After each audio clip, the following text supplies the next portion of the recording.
Morning to all the esteemed dignitaries, guests, and students present here with us today. Gati Shakti Vishwavidyalaya is a vision of the Honorable Prime Minister of India, which aims to be among the top universities in India, ranked number one in its domain. It is a central university under the Ministry of Railways with a mission to upgrade and sustain high quality service and operations excellence in the transportation sector. We, the students of GSV, are proud to present to you the grand celebrations of our Tech-Fest EPITOME 2024. Platinum sponsor Rail Vikas Nigam Limited, gold sponsor Airbus, and silver sponsor Bank of Baroda. This two-day event challenges activities which encourage innovation and technological application in the transportation sector to achieve sustainability. The theme of this year's epitome is Advances in Transportation and Logistics Technology, which is in line with the vision of Prime Minister's Gati Shakti Master Plan and National Logistic Policy. Technology is reshaping the transportation and logistics industry, propelled by the dynamic duo of automation and digitization. Sustainable transportation technologies play a vital role in promoting multimodal transportation systems by reducing carbon emissions, promoting energy efficiency, and decreasing traffic congestion. By utilizing sustainable technologies, multimodal transportation systems can provide affordable, convenient, and environment-friendly options that help create more livable and sustainable cities.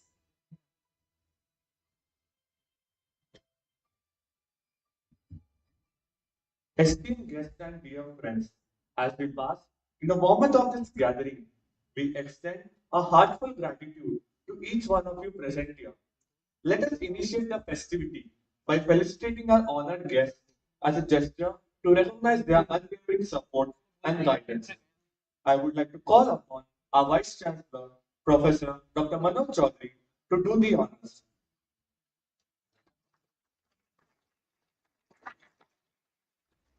We extend a warm welcome to Mr. Anand Bharadwaj, Train System, India Head, AL System.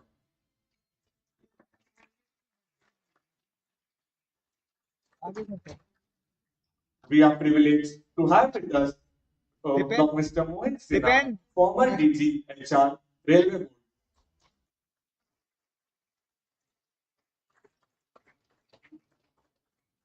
Sir,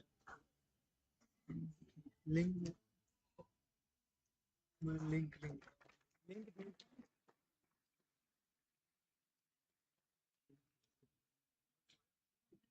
We extend a warm welcome to Professor Nalina Vyas, IIT Kanpur.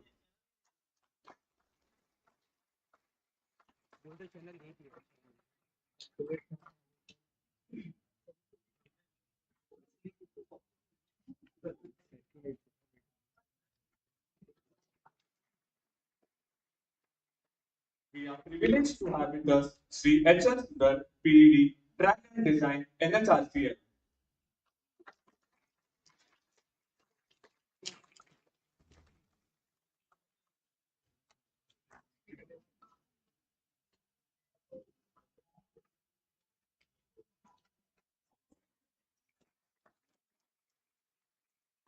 We are privileged to have with us Mr. Madhvendra Singh, CEO, Gujarat Maritime Cluster.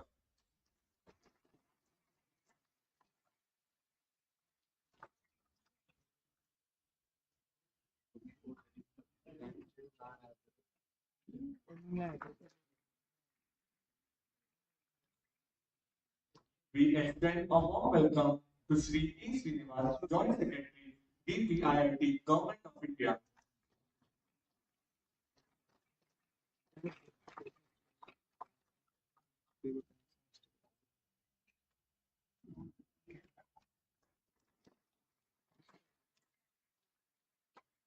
We are privileged to have with us Mr. Laurie Alder, Head of Customer Service, South Asia and India, Airbus.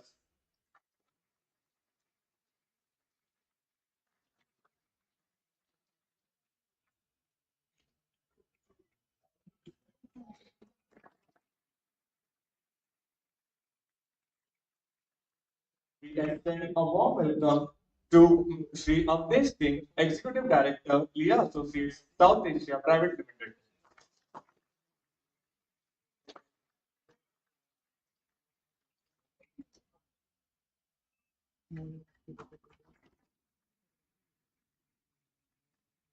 We are privileged to have with us Sri Ghanshyam Bansal, Dean, Delhi Metro Rail Academy.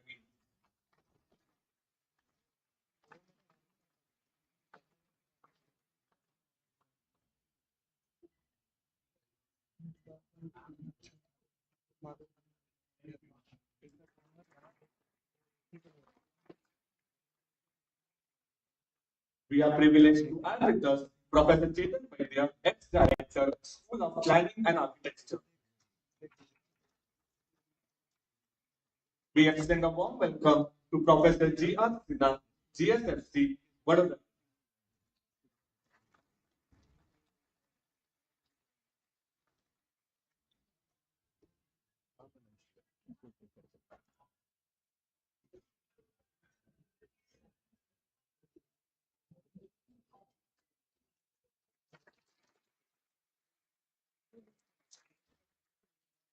Thank you, sir.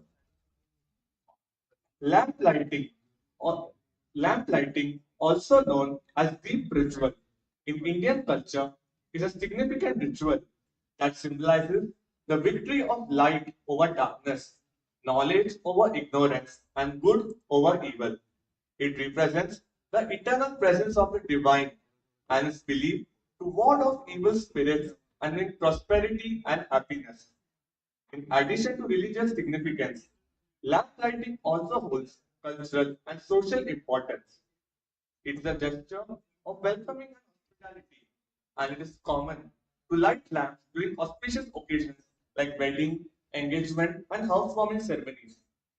At Gati Shakti Vishwavidyalaya, we are committed to promoting both technical and management education and to nurturing the creativity and entrepreneurial spirit of our students. The lamp lighting ceremony is a powerful reminder of our dedication to these ideals.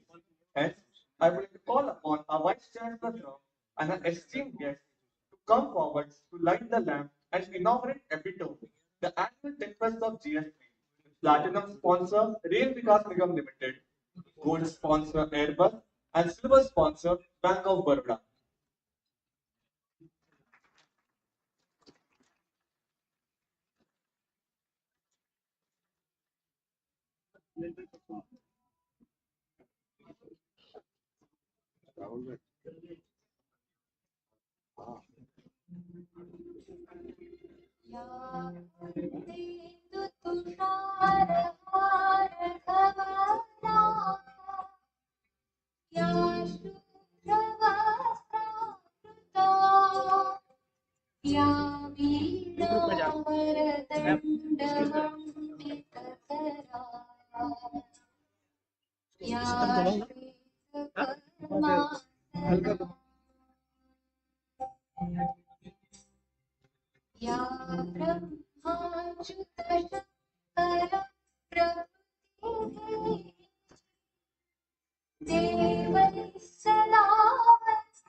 वो भी ठीक है।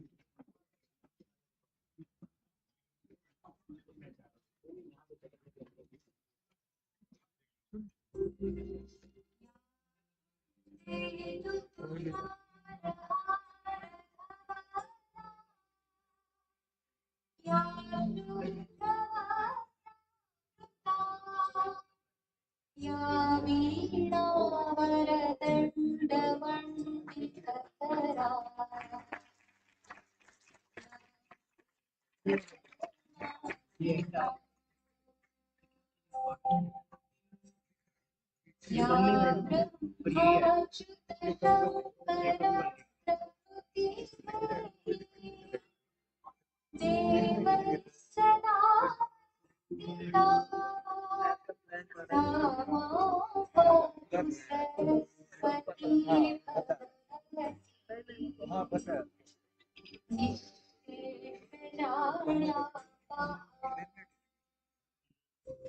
चले बंद हो रहा है। Now, I would like to request Shri Mohit Sinha, Shri Laurie Alden, Honorable Vice Chancellor of GST, Professor Dr. Manoj Chaudhary, Mr. E. Srinivas, and Mr. Madhvendra Singh to occupy their designated seats on the stage before we begin the program. कर लेंगे अभी तो।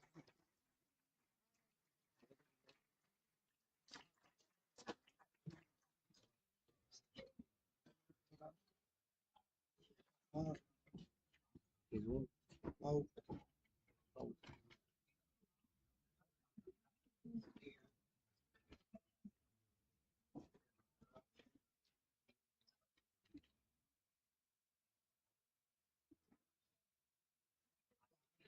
Moving on, please join me in inviting the Vice Chancellor of our university, Professor Dr. Manoj Chaudhary, to deliver the welcome address.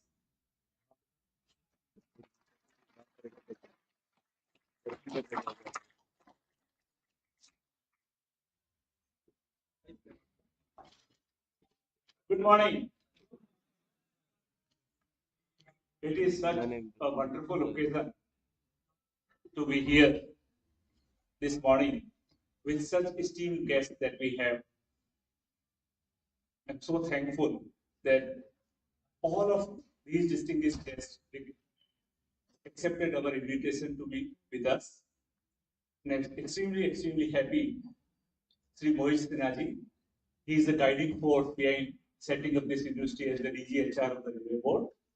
Mr. Laurie Elder, he was last year he traveled directly from France to be in Vadodara, make up the time for our first epitome. And I'm so happy that when we met during the Mix India show, I told him that please come, he's here once again to help us and guide us. Srinivasji, the Joint Secretary from DPIIT, extremely happy we have an agreement with them and we want to collaborate and do more together. I'm so happy he's here. Madhendraji, despite our request to be in the nick of the time, he being such a busy person as CEO of the Gujarat Maritime Cluster, he is here with us. We have Sri Ghanshyam Bansalji, Dean of Delhi Metro Rail Academy. Recently we have agreement with them. Avdeshji from the Associates. We have Sri H.L. Sudharji from National High Speed Corporation Limited. Professor Nalinath Vyasji, a leading figure in the research and he helped Railway Innovation Mission for a long time in technology. We have Professor G.R. Sinha, the Vice Chancellor of GSFC University. And we have many dignitaries. We are likely to join by many more people as we go ahead. So extremely happy here and just want to take you through some of the things that have happened from last epitome to this epitome.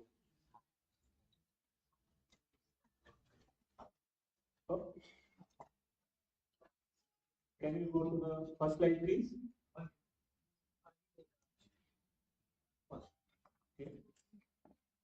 So welcome you all to Epitome. This is the festival of students celebrating innovation. We have several student competitions. We have 5 key themes in the areas of trends for technology trends for railways. We have session on logistics policy and management. We have session on preparing human resources for transport logistics sector, on transportation security and sustainability, and we have a session on entrepreneurship and innovation.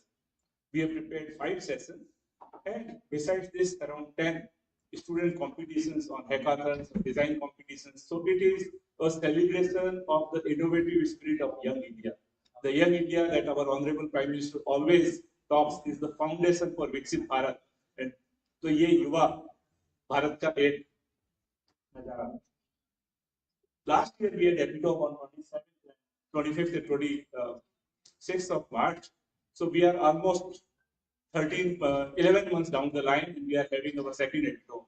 Our first epitome, right after our university, which was set up on 6th December 2022. Within 4 months, we had our first festival, and we were extremely happy that Airbus, IBM, and Ultratech came forward, sponsored the event, and we had a wonderful, fantastic event last year. This year, the event is much bigger, and that is what I'm trying to show. From right hand side to left hand side to right hand side, the image becomes bigger. We are having a second epitome, proudly sponsored by RBNL as a platinum sponsor. I think Neeraj Davija should be here. Yesterday, we did great thing together. I'll mention that. We have Airbus continuing to strongly support us all along our journey, and we have Bank of Vadodara. So between 2023 epitome to 2024 epitome, what all happened in Gati Shakti Vishwavidyalaya? Very briefly, as we say, pictures speak much louder. So many of the slides are just pictures, and want to finish in the next 20 minutes. Our country, as we know, is moving ahead very fast. G20 presidency with Chandrayaan success, and with fifth largest economy right now, moving towards becoming the third largest economy very soon. And we are making unprecedented progress in the infrastructure sector across railways, across highways, ports, shipping, waterways, aviation, all the sectors. If you have to just talk about some of the momentous things today, we are building almost 5,000 kilometer track length in the Indian Railways every year. Our highways, which were around 70,000 kilometers in 2014, today have become 1,46,000. In maritime sector, we have recently unveiled for the blue economy the Maritime National Vision. In terms of airports, from 74 in 2014, we have already moved to 149. So all around, we see significant progress. And this progress is technology-enabled, technology-led. It is not merely a progress based on only the number of people in the traditional manner. Very soon, based on the dreams by 140 crore Indians, our Honorable Prime Minister has reiterated time and again that it is time for all of us as a country to move forward towards making a Viksit Bharat by 2047. Therefore, in this context, the role of transportation, the role of logistics, for which our university setup is very, very critical. Our university is a central university. At this moment, we have 763 students.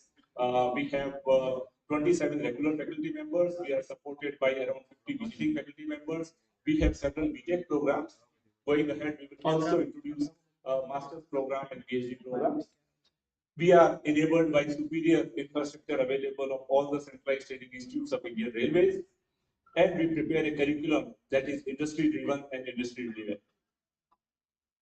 Next slide.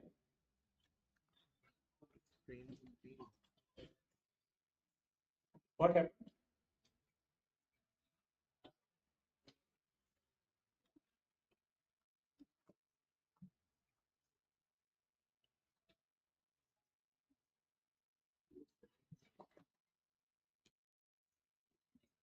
Okay, so I continue without the slide, right? Because I think I remember everything that is written in the slide. So when we decided to set up our university, a 21st university, what should this university be? We have only 2 words before us. A 21st century university can only be successful if it is industry driven and innovation led. Therefore, every single thing we do is industry driven, whether we prepare curriculums, whether we deliver curriculums, industry is involved from day one. Innovation from the day one is hallmark. So we have prepared curriculums that are with the inputs of the industry. In terms of our academic administration, we have set up two schools, schools of technology and school of management, where we carry out BTech programs, BBA programs, MBA programs, BSc programs, regular education programs. Another important mandate that we have for the university is executive and continuing education. We have a center for executive and continuing education, and we are responsible for training of the Indian Railway Management Service officers. Recently, we concluded a program for that. We are also launching many executive training programs, short-term programs that are currently ongoing. Another important thing is because our university must advance the PM Gati Shakti plan and national logistics policy in the center of policy, we hope to assemble all the logistics ecosystem players together and look at the policy level inputs and stimulus that can be provided to the government. Further, visitor of our university is the Honorable President of India. We are a central university and we are guided by her vision. We have Honorable Minister of Railways, Communications, Electronics and IT as the Chancellor of the university, and his strong vision drives the university. When we wanted to set up the university and we say industry driven, what does that mean? All the decision making of the university has to be industry driven. Therefore, in our executive council, I'm very happy that Airbus is a member of executive council, RBNL is a member of executive council, Siemens is a member of executive council. We have 5 members from industry. They drive what the university should do. That is the industry driven. In academic council, we have 5 members from the industry who are helping us prepare the industry relevant curriculum. Therefore, every single thing we do is industry driven. Last year, between EPITOME 23 to 24, we hired around 22 faculty members, out of which around we are currently 27 on board. We have all the faculty members having top degrees from top IITs, IIMs, or the top institutes. In addition, what we also have is top experts from the field. We have 4 distinguished visiting professors. Last year, we also did a professor of practice, Pradeep Kumar Darji, who is here. He retired from the Secretary Railway Board. He joined us as professor of practice. That is one way to get field experts into the university. The modern day university should get knowledge from the industry back into the university, and that is what we are doing. We have 4 distinguished visiting professors. One retired as the chairman Railway Board, another retired as the secretary of Special Secretary Logistics Division. We have Professor Ganguly as a leading IPR expert, and we have Dr. Satya Gupta, he is the founder of India Electronics and Semiconductor Association. We also have eminent faculty members from IIT.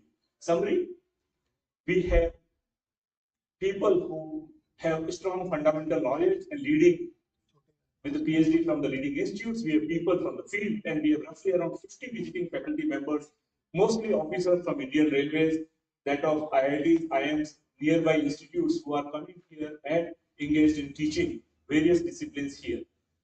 That is where I say lot of pride that our academic curriculum, which is the best and the most relevant, prepared by industry, is also delivered by the best people. And this is, I think, academic excellence is the foundation of any university, and I believe we have set up our foundation there. I go forward. So currently we have 5 BTech programs. All of them have specialized in rail engineering. We have 2 MBA programs. One in logistics, supply chain management, another is in transport economics and management.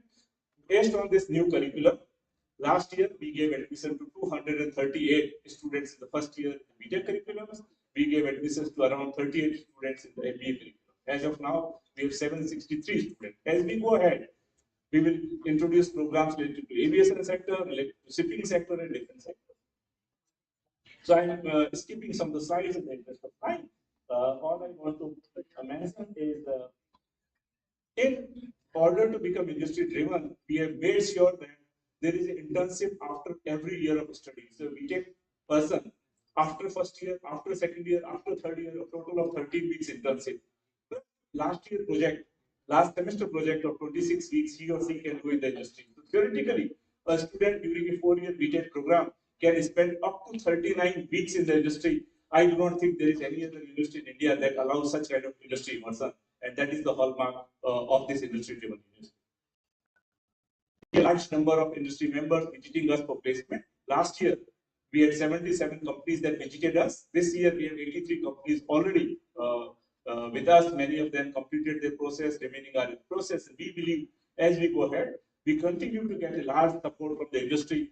because we are preparing a curriculum that is based on their need, and therefore, and this is the only university in the transportation sector, we believe that our graduates who are most skilled in the area will actually drive all of the transportation sector and logistics sector as we go ahead. Gati Shakti plan, PM Gati Shakti plan, the bottom line is not about 16 ministries and 42 departments working together. The bottom line is how do we break silos and work in synergy. Gati Shakti Vishwavidyalaya imbibes the spirit and atma of the PM Gati Shakti plan. That means everything we do, we have to do with a mission that we build synergies. We do not try to do everything on our own. Let us try to leverage complementary strengths of what is available in ecosystem and work together. This is something that आत्मा को पूरी तरह से अपने आप को संजो के हम लोगों ने हर चीज में आगे बढ़ने का काम किया है. We have large number of MOUs that we signed in the first 11, 12, 13 months in the last epitome happened. With Airbus, with across government sector, across private sector. I will just highlight very key.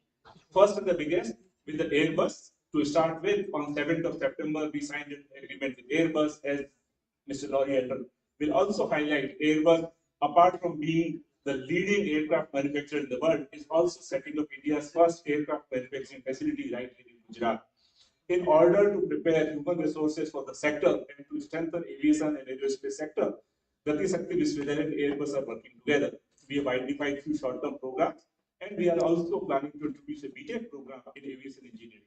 What we want to do, how do we want to differentiate? For example, today, with expanding aviation sector, almost every airline, whether Indigo, Air India, Akasa, whoever, are ordering large number of aircraft. But there is no IIT, there is no university, top university which is offering any program in aircraft maintenance engineers. And India needs more than 20,000 aircraft maintenance engineers in next some years to come. Our focus area is to prepare those people which are needed for the sector. That is the agreement with Airbus and how we are moving forward on that. Second, Srinivasi is here. We signed an agreement together with DPIIT, Department for Promotion of Industry and Trade. DPIIT is the nodal agency for ensuring Gati Shakti National Master Plan implementation. In order that this National Master Plan is understood properly, not only for infrastructure sector, but also for social sectors, we shall work with DPIIT, Capacity Building Commission, to create large number of training programs for the administrative service officers across states, along with the central administrative service officers in a capacity building mode, so that the PM Gati Shakti tool and the logistics policy related aspects reach to the grass level, to the district level. Recently, we had a call with the director of LBS National Academy, and this is what we are thinking, that how at the district level, at SDM level, at the superintending engineer level, because roads in India are not made only by NHAI, they are also made by state PWD, they are also made by village panchayat. How can PM Gati Shakti tool and the aspects that are there in the tool, which is based on 6 pillars of technology, comprehensiveness, prioritization, and so on, how that can be used at the grassroots level is one of the goals that we have taken as a central nodal agency across whole of India.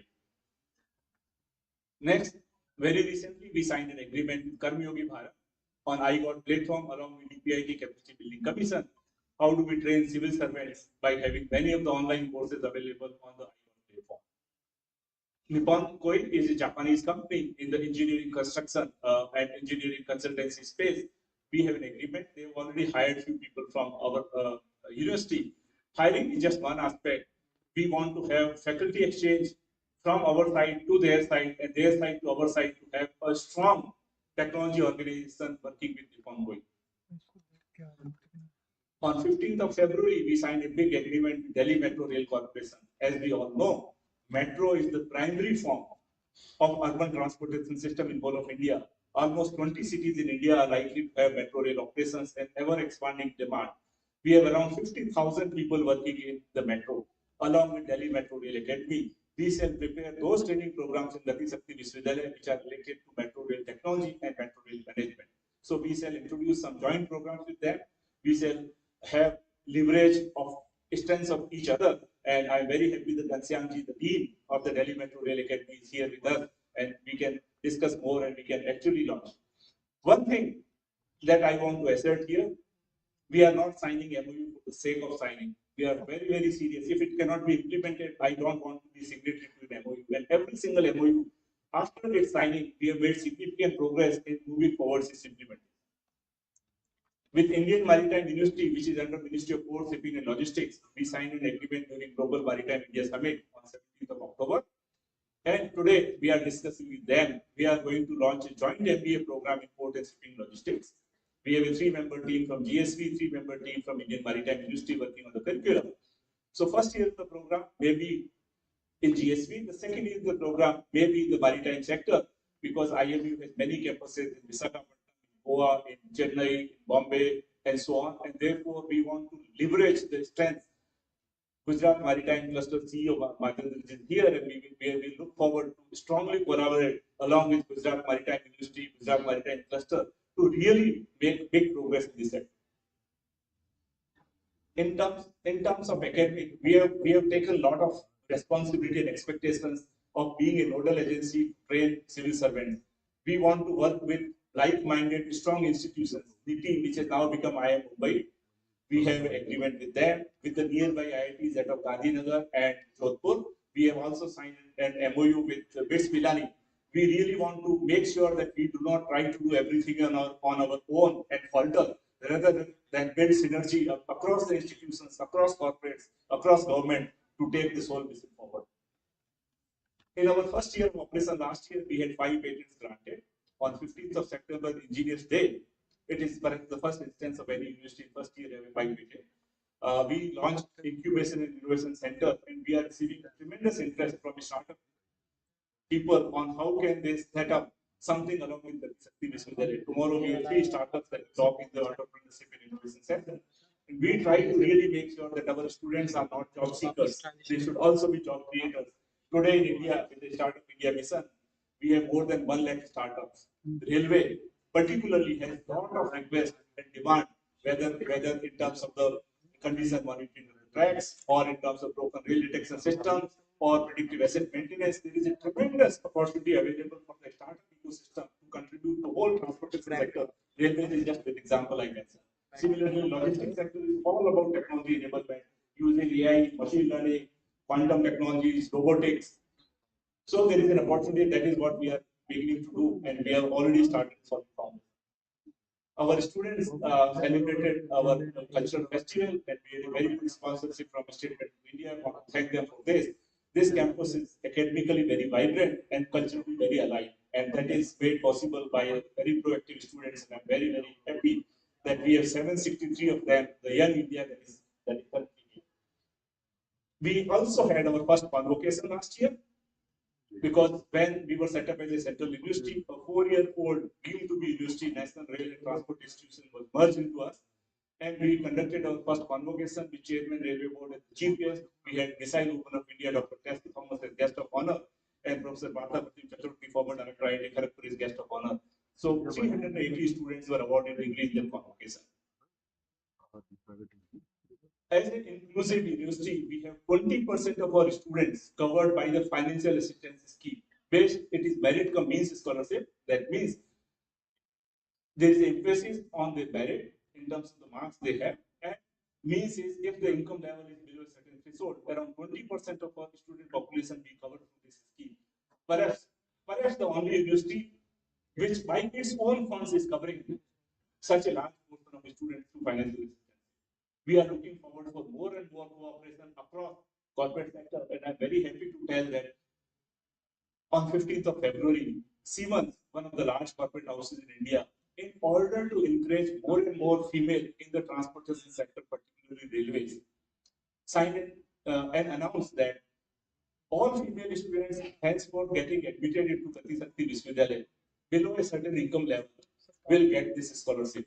Amongst our first year female students, 4 were eligible this year. In this picture, you say these 4 are covered for entire tuition fees during their entire 4-year program of study.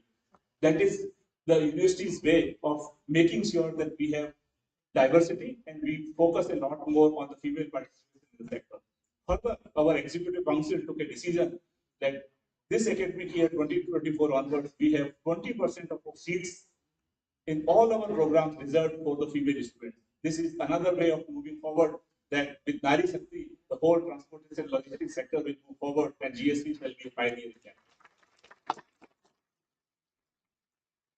Checker Foundation already have an MOU with us. They are also strongly supporting female students and the scholarship scheme. Currently, we are in discussion with many corporates so that all students of GSV can be eligible for many scholarships. It shall be our endeavor to make sure that we prepare an opportunity for the students. Apart from scholarships, Siemens, for example, also committed that entire internship during the program will be taken care by Siemens. Siemens have assigned mentor to the students for the entire duration, and that is something that we are really looking forward in meaningful partnership with industry as well as the government organizations.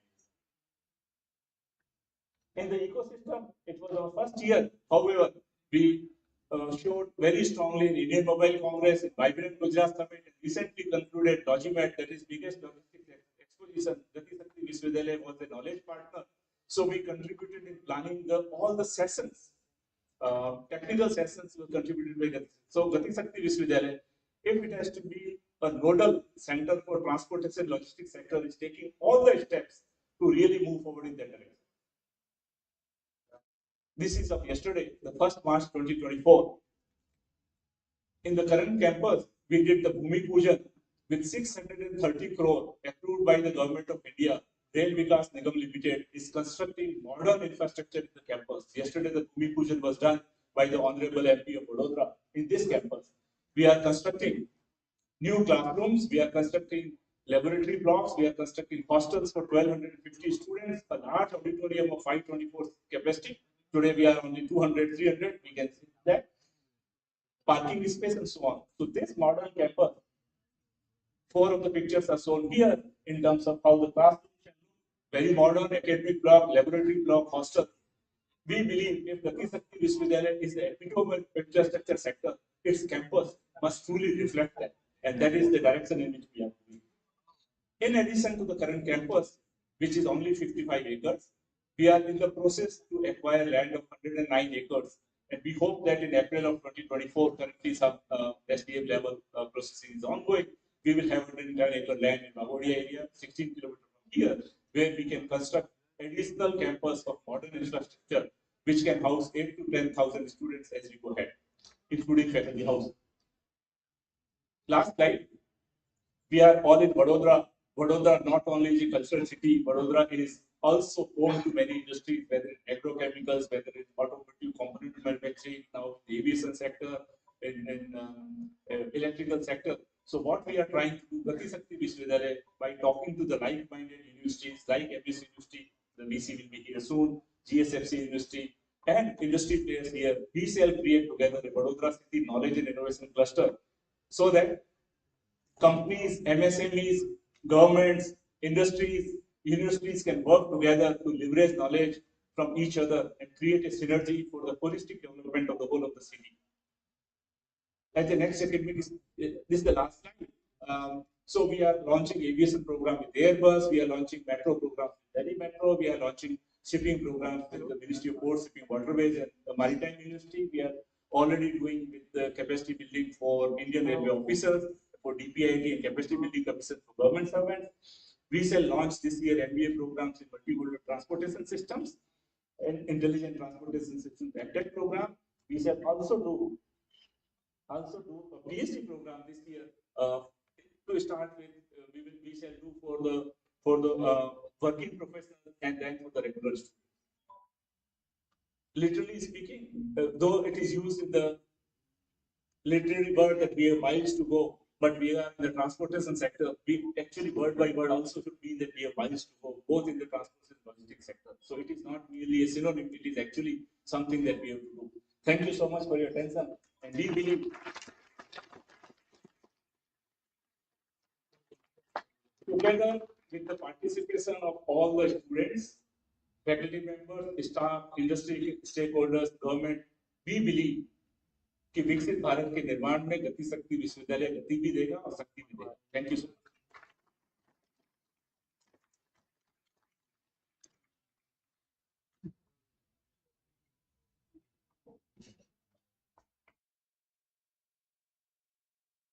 Inspiring words.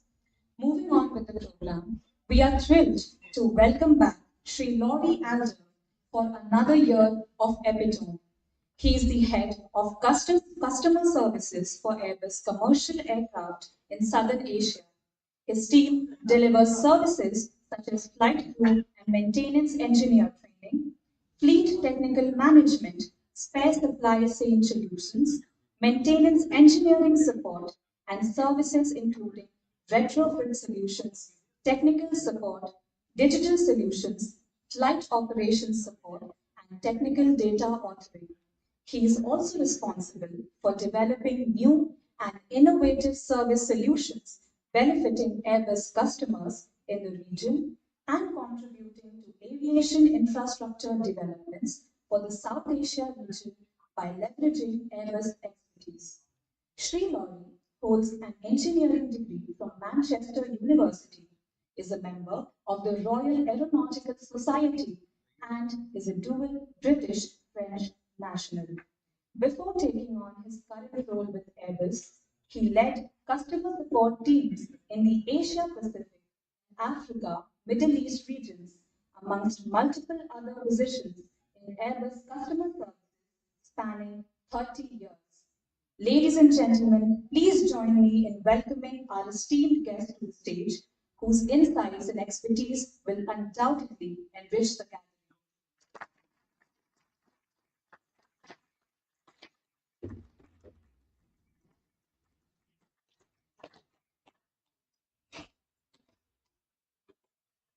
Thank you very much for the introduction. And thank you, Dr. Chaudhary, for inviting me. It's always a pleasure to be here. I'm talking about visiting now. So, good morning, GSB. Namaste. Vishwavidyalaya. See, this year I said it right. Last year I stumbled a bit and Vishwavidyalaya, but now I've got it. Vishwavidyalaya. How are we all? Brilliant. You know why I love coming here? I feel so inspired. I get so much energy from all you young bright stars, the leaders of tomorrow. It's wonderful. Thank you. So I was going to introduce myself, but I think it's pretty much already been done. Because you just said 30 years in customer services all around different parts of the world, which is the case. Maybe I'll just cover a little bit about the early part of my career, because that's what you guys will be entering. So I started actually on the shop floor, on the final assembly line of Jaguar fighter aircraft, some many years ago in the UK. Then the company said, you can do better than this. Why don't you go and study engineering? I said, are you going to pay me while I'm studying? They said, I said, okay, that's good. So I studied mechanical engineering, as mentioned at Manchester. Then I became a structures engineer. And you know what? My heart is still in structures engineering, despite everything I've done since then. Structures engineer. I was working on the Tornado fighter aircraft. Then I shifted to Spain, worked on the first carbon structures for the Eurofighter aircraft and the Typhoon. Then I shifted to Airbus commercial aircraft. And that's where I first started having roles which are pure customer contact. And that's what I've done ever since. I think that was in about 1991, 92-ish. And I just loved it. Then in 2018, I moved to Delhi because Airbus decided to regionalize all the customer services organization. And we've had lots of debates about what to do for India. Should we put India into Asia Pacific, based in Singapore? Should we put India into Africa, Middle East, based in Dubai? But I was the little voice that said, Nahi, we have to make a region for India, because India is the growth story for aviation.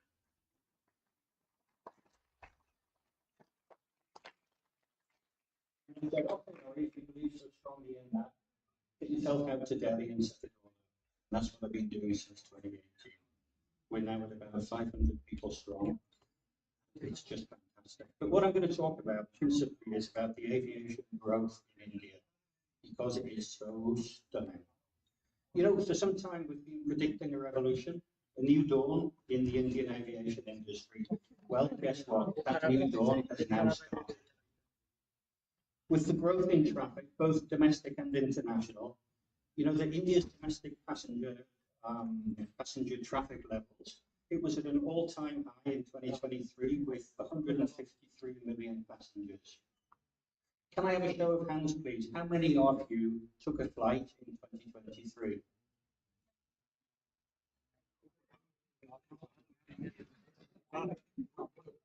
Okay, that's maybe, I don't know, about 10% of the room. It's growing. It will happen for all. But you know, the growth has primarily been driven by the strong low-cost carrier segment, domestic traffic. International traffic has lagged for India. Got some statistics here. Indian carriers only captured 6% of the growth in long-haul traffic in the last decade. 6%. That's kuch nahi, huh? And captured only 14% of the long-haul traffic to and from India in 2019. Only 14% of international travelers in and out of India were using Indian Airlines. 74% of passengers were flying to take a connecting flight, flying to Doha, Dubai, flying to Singapore, for flying long haul. There's something very wrong with that, you know. The primary reason that Indian carriers lagged in controlling the long haul market from India is due to the small wide body fleets. Now, when I say wide body, I mean an aircraft with a wide fuselage, meaning 2 aisles, meaning usually 333 in the passenger in the center. Whilst the single aisle, you know, 1 aisle, 6 seats across, while that's grown almost 6 times since 2002, sorry, the wide body fleets remain stagnant. But this massive opportunity for Indian carriers to rebalance the share of the long haul market is now becoming a reality. With the landmark, or actually should I say record orders from Indigo and Air India at last year's Paris Air Show, which was actually the Indian Air Show hosted in Paris, we believe, because everything was India at that air show. Record Airbus deliveries to India last year. We delivered more than 70 aircraft into India, and we'll do the same again this year. With the revolution in the infrastructure development, including airports, referred to this earlier, 220 airports to be operational by 2025. That's stunning. MROs, maintenance repair organizations, training centers, and an indigenous leasing industry which is setting up in Gift City. Global aviation is pivoting now towards India. And we're only seeing the tip of the iceberg so far, given the potential of the industry in this country. The economic fundamentals are strong. Solid growth drivers, demographics, dividend, urbanization, it's all there. But despite the significant growth over the last few years, the per capita air travel, that means the number of people units traveling by air per year, it's only 0.13 compared to 0.5 in China. So still a very small number of people are traveling, and we saw that in the show of hands a little earlier. But it tells you the potential for the Indian aviation market. India's growth story is here to stay.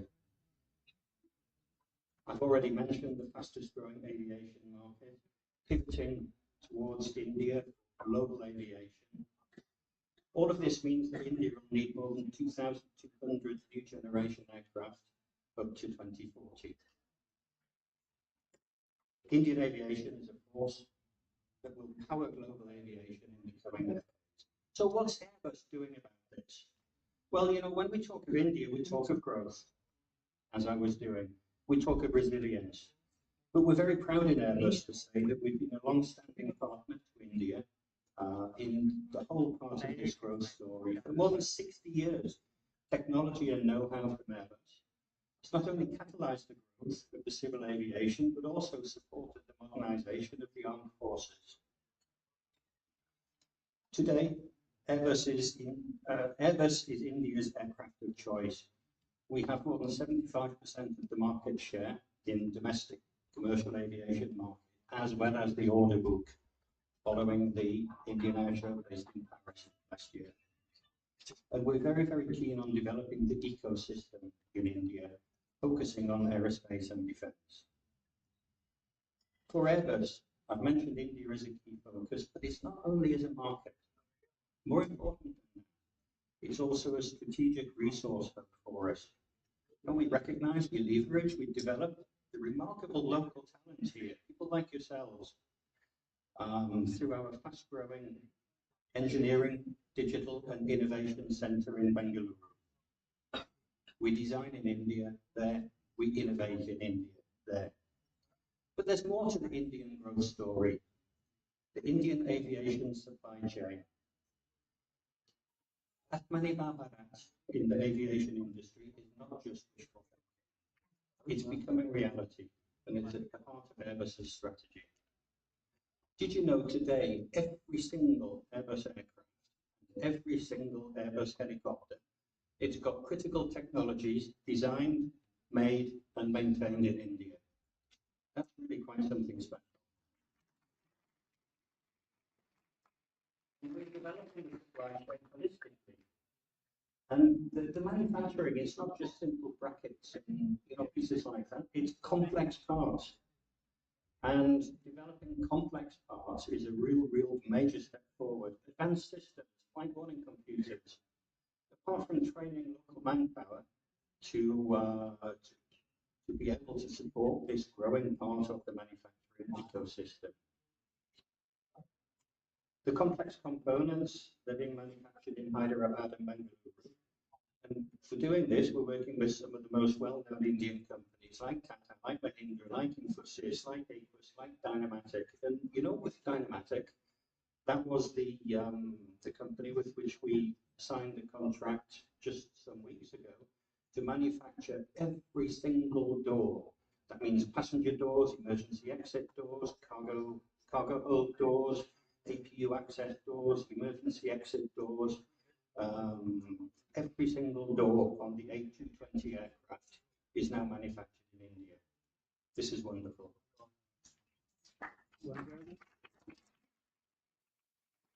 That's the components.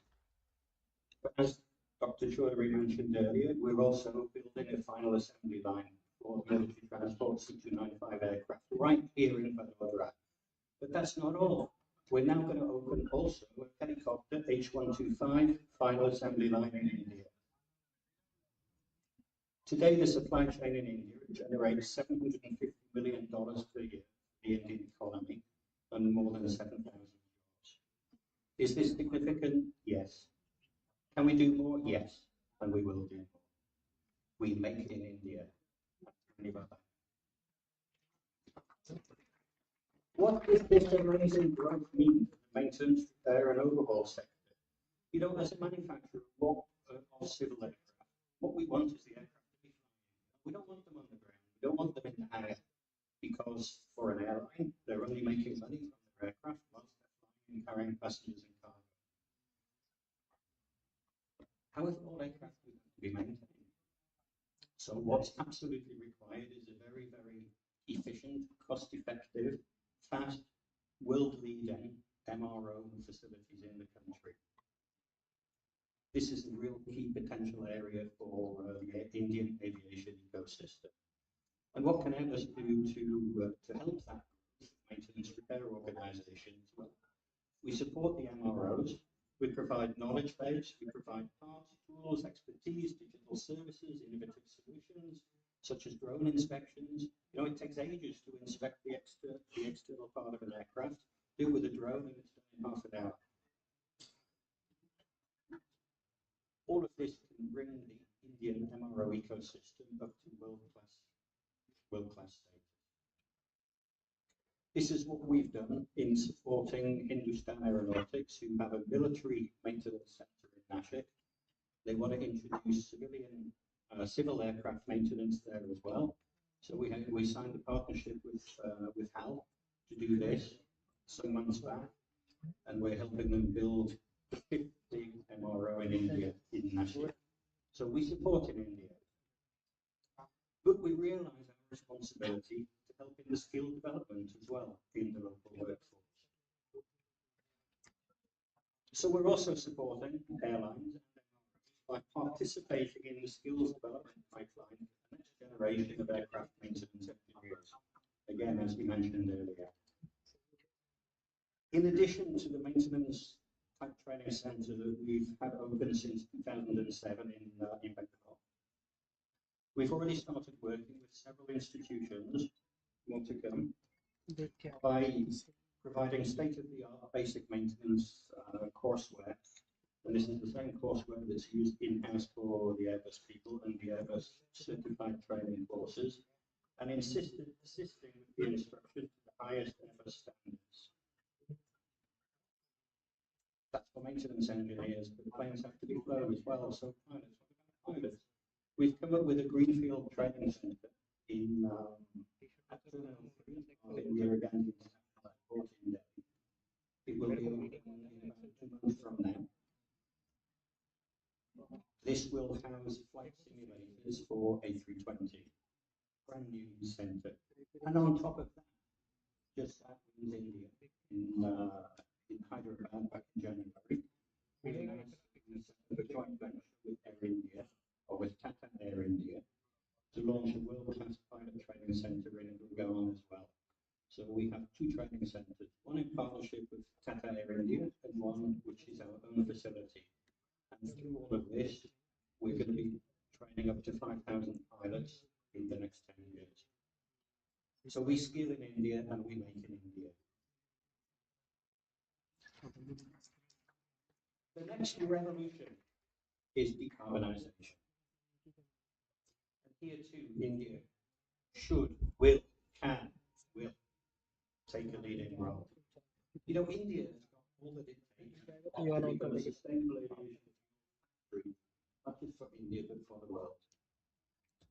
The large feedstock for SAF, it's here in abundance. The technology is here, the expertise is here, the ability to scale the solutions is here. SAF is going to turn into a strategic asset for India and to contribute to energy sovereignty for the country, a net zero objective, as well as to generate an economic benefit for the country. That's for SAF. On the Airbus side, we've defined our long-term strategy. You may have heard about the zero-E aircraft commitment from Airbus. We are 100% on track for that. To have an aircraft in service with zero emissions by 2055. And again, the skilled engineering, the skilled Indian engineers that we have in our Bangalore Engineering Centre will be contributing to this achievement. And finally, let's never forget the topmost priority in all of the aviation ecosystem, which is, of course, safety. Everybody involved has a complete obligation to develop strategies which are not just based on immediate returns, it's not purely economic, but on long-term sustenance and safety. So, ladies and gentlemen, as the fastest growing commercial aviation market in the world, and more a prominent aerospace manufacturing country, India is today leading the growth engine of the world. The effects of this expansion will contribute greatly right across the whole of India's economy. And at Airbus, with our purpose, our written purpose, which you can read on all Airbus media, we pioneer sustainable aerospace for a safe and united world. And we proudly say that we design in India, we innovate in India, we make in India, we support in India, we skill in India, and we train in India.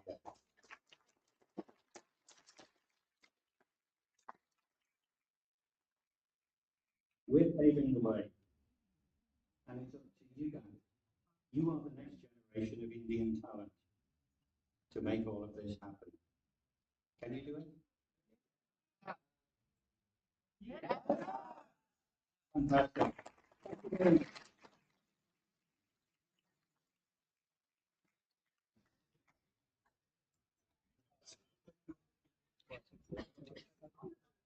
Thank you, sir, for your insightful words and for graciously sharing a valuable experience. It is my honor to introduce Sri E. Srinivas, our esteemed guest of honor for this event. Sri Srinivas holds a bachelor's degree in Electronics and Communication Engineering from Birla Institute of Technology, Mesra, Ranchi. He has served with distinction in the Indian Railways Service of Senior Engineers. Mr. Srinivas has held crucial roles, including Division Commissioner of Railway Safety, where he played a pivotal role in ensuring the safety and efficiency of metro installations in Bangalore, Chennai, and Kochi. Currently serving as Joint Secretary of the Logistics Division at the Department for Promotion of Industry and Internal Trade, Ministry of Commerce and Industry, Government of India. Mr. Srinivas oversees key initiatives such as PMGS NMP, Logistics Division, and International Cooperation. With his unparalleled dedication to public service and his unwavering commitment to excellence, Mr. E. Srinivas is truly a beacon of inspiration for all of us. Please join me in extending a warm welcome to our distinguished guest of honor.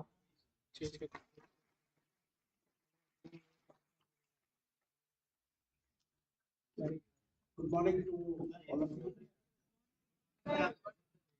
Respected Vice Chairman Chaudhary, Mohit Sinha sir, Lori and Madhavan from Gujarat.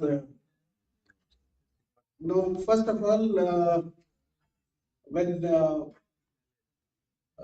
Dr. Manoj Chaudhary ji invited me, it was really, I was very much thrilled because this is our alma mater for all the people who have worked in railways.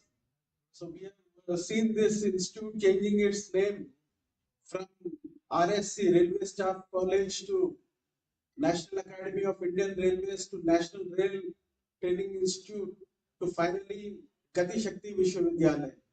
And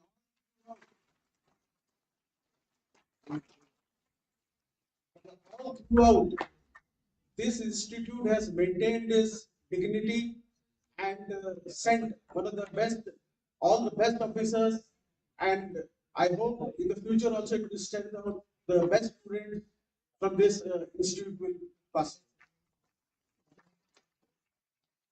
Now to start with, let me tell you my role in the government of India is regarding the PM Gati Shakti and the logistics. Now you see, I'll just briefly dwell upon PM Gati Shakti. So first of all, earlier, a lot of works was going on all over the country, but what was happening was there was a little bit, maybe a little bit less of convergence among all the departments, so that to work towards a common goal. Like, let us assume that I'll just give you an example in the common parlance for the students to understand that you have a road in the vicinity of your house, a newly laid road, which you'll be proud of. And the next morning, a gas pipeline fellow comes and he digs up the road. How do you feel actually? You feel very bad that yesterday only that road is built, and today some person is coming and he is digging up the road. So again, the gas pipeline person completes his work. Again, the road is made up. Then the telecom person will come. He'll again dig the road and lay some cables. So there was a little bit of disintegrated approach which was taking place, leading to lot of wastage of the public exchequer money. So it was decided by, it was envisaged by the Honorable Vision of the Honorable Prime Minister of India that all the departments should work in unison so that we are able to deliver a product which is of immense use. At the same time, there is a convergence of all the departments. So with this idea, the PM Gati Shakti doesn't pass through any forest area affecting the ecological balance, or whether the main problem for any work like metro railway is the land acquisition. So whether all my project is through the government land or a private land. So if an alignment is to the government land, then it's easier to construct the project. The time delays are less. So it holistically helps to have planning of all the infrastructure, integrated planning of infrastructure, and to connect the various economic zone across the country, so that there is a holistic development and the whole of government. So this is called the whole of government approach. Now for this, as on date, we have got all the 43 central government ministries, 22 including 22 social sector ministries, and 36 union states and union territories, which have already been mapped on the Gati Shakti platform. So with that, you can any point of time you can have a look. Suppose you want to plan some school, so you can plan that already what are the schools existing in that area. There are a lot of tools available in that, so you can give. I want to plan for a school, so I just give a criteria for this much population.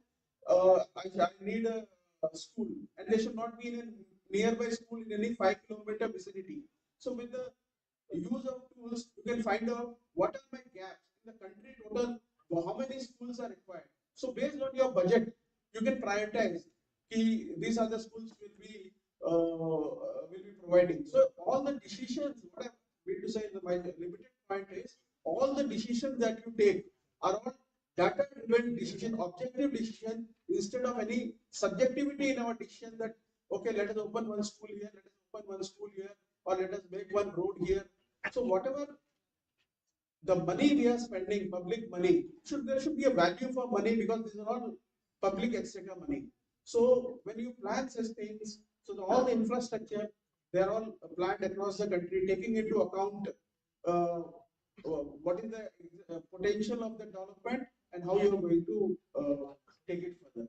Now, for taking this on board, it's not an easy job. So there is a network planning group which is existing, that is having a special secretary convened by our special secretary, with all the top ministries, nodal officer, planning officers, to sit and evaluate all the projects which are above 500 crores, and see that whatever the interventions are there, whether it is forest, whether it is transmission lines and all sit together and discuss together, and then only projects are cleared. Not that the railway will clear their own project, telecom will clear their own project. Any project today will have to go through the network planning group before, and the empowered group of secretaries, before it can be taken for approval. So that is the thing. The second thing is, the national logistic policy also was launched in 2022 by the Honorable Prime Minister. Now, the main purpose of this logistic plan is, ultimately, most of the trade and the domestic trade is based on three factors. That is the infrastructure which is existing in the country. Second are the regulatory mechanism, and the third is the digitization of services. So in this, as part of the infrastructure, we have developed the PM Shakti Master Plan, in which all the infrastructure ministries, social ministries are on board, and any planning of them is taken on this portal. Regarding the regulatory framework, we are having a system improvement group, which is having the members from all the freight forward association, logistic association group, and there are members of the ports, customs, and all, where they discuss about the various problems which are being faced by the various associations, whether when they carry out their exempt traffic, and we try to solve the problem in that group, because there is a person who is facing the problem, the pain in the system is available, and there is a government official also is available who can readily solve the problem or explain them under which rule or this one which is not able to do, and if there is any change in rule required, there is welcome for them. Third, the most important thing which concerns all the young people is digitization of services. Now there is a lot of scope for this artificial intelligence, blockchain technology, and machine learning, as our Dr. Manoj Chaudhary sir has explained in this field, because there's a lot of transactions which are taking place, maritime transaction, which you will surprised to know that they are still not they are not digitized. Still, there is a document exchange from the other country to this country. It comes, then only the payment is paid. So there is a lot of scope in the logistics where we have to uh, uh, not only in India but internationally for the digitization of all the logistics services for this ease of doing the business.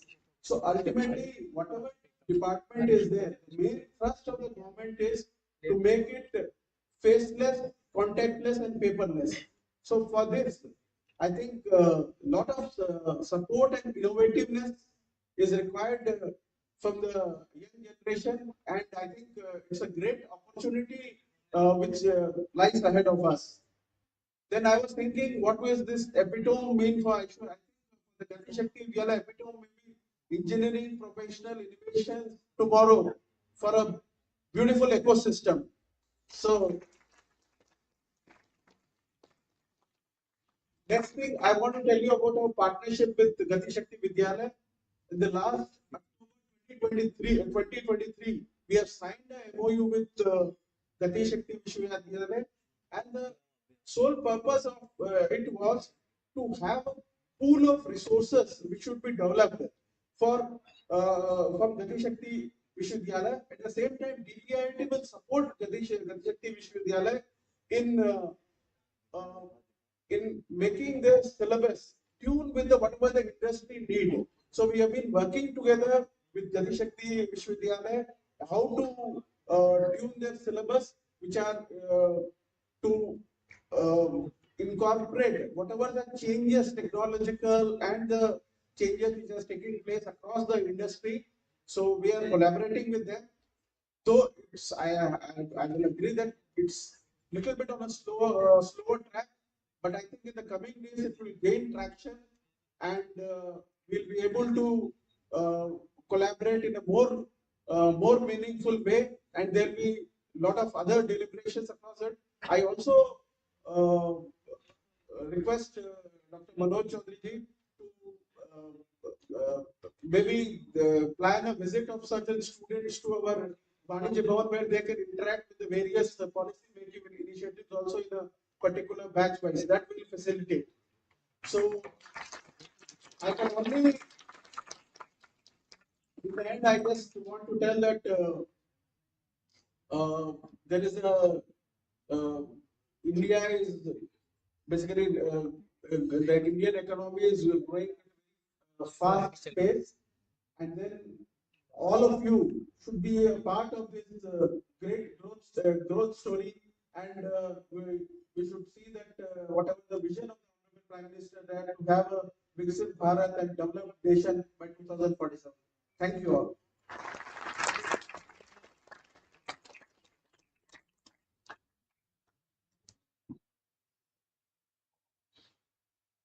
Thank you, sir, for all your motivation and guidance.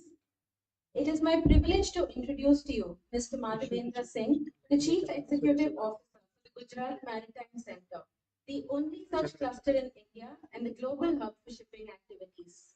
He is also leading the Gujarat International Maritime Arbitration Center.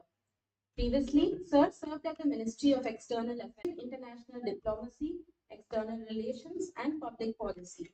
He was also a treaty negotiator. Prior to that, he was a commander in the Indian Navy and was heading the Power Systems Specialist Group at the Warship Design Unit. Sir is a chartered engineer and a distinguished member of IEEE and designed the only indigenous sonar trainer and tactical war game trainer for the Indian Navy. Sir is a fellow of CIARD London and a supporting member and arbitrator with London Maritime Arbitrators Association. He is a scholar of the USO Academy of the Law of the Sea and an advisor to the Indian Ocean RIM Association, Mauritius. Sir has done the executive program in investment arbitration from Queen Mary University, London. He is also a member of the National Maritime Foundation, the ORF, ICRC, and multiple other organizations. Please join me in welcoming forward and inspire the gathering.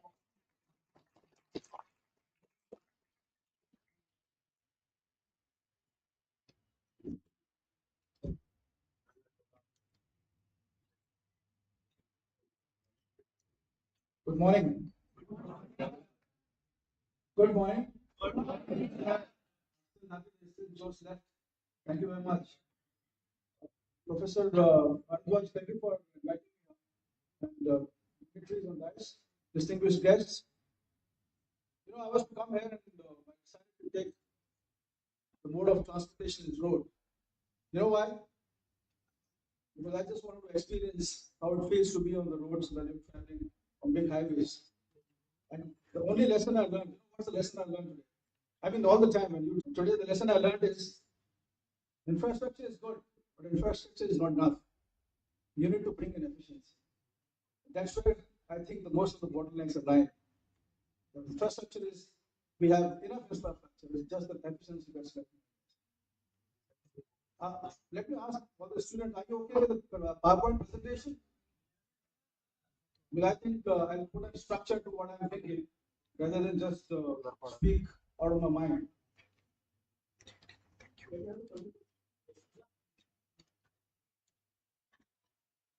So, in fact, the subject matter is not just thematic, but I think it's pretty apt that we have, since we're talking about multimodal logistics and transportation, we have distinguished speakers from all the modes of transportation and logistics, kind of a multimodal forum that we have.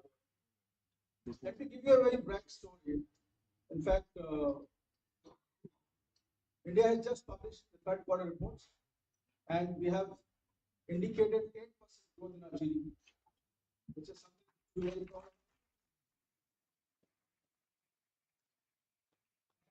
of. IMF has projected that India is going to contribute 20% of the global economy, 20% of the global economy in the next decade.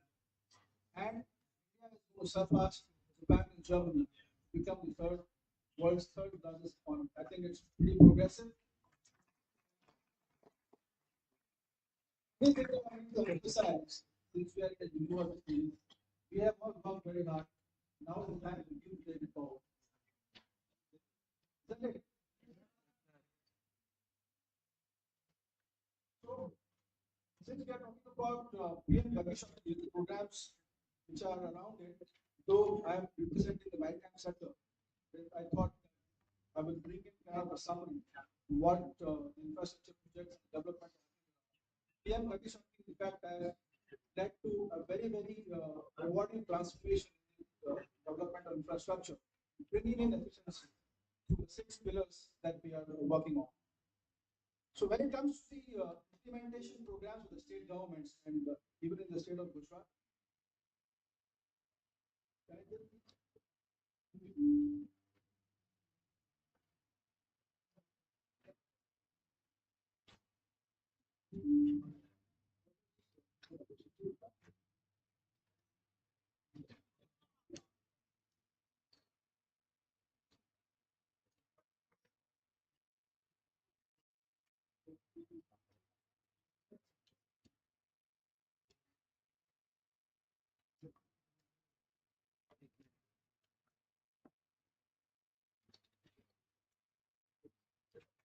so just to apprise you of the implementation plans which is happening at the central level as well as the state, when it comes to the state of Gujarat, we have really built multiple data layers which would then integrate into the PM Gati Shakti digital portal.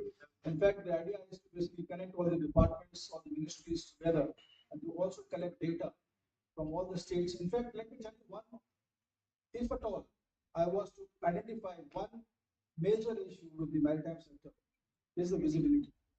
And since I'm a postgraduate engineer from Delhi, and we have also signed a most successful accelerator program at Delhi.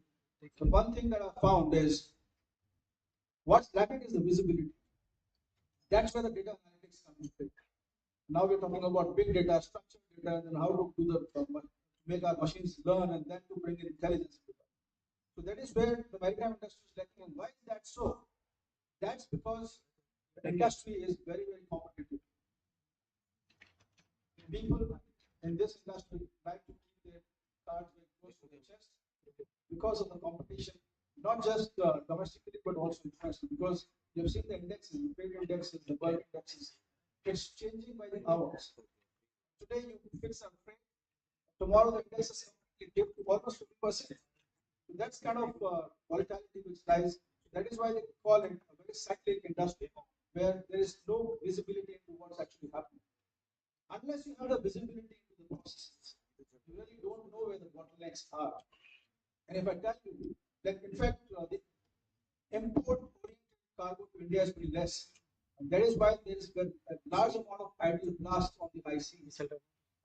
Sorry, the excess cargoes from India is very less. We have all import-oriented cargoes. So that is why there is idle blast on the seas. If we had a visibility into what is the tonnage lying on the seas, which is idle, we could actually utilize it to basically reroute and identify the availability of resources at our ports, including the bunkerings, including the cargoes which are available, and then really optimize the resources, which is not happening right now. That's where the PM Shakti is going to play a very important role.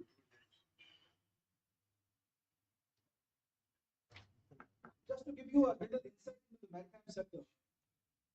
So I'm not sure if most of us are following what's happening in the maritime industry, but it contributes to 95% trade by volume and 70% by value. And under the Sagarmala project, we are investing almost $123 billion and across 450 projects. And these projects are themes of port modernization, new port developments, multimodal connectivity, port connectivity enhancement, port linked industrialization, coastal community development. In fact, ESG and SDG is becoming a very integral part of all the projects that we do. In the Vibrant Gujarat, we announced the development of first of its kind international port city, which is going to be an iconic project which will integrate all aspects of ESG, SDG, industrialization, digitalization, integrated logistics, multimodal, and many more such other things. And besides that, we are also working on 10 greenfield ports projects and 6 brownfield port projects development. And that is where, in fact, the complete digitalization and the automation part is next.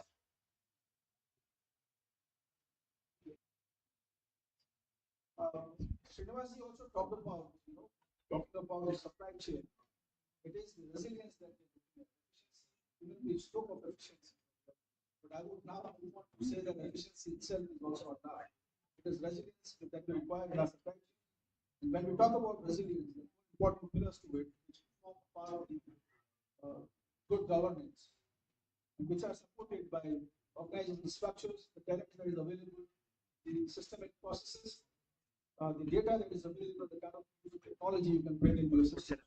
These 4 pillars are visibility, flexibility, collaboration, and control.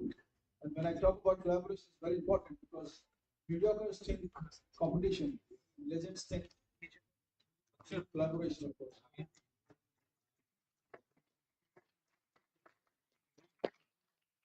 So let me just compare the efficient and the resilient supply chains for you. When we talk about efficient, they're lean, they're specialized, consolidated, reactive, and enterprise. When we talk about resilient supply chains, they're agile, they're flexible, they're collaborative, they are predictive in nature, and they are network focused. I don't need to emphasize the self-explanatory. When it comes to the maritime industry,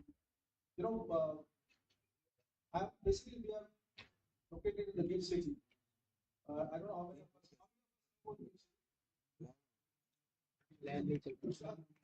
fintech city, basically for the fintech services and the IT services. It's a global hub. It's kind of, don't quote me on this, but it's kind of a free zone that we are providing in comparison to the jurisdictions like Singapore, Dubai, and Hong Kong. not comparable, but the kind of structures we have is basically for the provisions of foreign exchange. And there we have set up a complete structure, the frameworks, and India's first IFSC, that is International Financial Services Center, already has been set up. The first financial center of India has been set up. It's an SEZ plus a financial center, so it can provide its own regulatory environment to work in and bring in these of business. So what's happening with the gift city also is, in fact, I was speaking with the joint secretary in the morning. He asked me how the gift city performing. So the thing is that the first guy to enter the door gets shot, right? So that is what is happening with the maritime industry also. Anytime there is a geopolitical disruption, maritime industry is not just for trade; it's a strategic sector, and that is why the tonnage that the country has, it's actually strategic numbers. That's where the flag and the port state authority comes into play. So whenever there is a disruption, like operational risk, natural disasters, pandemics, logistic disruptions, geopolitical crisis, or cybersecurity, or a financial crisis, impacts the maritime industry first. Why is that so? It's purely because of the international nature of this trade. And this is the only trade which is truly, its true spirit, connected internationally. And that is why we see that 90% of trade actually volume moves through the seas. This has always been there. This is there. This is always going to be there. Maritime industry is never going to become the Kodaks of the past.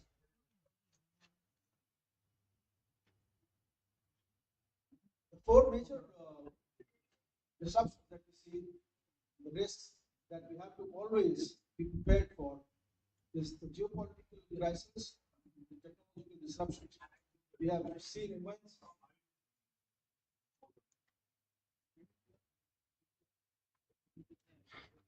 Maybe I'm too close and there is a vibration in the room.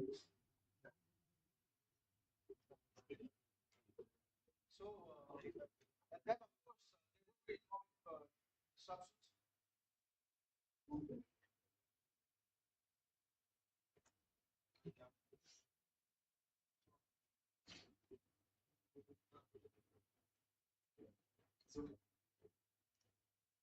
The guy who's standing behind, can you help me? Oh, okay, so let me give you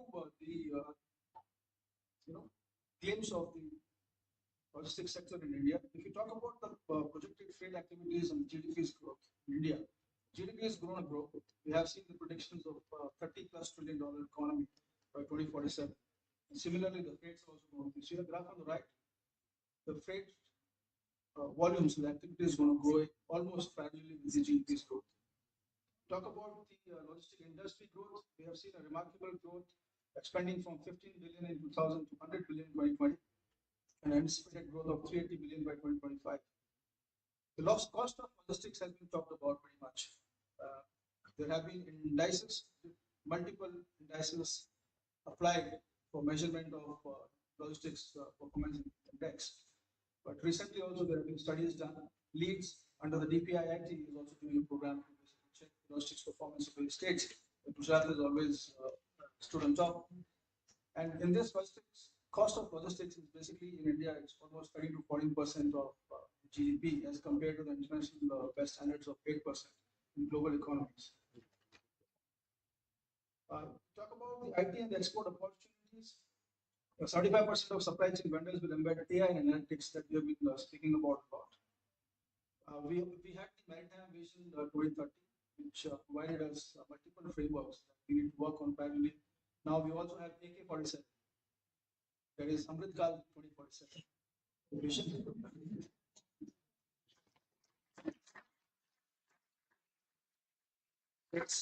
This vision is going to pan like AK-47. And then we have a competitiveness gap as compared to the Western economies, which is almost $500 billion that we need to cover up. Now, this brings me to an interesting slide. So, what we are looking at is the India freight and logistics market. We see that market size in 2024 is 317, it's going to grow to 484 with a CAGR of 8.86%. Aviation sector is going to grow the fastest as a mode of transport. So that's where the good news is.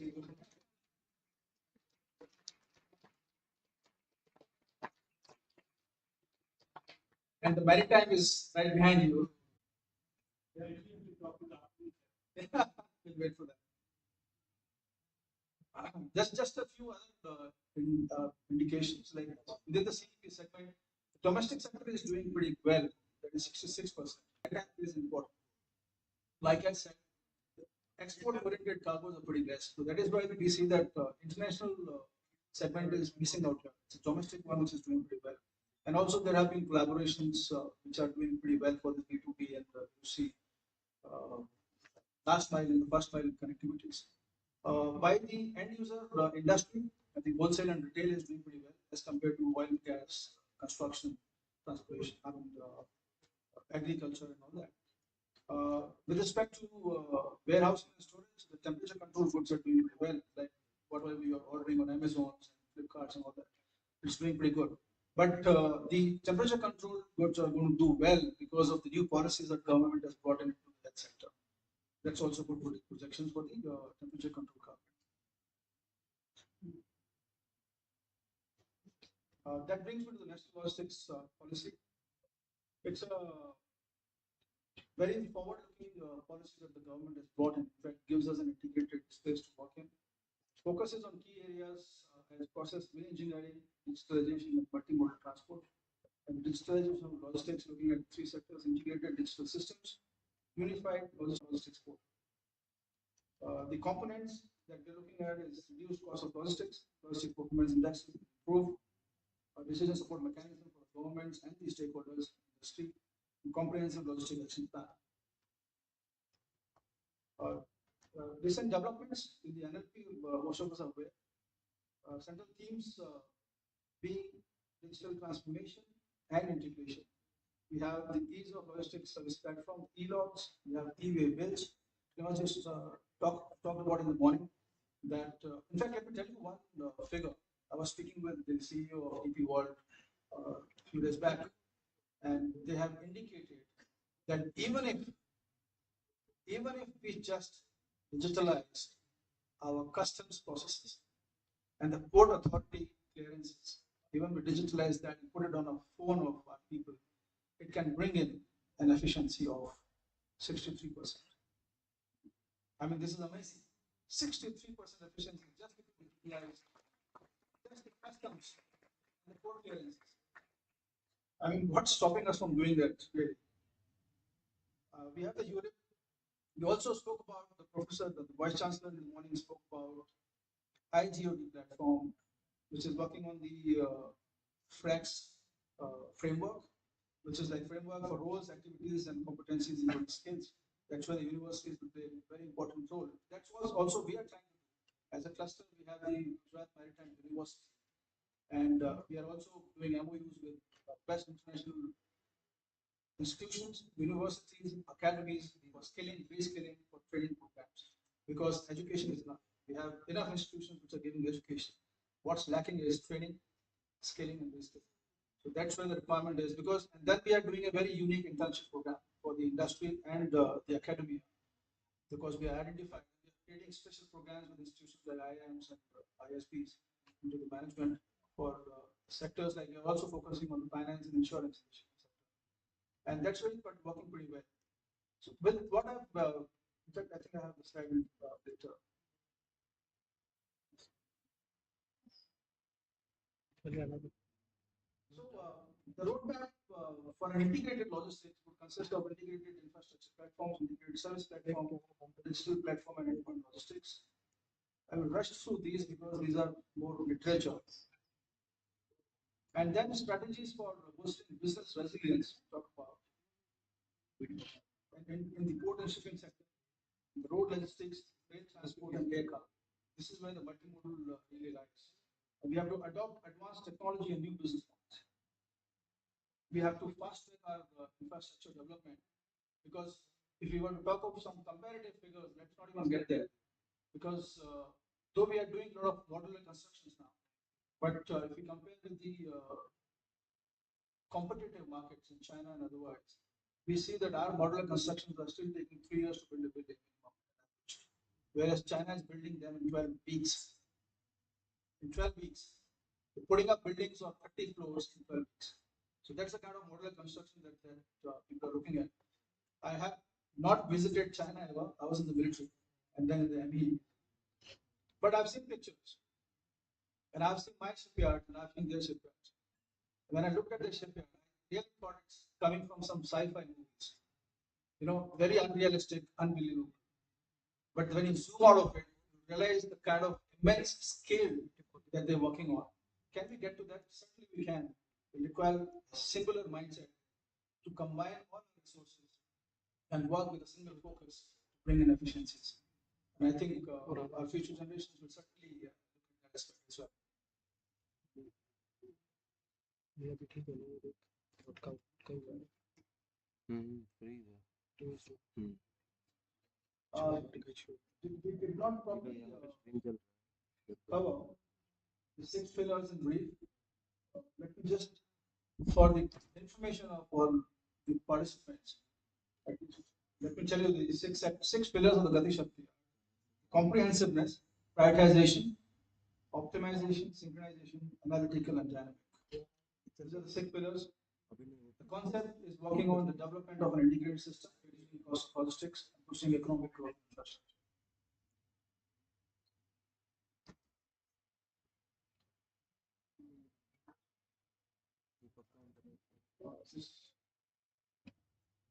So let me take you to the port and logistics sector and give you a little insight into what's happening in Gujarat. We have, so let also geographically visualize, you know, the Gujarat is the only port which is serving the north of India and northwest especially, to little to the east, Orissa and others, but still because of the efficiency, Gujarat is handling. We are almost handling approximately 40% of India's. That because half of India is actually connected to the international world only through Gujarat. And then the strategic projects that are coming up, we have, in fact, Gujarat, when it comes to the maritime, has always been policy driven and ahead of its times. Now I see a lot of coastal states now coming up with their own maritime ports. And Gujarat remains a point of reference for them. Pretty good news. And in fact, internationally also, like ports of Rotterdam, you go to Netherlands, we go to Norway. In fact, we have been discussing with a lot of other countries also. When they speak with Gujarat, they really speak with reverence. They realize not only we have immense potential, but we have achieved it. And we have 35 captive chapters which are really giving good business. We have a good industry connect. We are working on the skills development. We have the world's largest recycling yard, which is now the second best preferred shipyard because considerations for the Hong Kong compliance. But we have more than 100 yards out of our 120, 110 plus yards, which are already Hong Kong compliant. And there is a new bigger in the international market to send their end of life ships to the yards of Alana.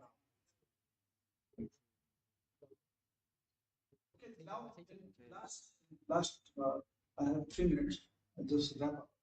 Let me just give you the story, which is still not being told in its full captivity, which is about GIFT IFSC.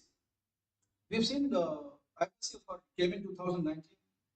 There was a SAFA, which is Ship Acquisition, Financing and Leasing Framework. So now the IFSC has a ship leasing framework. And when it comes to the leasing of ships, you know the accountancy standards of India, definition of lease, the time lease and the bareboat charter lease.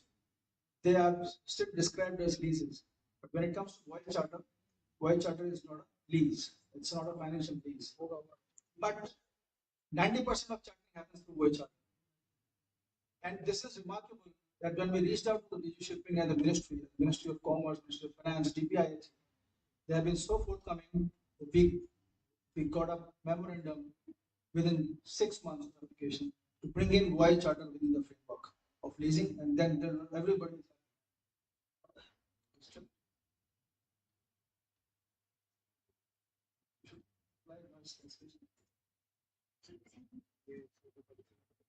yeah, so and then we had the voyage charter coming in. We also had an amendment to the SEZ Act because as per the SEZ Act, so this is really funny. I think I can speak without this. So in fact, When we talk about the shipping industry as such, which is taking place in the gift IFSC, this the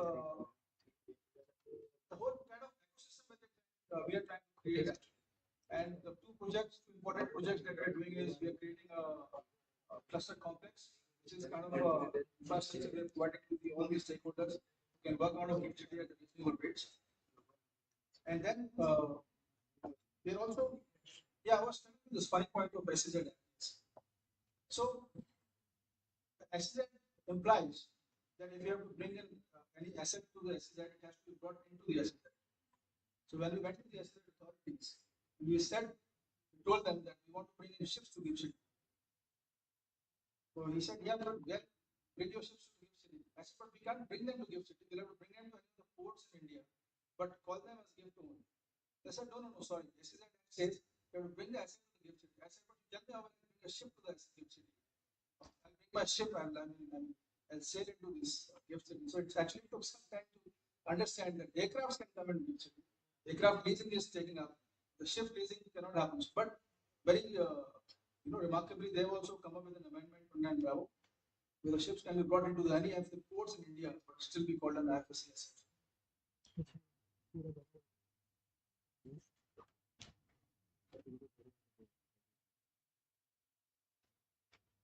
So, just talking about the GMC itself, Maritime Cluster, it's a cluster concept.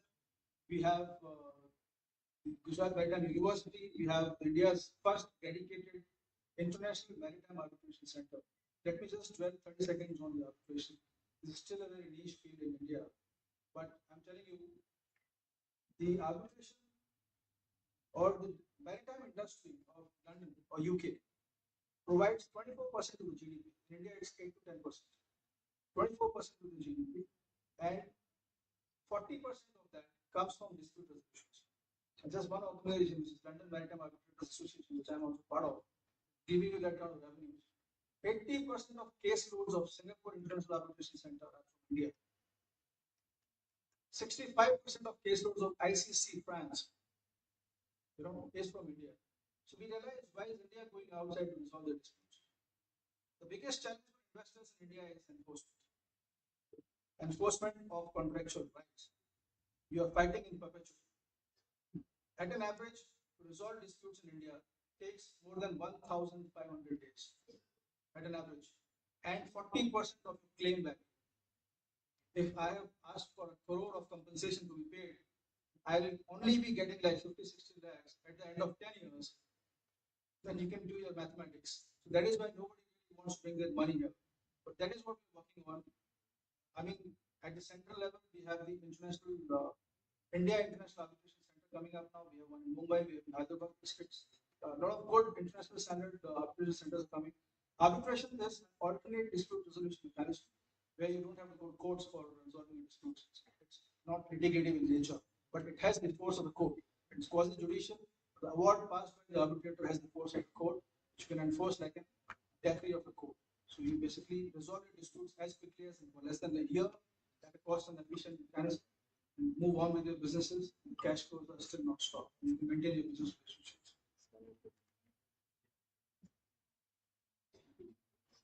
So, another aspect which comes, though I'm actually in 3 institutions now, 4 in fact.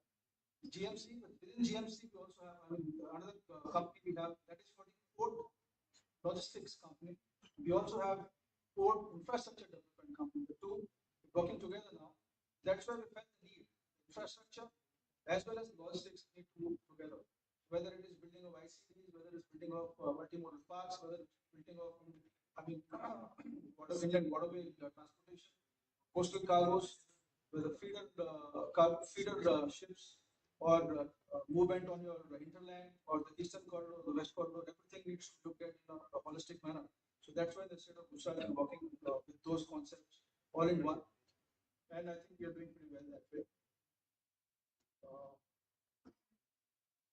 So that's it. I think let me just I just wanted to show you this slide. Okay, this is pretty interesting, especially for young students. This is a concept that I have conceived. World's largest blockchain-based digital platform for the maritime industry is what we are envisioning now. This has been already discussed in the last levels. This is going to be, of course, the blockchain as a platform. Blockchain is technology which will give you immutability. Blockchain is not a panacea of all your problems. We are talking about blockchain as if it's a pill, you take it and everything you get is solved. It's required when the systems are trusted. It's required where systems are not trusted. It's not required where systems are trusted. If you know the person on the other side, the system is working well, it actually came in the banks. Like Srinivas also said, it has to be faceless, it has to be contactless, it has to be paperless. That's where this whole thing is coming from. Transactions, if you want to really bring in democratic behavior in our transactions on a day-to-day basis, remove corruption, remove the faces, remove your judgments about people, remove your interactions with the people, make it completely digital. I think we are still one of the first countries who got its own digital currency framework. I mean, the government digital currency then. When the cryptos were being planned, we actually banned cryptos because we saw there's a lot of money laundering happening around. But then we are learning our lessons. But if it comes to the transformation, digital transformation, working very well.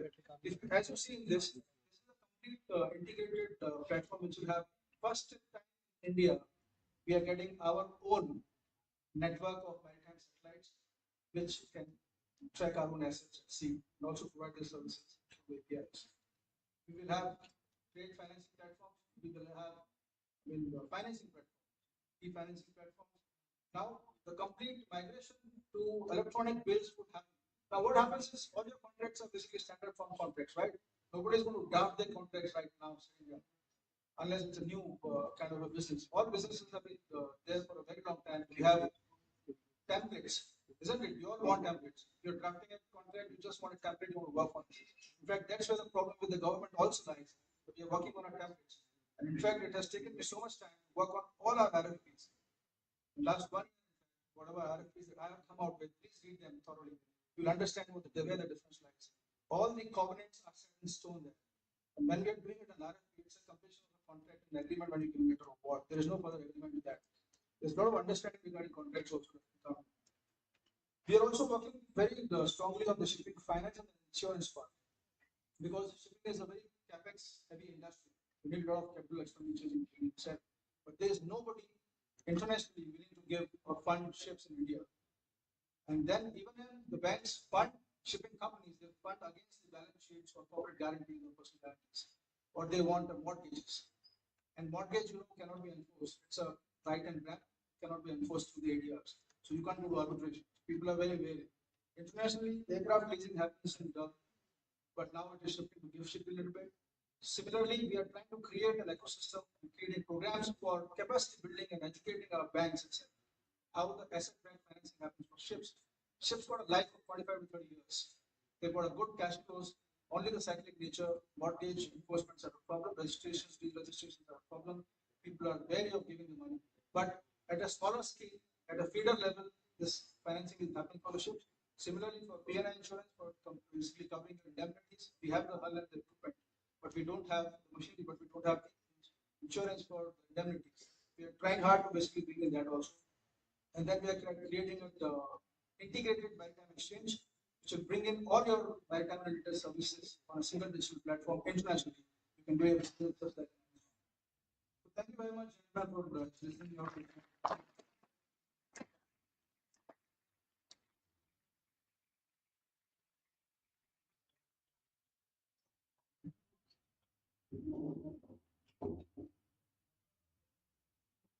Thank you so much, sir, for all your invaluable insights. I would like to request our Vice Chancellor, sir, Dr. Manoj Chaudhary, to present a token of appreciation to the dignitaries of the dais.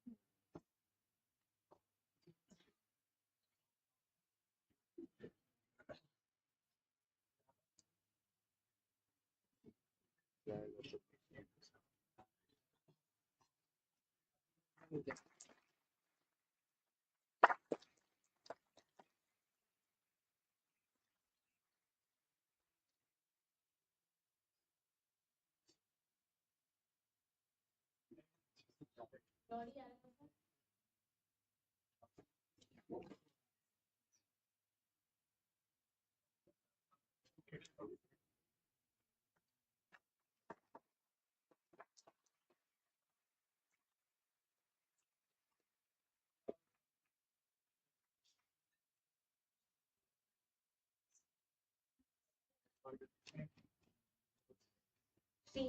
Srinivasa.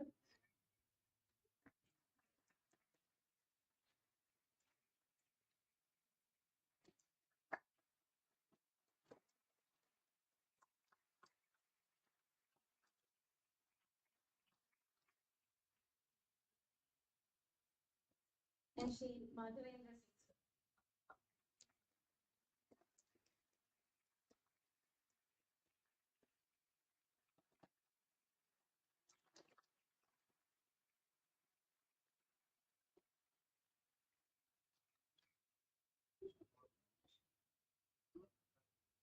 We have also been joined by 3 other dignitaries. I would request our Vice Chancellor to felicitate them. I would like to call upon Mr. R.B. Ojha, sir, Senior Director General Manager of Rail Vikas Nigam Limited.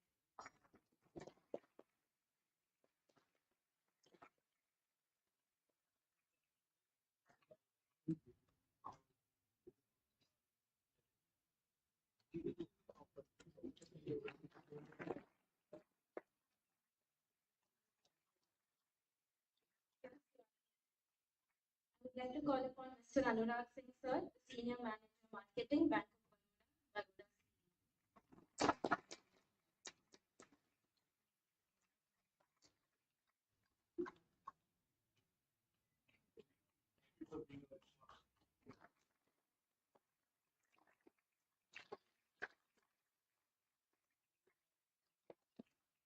Lastly, Ms. Darshi Ma'am, the co-founder at Vadodara.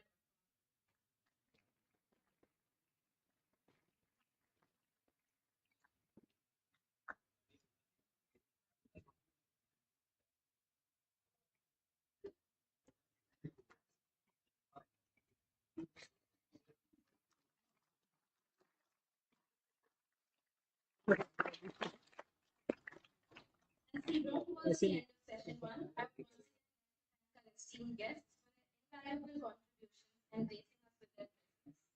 I would like to remind our enthusiastic students that we are having a host of exciting, competitive, and fun events taking place today. Please come forward and participate in large numbers to fully enjoy the festivities of Epitome 2024. Platinum sponsor RBNL, gold sponsor Airbus, and silver sponsor Bank of Baroda.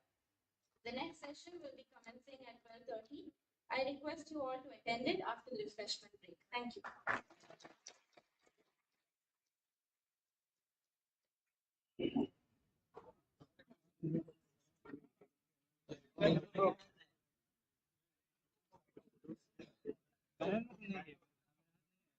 Depend. सौभाग्य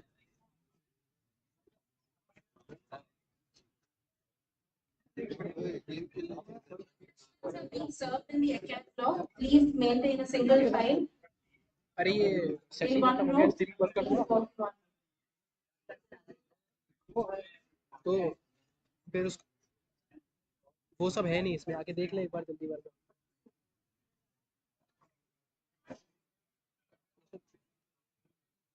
जल्दी आ उसको भेज दे किसी को भेज बंद नहीं है कैमरा उस पर वो डाल दे कैमरा बंद कर दे आगे से कैमरा बंद कर दे कैमरा आगे से बंद कर कवर से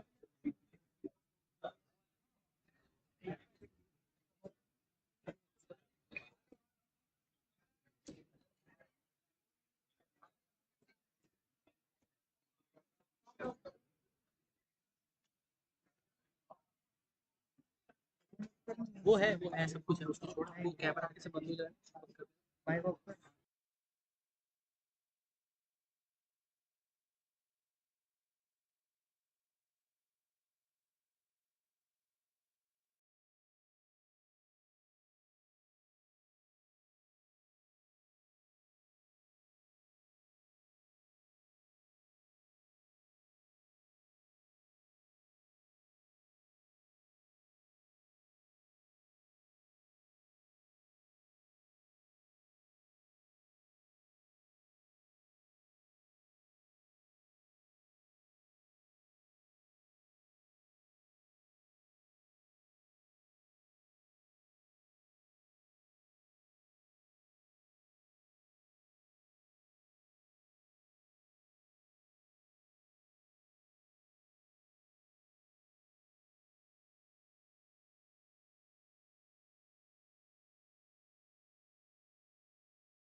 passing under sea.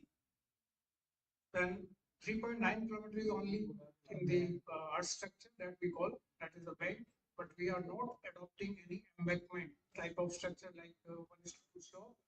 We are going for reinforced earth wall structure.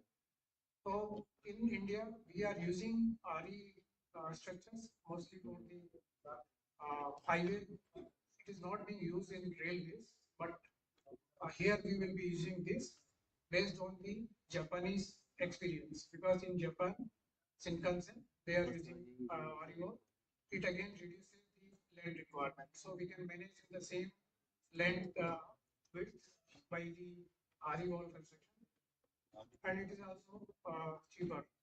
But this we will be using only to connect viaduct to the tunnel or something like that. So in the small RE wall construction is there. Some portion is being cut and then cut and all, etc. There are very few. As I mentioned, only on those locations where the viaduct cannot be done, because we need some clearances below the viaduct, and if that kind of geography is not there, then we have to connect it to this. When the trains will be running, there will be three classes in that: the standard class, business class, and the first class or train class. So that is equivalent to first class in air. The seating capacity is 750 passengers. When the train, 10-car train will be running. Initially, it will be 10 cars, and later on, it will be 16 cars. So when 16 cars there, then the capacity will be 1250 persons. So these are the states. So Gujarat is having almost 350 kilometers, and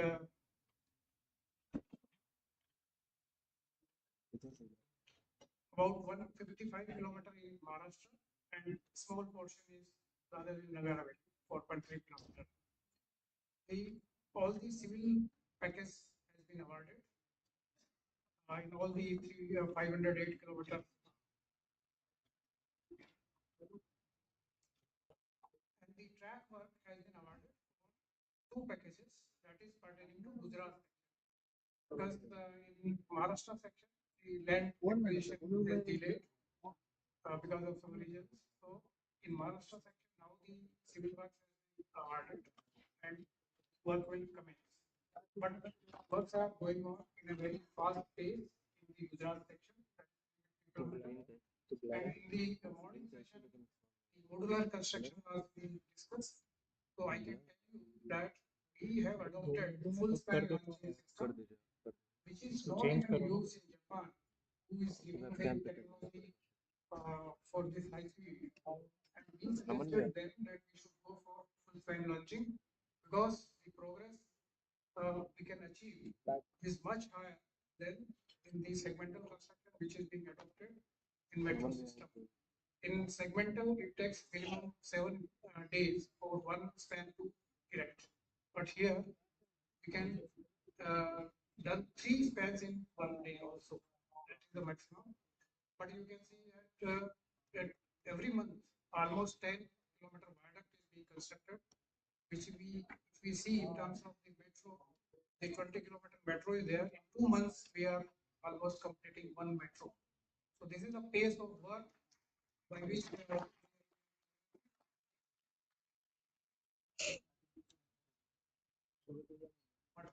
for the today's talk, I have taken the topic of because I'm in the track, so I will be studying here. So I will be discussing about the what kind of track structure we are using for this high speed.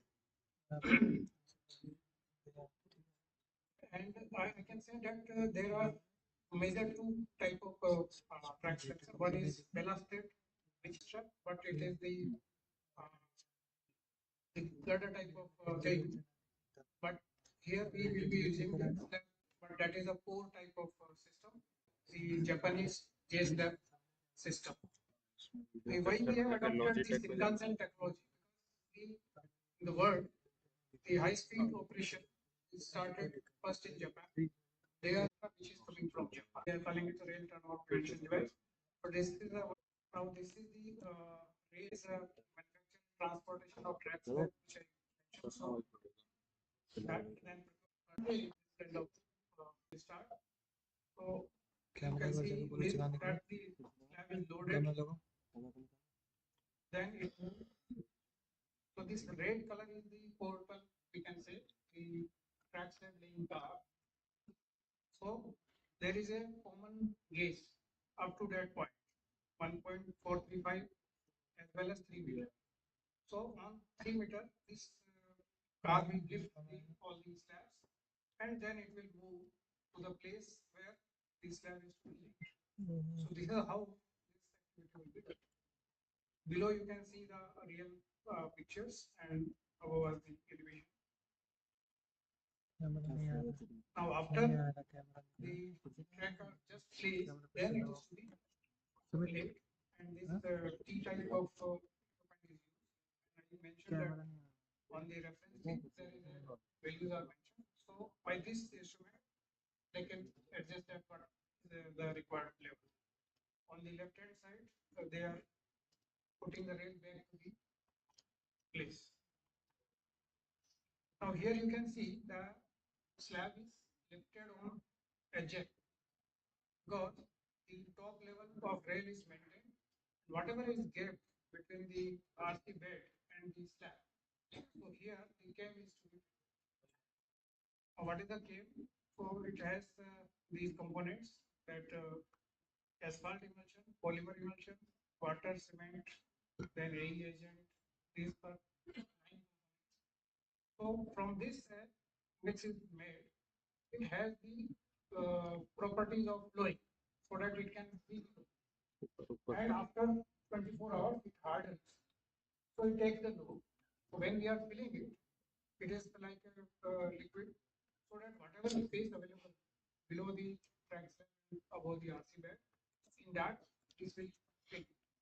And we are using a bag, the special bag, only to prevent that the material is not unnecessarily flown out and the consumption of material will be less because it is very costly.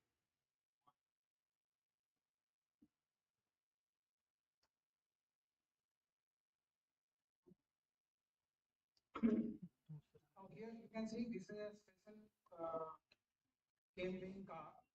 It is having tanks and hoppers and so all the materials are taken there and the mixing is done on site. Then all the properties are checked and then the filling in came is. So on one line is car running, on the other line the slabs are being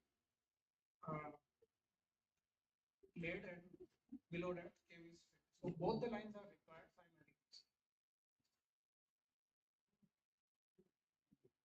Now similarly on the anchor, around the anchor, this resin, synthetic resin is filled. In case of tunnel, the temperature variations are not more.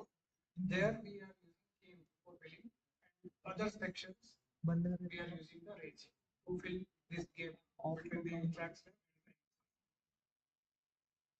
Now this is the laying of rails. So after the cam is filled, then the 3 meter gauge is again made to the now the exact gauge on the rail is being shifted there, and then secondary welding. So secondary welding we are calling that 200-meter long panels are now made as a 1 kilometer long panel. So at every 200 meter there will be one joint.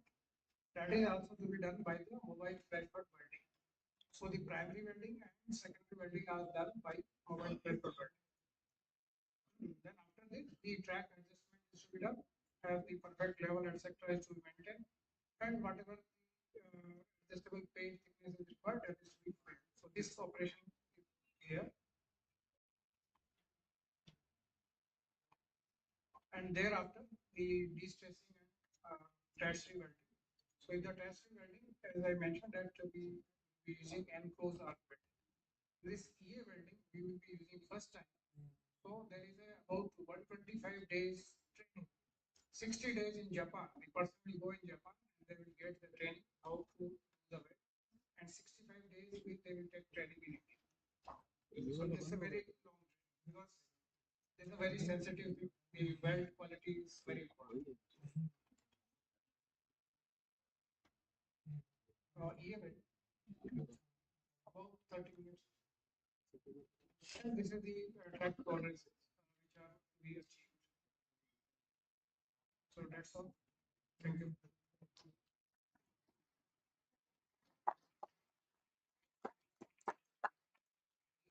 Machineries which we are having.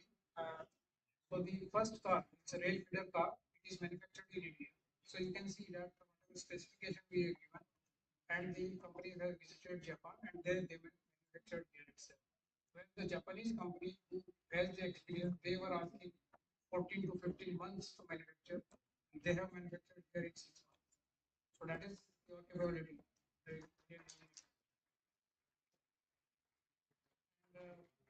This is a track slab laying car. This is also manufactured in India. And only the cane car that has come from Japan. And now the technology transfer agreement is there. So the further required machinery will be manufactured here. The track motor car and transport and wagons.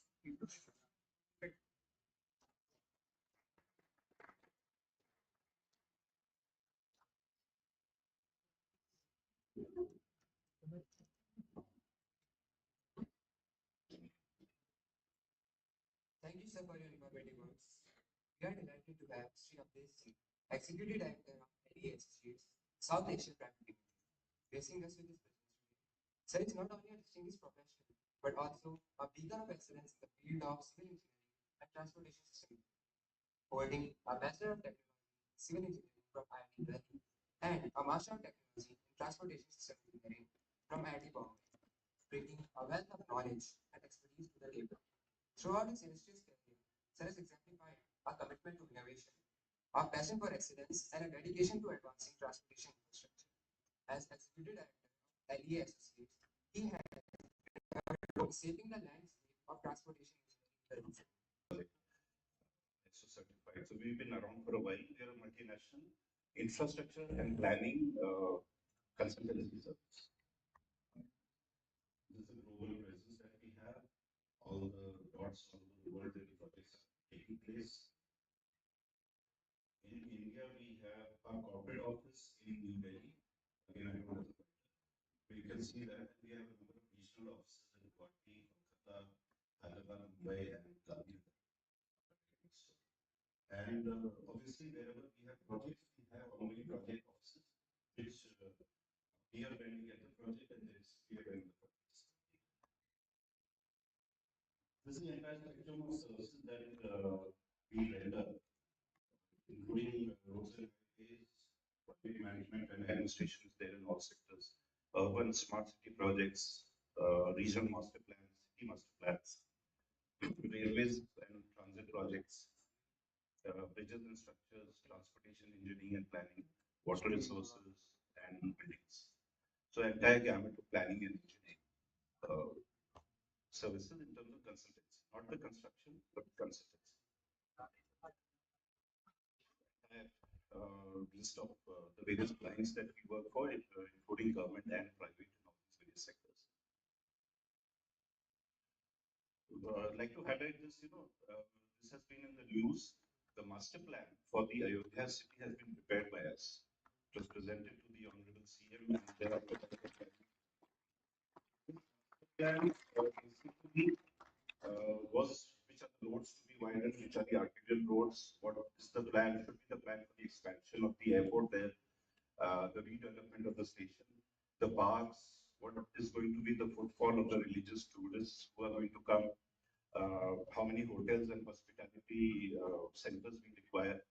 So the entire map was prepared by us. It's so satisfying because normally when we prepare such blueprint, it never sees the light of day. But here, thankfully, whatever we have drawn, this being largely a building project, it's a good opportunity to make it iconic in terms of implementing or integrating local architecture and design elements to make it iconic. This is the entire investment of almost 960 billion, which is about a lakh crore rupees. And the two major elements here would be The commercial development is the development of the land. We all know that railway stations have a lot of railway land in different areas. Some have more, some have less, which can be commercially developed. And the second is the railway station development project. Now, the commercial development will yield revenue to the railway department of the railway ministry. And the station development, of course, is more of a convenience. There's hardly any revenue in that for the railways.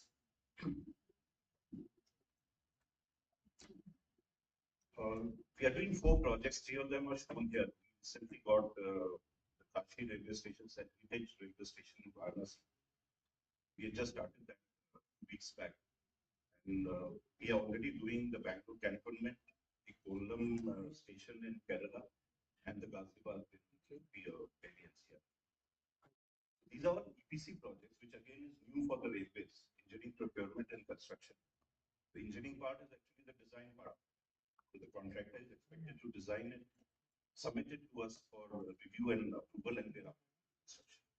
That again is a roadblock in many of these projects. Some modular concepts to share with you. These are the key components. I wish I had the pointer. You have the through roof, which actually comes in 6. We have just separated it out. Then the red part is the concourse. The blue blocks are the entry and exit blocks with segregation for entry and exit. So you enter the station, and the concourse is something. I mean, I'll show you some images, architect impression. Something like an airport terminal. You have retail spaces, public conveniences, courts. That is where you wait. And then you have the escalators going up to your respective platforms. And there are canopies over the platform. So this is the general concept of any redeveloped or modernized railway station. And of course, you have the FOBs for the pedestrians for convenience, because they need to go away from the concourse.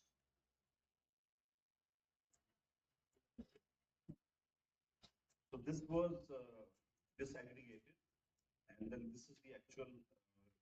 Bring the roof down. This is how the birds are going to look like.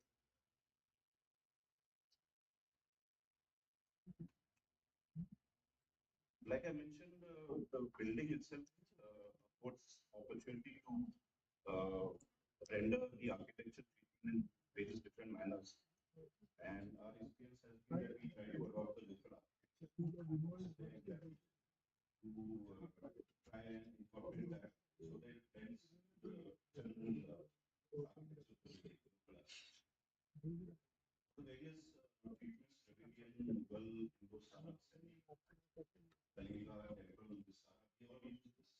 On the green in Bangalore, we are using the green concept of plant.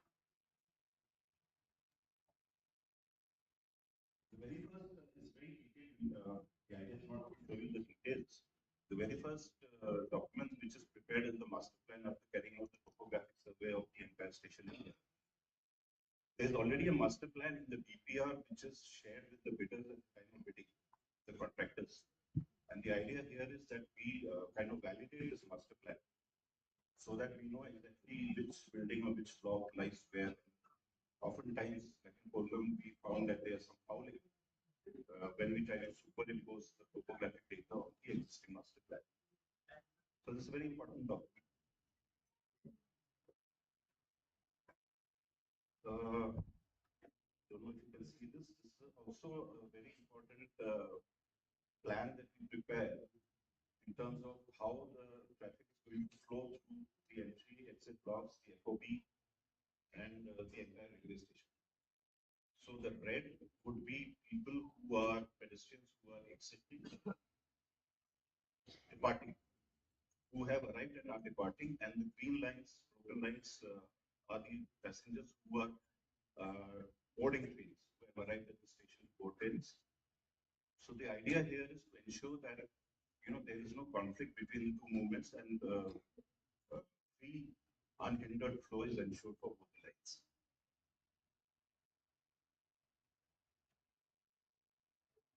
A similar one is prepared for the FOB. This again is very important to place the FOBs. There's a schedule of dimensions. Oftentimes the FOB escalators, etc., are in violation of that. So we prepare this just to make sure that we adhere to all the guidelines. Need not go into the figures, but typically these are the figures from our Budam project. We have escalators and lifts, waiting areas, and the kind of area in square meters for the air concourse, including the retail spaces. So just to show you the kind of numbers which are there in the area. Building information modeling and PMS is mandated in all the EPC projects of railway stations. In their contract, we are implementing the same there. From the good for construction drawings right down to the operations, so to ensure there's no fouling and no mismatch between any of the elements. SCADA is used for controlling from a central control station, power, heating, HVAC, air conditioning, firefighting. And project management information system, this is a web-based information system which basically monitors, helps in monitoring the project. All the reports are put up here. Financial and physical, what is the design of the entire thing is a dashboard which is prepared for the client on his computer so that he can see on a daily basis what is the progress. Because Michael, the progress of these stations is being monitored by the Prime Minister's office, and there's a regular input which goes there. So this monitoring system becomes very important. Now the mostly photographs here, how the stations look now and how they will look. Most of them are not yet completed. The ones I'm showing you is typically a 3-year project, 400 crores. So Kanpur Central Station, this is how it looks right now. Now, for some reason, all these old 1863 onwards stations have been in brick red and yellow or off-white. That's how it looks. Same with defense. Go to cantonment, that's what we used to pay.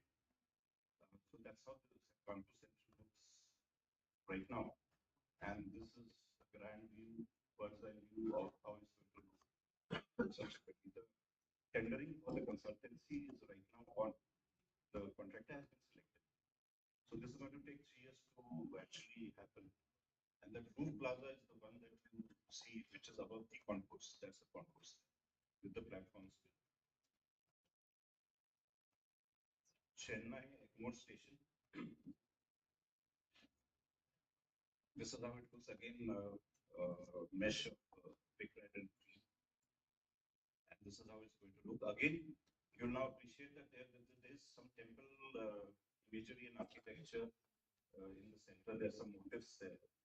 So there's a lot of scope, which is why each of these projects has got very good architects on the sector. Contract. So this is the architect's impression of how it's going to look. Ahmedabad. This is how it is right now. This is one of the most glaring transformation that I could see. So whoever is prepared, Gandhinagar is already there, already done. Again, I have some images that you have 5-star hotel there, and it's very grand. But here, going from this to this, the gap is so huge that it's very great transformation for a railway station. Again, the same on the railway station as it would look after completion. CST, Chhatrapati Shivaji Maharaj Terminus, how it looks now, and this is how it's going to look once it's already underway. New Delhi, this hit some roadblocks, but there are images of how it's going to look. So the one right now, I think there's some changes already made here about it. But this is how it's going to look. Plaza. There are some changes here, but this is the one when the consultant prepared the DPR, made these images, and there's a model also to the office of R&D. But they're trying to cut down the cost, and therefore trying to scope some of the elements. At Delhi station, Chandigarh. How not now, because Chandigarh is well into 1 year of its construction. There's a big confusion if you go to Chandigarh station right now. Maritime, JCBs all over. But this is how it used to look, and this is how it will look once it is complete. So this is a landmark in railway station development, even in railways, because you have 10 million passengers per day using rail. The first optical or visual impact when you go on a train journey to the station, and then you feel depressed, or when you have a station that's dirty or smelly. So the idea here is not directly also to improve your experience, your journey experience, so that you enter there and it actually looks like an airport, which will also help in increasing the modal shift of passengers at least to rail and increase the revenue. And they've been trying to shift from highways to railway. So this also indirectly is going to help with that. This is a grand building, the elevation of the whole Chandigarh station. The inside with the escalators coming down to the airport. Gandhinagar railway station, the structure you see in the center is the 5-star hotel, which is part of the entire station complex. 18 Mumbai. This is another view of the Gandhinagar railway station. This is the Rani Kamlapati railway station. It has been renamed. This was the Habibganj railway station in Bhopal. And this is the first PPP, pure PPP project in India, public-private partnership. I like to call it PPP, public-private people partnership, because the stakeholders also need to be on board. So here the money is put in by the private sector, the concessionaire. It's not a contractor, it's called a concession. And he recovers it through your retail revenues, some real estate revenues, etc. So thereafter it did not work, and our current honorable railway minister, when he came, he said that this is the pace that we are expecting will not take place in case it's PPP. So all the current ones are PPC, entirely government funded. And the view of the running company, this is also commissioned and dedicated to initials and operation. So these are general elements. Roof plaza just runs through this. This is a roof plaza. Now this is how it's likely to look. This is not for any station. Just give you an idea of what to expect when you want the concourse. So this is at level 1 at times level 2. So when you get off at the porch of the station, you take the escalator one level up, and then this is where you reach. You will have cafeteria, lounges, waiting halls, food courts, retail spaces, ATMs, just like a airport. There are challenges that we are now facing because we are implementing, because we need to see their trolleys at airports. Here, whether trolley can actually come, we can't allow trolleys on the platforms, escalator, there are issues. So those are certain operational issues that we are tackling, but nothing which can't be handled. So the concourse, like I mentioned, built over the tracks and platforms, and there are space for lounges, food courts, retail spaces, public conveniences, etc. Now this is interesting. You can do your ticketing there theoretically. I mean, depends on the project. Many stations this is provided for. And when you stand there, when you go to a station, I recently went to Varanasi. Your train is going to, you have to board it from platform number 2. You go on the FOB, foot over bridge, and you wait there. Rather than going down to the platform. And you say, when the train has come, then you go down. Now this thing is like, glorified FOB. So you can, there are mostly glass doors on both sides because this air condition. It's an enclosed space, so you can see from the glass whether your train is coming.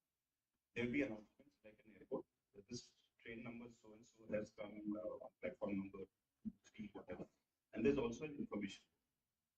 So if you have a lot of time, you can sit there, food court, retail spaces, bookshops, etc. And when your train has arrived, so it's a superior travel experience. These are waiting areas on the left, lounges like you have at airports. Again, these are artist impressions. It depends on how much space is there and what's the cost of the funds available for that station. And then the air conditioned waiting areas. So you all get a fair idea of what it's going to look like.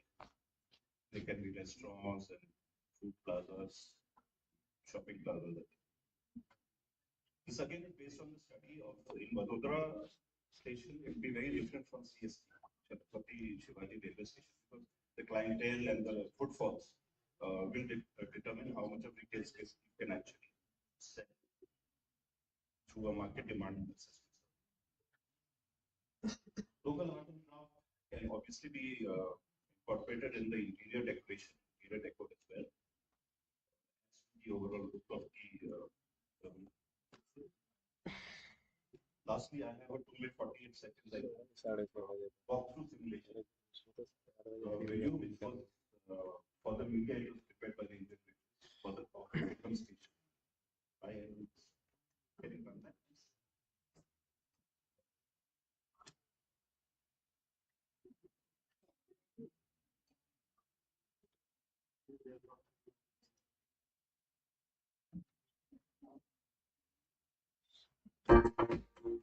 With an aim to provide a convenient and hassle-free experience to the passengers, the Indian Railways has been swiftly upgrading the railway infrastructure across the country.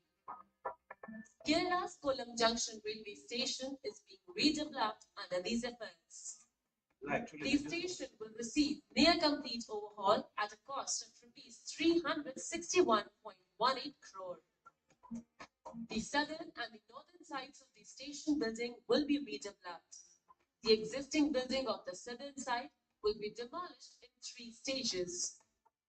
The operation will set off with the construction of a new service building on the northern side.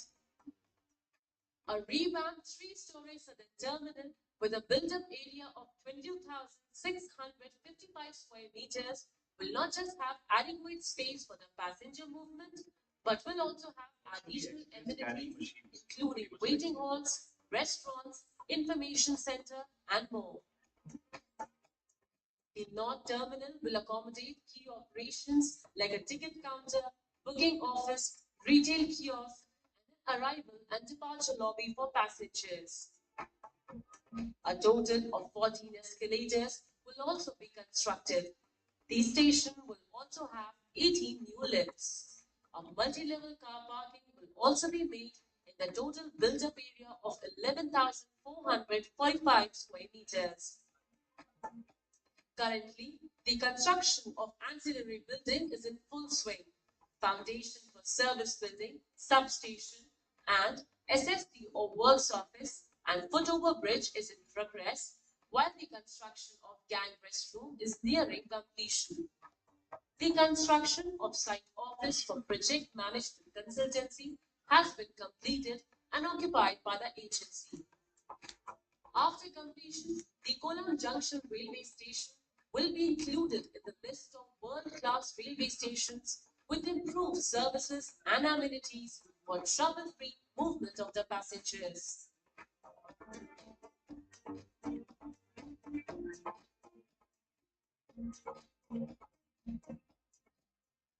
You can exit that, come back to the presentation.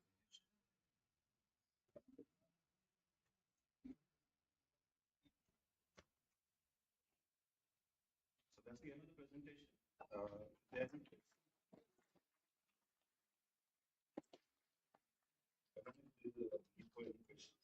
Otherwise, you can email it. Any questions from the students? Okay, thank you.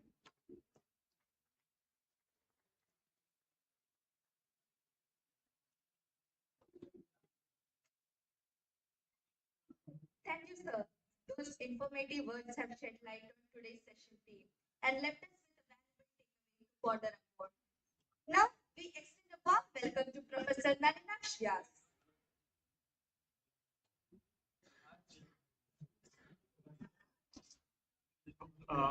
Because it is already lunchtime. So what we will do, we will break for lunch now and we will resume at 2:45. I requested Professor Vyas that we can have his talk starting 2:45 after the lunch break, given that all of us are hungry, so let us have lunch. Thank you.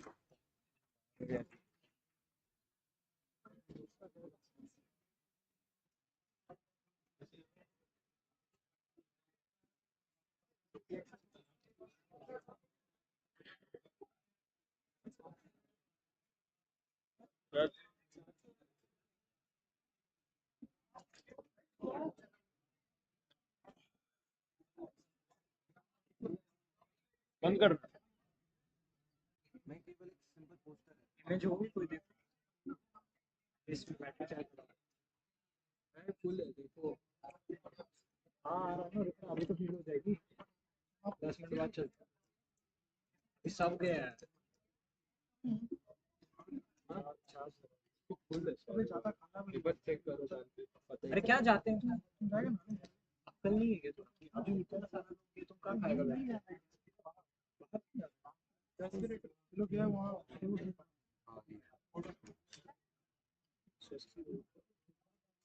हाँ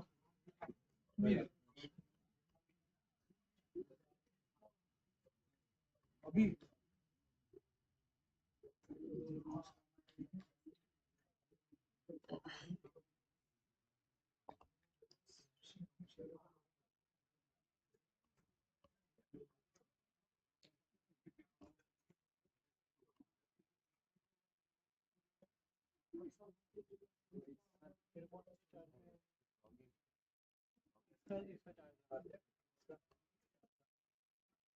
खत्म हो जाएगी 50 पे आएगी तब पता चलेगा। तो हो ही रही है वो तो 60-70 हो गई। खराब बैटरी नहीं है मेरे जेब में कहाँ है वो? अभी क्या चल रहा है बैटरी नीचे लगा। अरे पॉज कर दे यार। अरे पहले माइक ऑन करना चाहिए ना तुम लोगों को।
I request Professor Chetan Vaidya, Architect Planner, to come forward and receive the token of appreciation from our Vice Chancellor.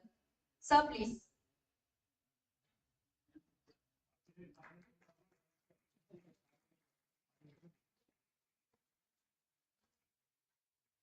Thank you, sir.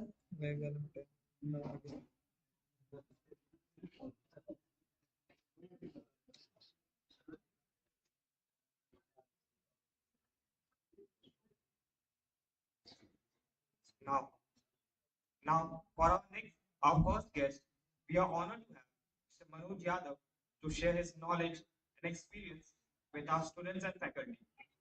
Mr. Manoj Yadav is an officer of Indian Police Service of 1988 batch of Haryana cadre. Currently, he is holding the designation of Director General of Railway Police Force. He has worked as Special Director.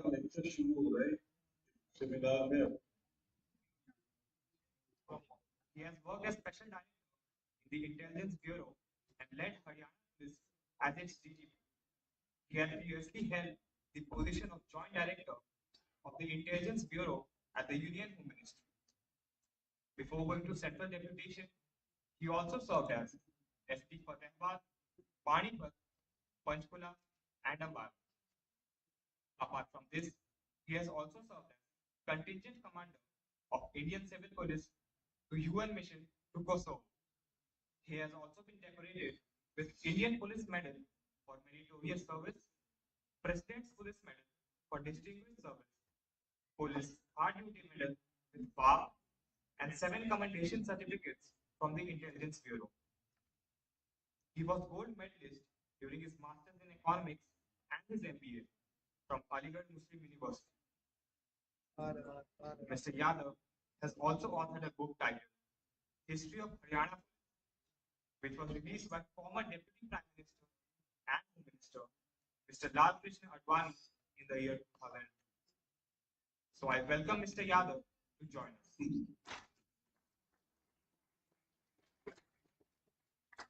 Yes, very good morning, Professor Chaudhary. Am I audible? Yes, we can see you. Thank you. Thank you. Thank you very much. So first of all, I am greatly honored for having been given an opportunity to address this august gathering on the occasion of this epitome. I've been speaking on the field of transportation security because by temperament and training, I'm a security professional. And as we march forward, it's important to keep the security imperatives in the view. Without much ado, I'll come to the topic straight away. During the topic, I'll be covering 4 main areas of transportation. The first one being the civil aviation security setup. Second, the port sea transportation, the mass rapid transit systems, railways, and roadways. And I hope to finish it in 30 minutes, which have been kindly allocated by Professor Chaudhary. In the field of transportation, India has the second largest road network in the country, with a total road length of more than 62 lakh kilometers. Similarly, India's railway network is spread over more than 68,000 kilometers, making it the world's 4th largest railway network. In the field of aviation, India has more than 150 operational airports serving about 1.1 million passengers every day. Similarly, if we talk of maritime transportation, we see that India has 12 major and 239 minor seaports. These ports have a throughput of more than 4.6 billion tons of sea cargo every year, with a value of more than 9.5 lakh crore rupees. The Gati Shakti initiative of our Honorable Prime Minister is the national master plan for multimodal connectivity. This, along with the Sagarmala scheme, are expected to give further boost to the enormous transportation network spanning the vastness of this country. account of its vast subcontinental spread and its importance for Indian armed forces, also for the common man of the country and for the supply chain of the country.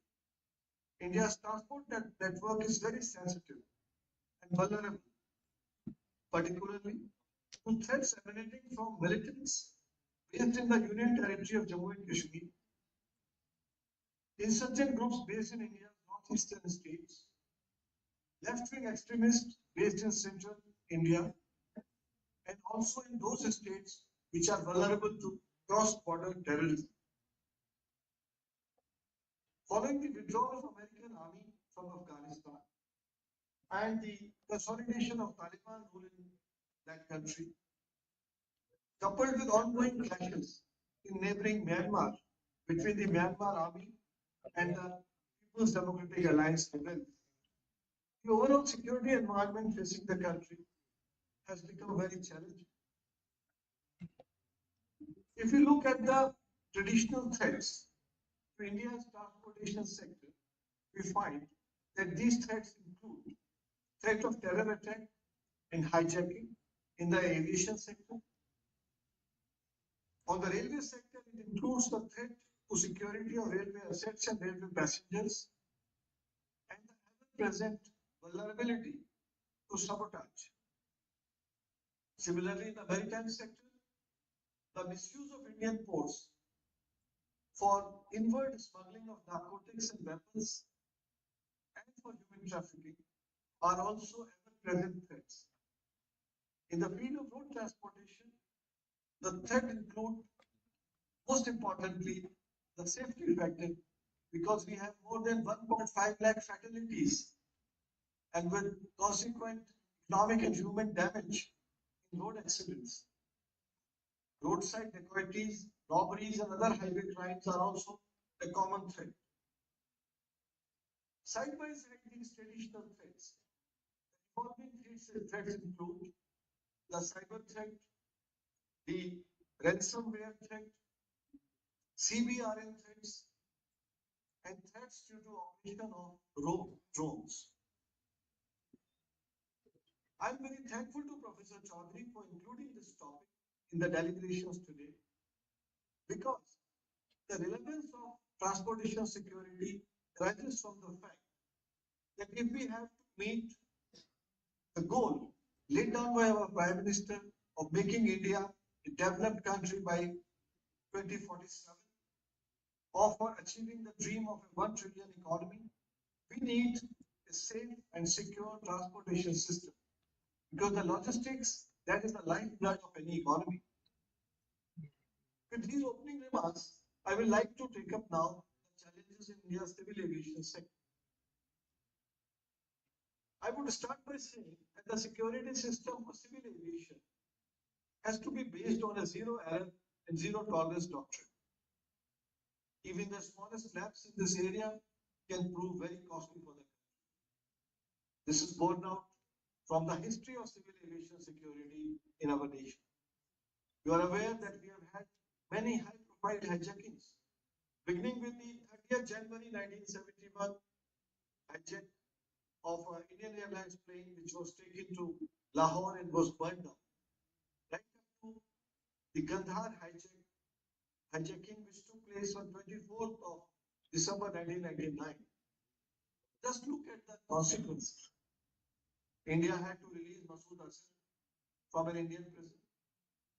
He went on to create Jaish-e-Mohammed, and this outfit was subsequently found responsible for the Parliament attack, for the Pathankot attack, and the Pulwama attack. Even if you look at the global level, you would realize that the simultaneous hijacking of 4 airliners in USA on 9/11 significantly affected the course and contours of the world history and international relations. So if we look at the civil aviation sector within the country, we find that during the last 7 years, Prime Minister Yojana has created new landmarks in this field. In this period, the number of airports has increased by 150%, whereas the number of passengers has doubled, bringing India to the third place in the global aviation industry. Now we have this task of ensuring the security of not only the aircraft but also the airports.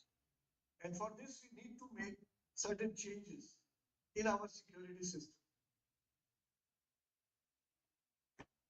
What is the present system? Let me describe it. At present, the task of creating aviation rules, regulations, and creating policies is done by Bureau of Civil Aviation Security.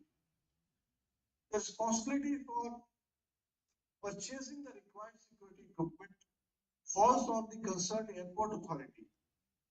In the public sector airports, this is done by Airport Authority of India, and for the privately owned airports, is done by the private operator. The civil aviation policies are implemented at the airports by the CIS and by the state police also. Whereas the screening of the cargo is done by a private agency at all airports. So you can see that we have a multi-agency setup in the field of civil aviation security. And no single organization is responsible for the overall security. To my mind, this is against the fundamental principles of security, because one authority should be responsible for all aspects of security. The second important point that I would like to make is that the implementation of the security protocols laid down by Bureau of Civil Aviation Security is also subject to differential implementation. At present, at 66 airports in the country, the security is being provided by Central Industrial Security Force. And all of us have experienced that they do a very thorough job. However, at 80 smaller airports, this task is being performed by the state police personnel. And therefore, that is where our weakest link lies. I would like to highlight this on this gathering that at present, the most important person at the airport is a screener. The person who screens the passengers, the person who does your DFMD, HHMD check, and he has to be a trained person. At present, state police forces need more than 500 trained screeners, whereas only 100 are available. Similarly, out of 4,100 state police personnel which are manning these 80 airports, only 10%, that is about 400, have done the basic civil aviation security course. Of course, the old saying goes that a chain is as important as is as strong as its weakest link. Plus, we have some contemporary problems. At present, we do not have additional database for conducting advanced profiling of passengers and cargo. The cyber security of the information infrastructure in the civil aviation sector and security from attacks by rogue drones also deserves our attention. So I have highlighted the challenges. You may ask, what is the way forward? I am of the opinion that the complete responsibility for aviation security should be with one sovereign government agency. And this agency should have the right of creating the policy and regulations, ensuring the implementation, and also the execution. Plus, the entire responsibility and accountability should be of one agency. Secondly, we understand that government does not want to hire too many people. It wants to give some space and scope for private security, which is less expensive. Therefore, I am of the opinion to achieve a balance that the core security function, which involves screening of passengers, screening of baggage, and screening of cargo, should be only with one single sovereign agency, because this is the most sensitive part of the security operations. This agency should also be responsible for training of all government and private sector security professionals. This agency should have the responsibility for purchase of equipment so that standardization can be achieved and new technology can be, any new technology can be introduced throughout the country in a uniform manner. Then we come to non-core security functions. These can be given to a private agency, and this experiment has already been tried at the Indira Gandhi International Airport in Delhi. And this private security personnel can be tasked to perform such functions, given the required training according to the protocols and standards laid down by the sovereign government agency. So this was about simulation sector where I highlighted the challenges and the way forward. I will adopt the same model for the ports security also. If you look at India's maritime sector, you will find that sea transportation is one of the easiest and least expensive means of foreign trade. The external sector plays a very important role in our economy. At present, Indian ports handle almost 90% of India's foreign trade in quantitative terms and almost 70% of our external trade in terms of value. Our seaports handle 56% of India's total cargo traffic. So first we have to identify what are the challenges to ports security in our country. All of you are aware that all over the world there is a standard protocol which informs the security of ports. It's called the International Ship and Port Facility Security Code, ISPS code. This code lays down the policy and the regulations for regulating the movement of ships on high seas and also laid down the policy for ensuring the security of ports, cargo ships, and the crew deployed on these ships.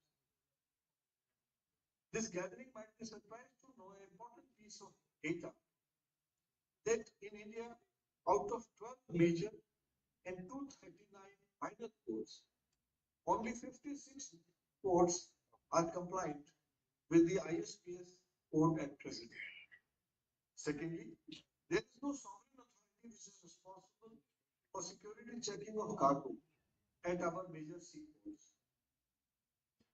The responsibility of the security agency, which is CISF or state police, is limited to checking only the documentation. They have no authority to check the contents. You may argue that there is the Indian Customs and the GST Directorate. They can look at the cargo, but we must remember that they look at the cargo from revenue angle and not from the security angle. From time to time, we keep on hearing reports in the media about large-scale seizure of narcotics and weapons which were being brought into the country through the sea route. You may recall just 3 days back, Narcotics Control Bureau has made a major catch of Gujarat coast. In September 2021, there was one of the largest catches of 3,000 kgs of narcotics at Mundra port.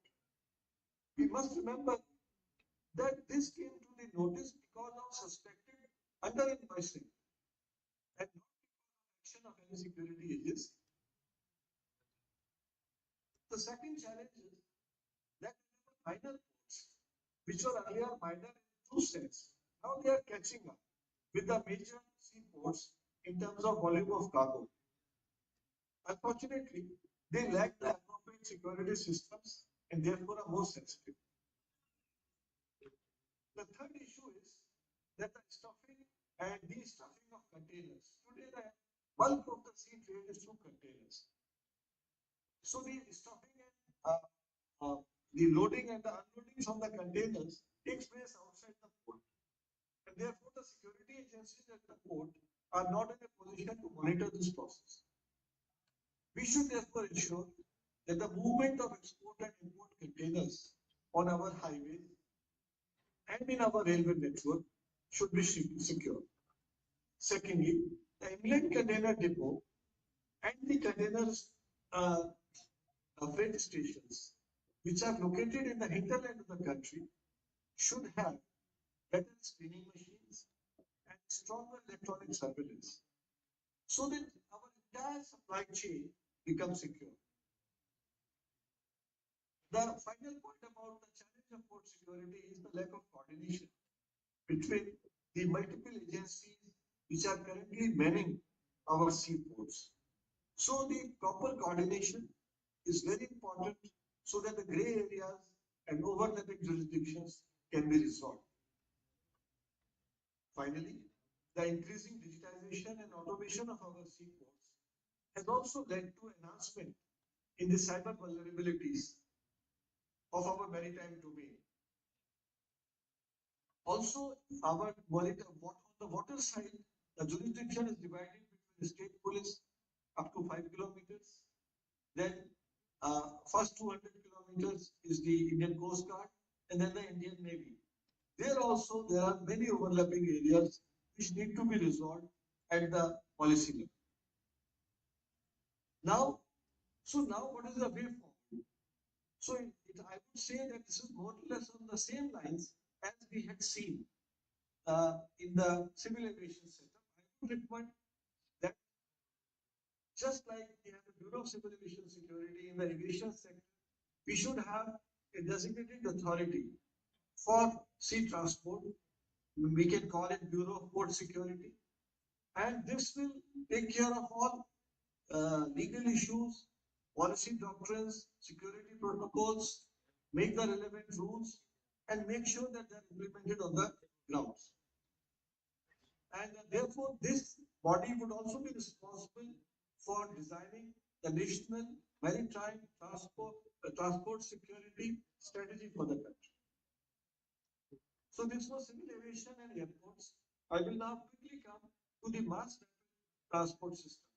You are aware that metro rails are now coming up at a very fast pace at more than 17 cities throughout the country. In Delhi, when it was created in the year 2001, between 2001 and 2004, the responsibility for security was given to CIS. And CIS is doing a very good job. And the Delhi metro security has remained more or less foolproof till date. So now, if we have to reduce our carbon footprint, we have to promote mass rapid transport in our urban areas. We find that at present, there are 11 states, 15 big cities, 34 metro lines, and 631 stations. A total of 813 kilometers long metro is working in different parts of different major cities of India. In 6 cities, metros are being constructed.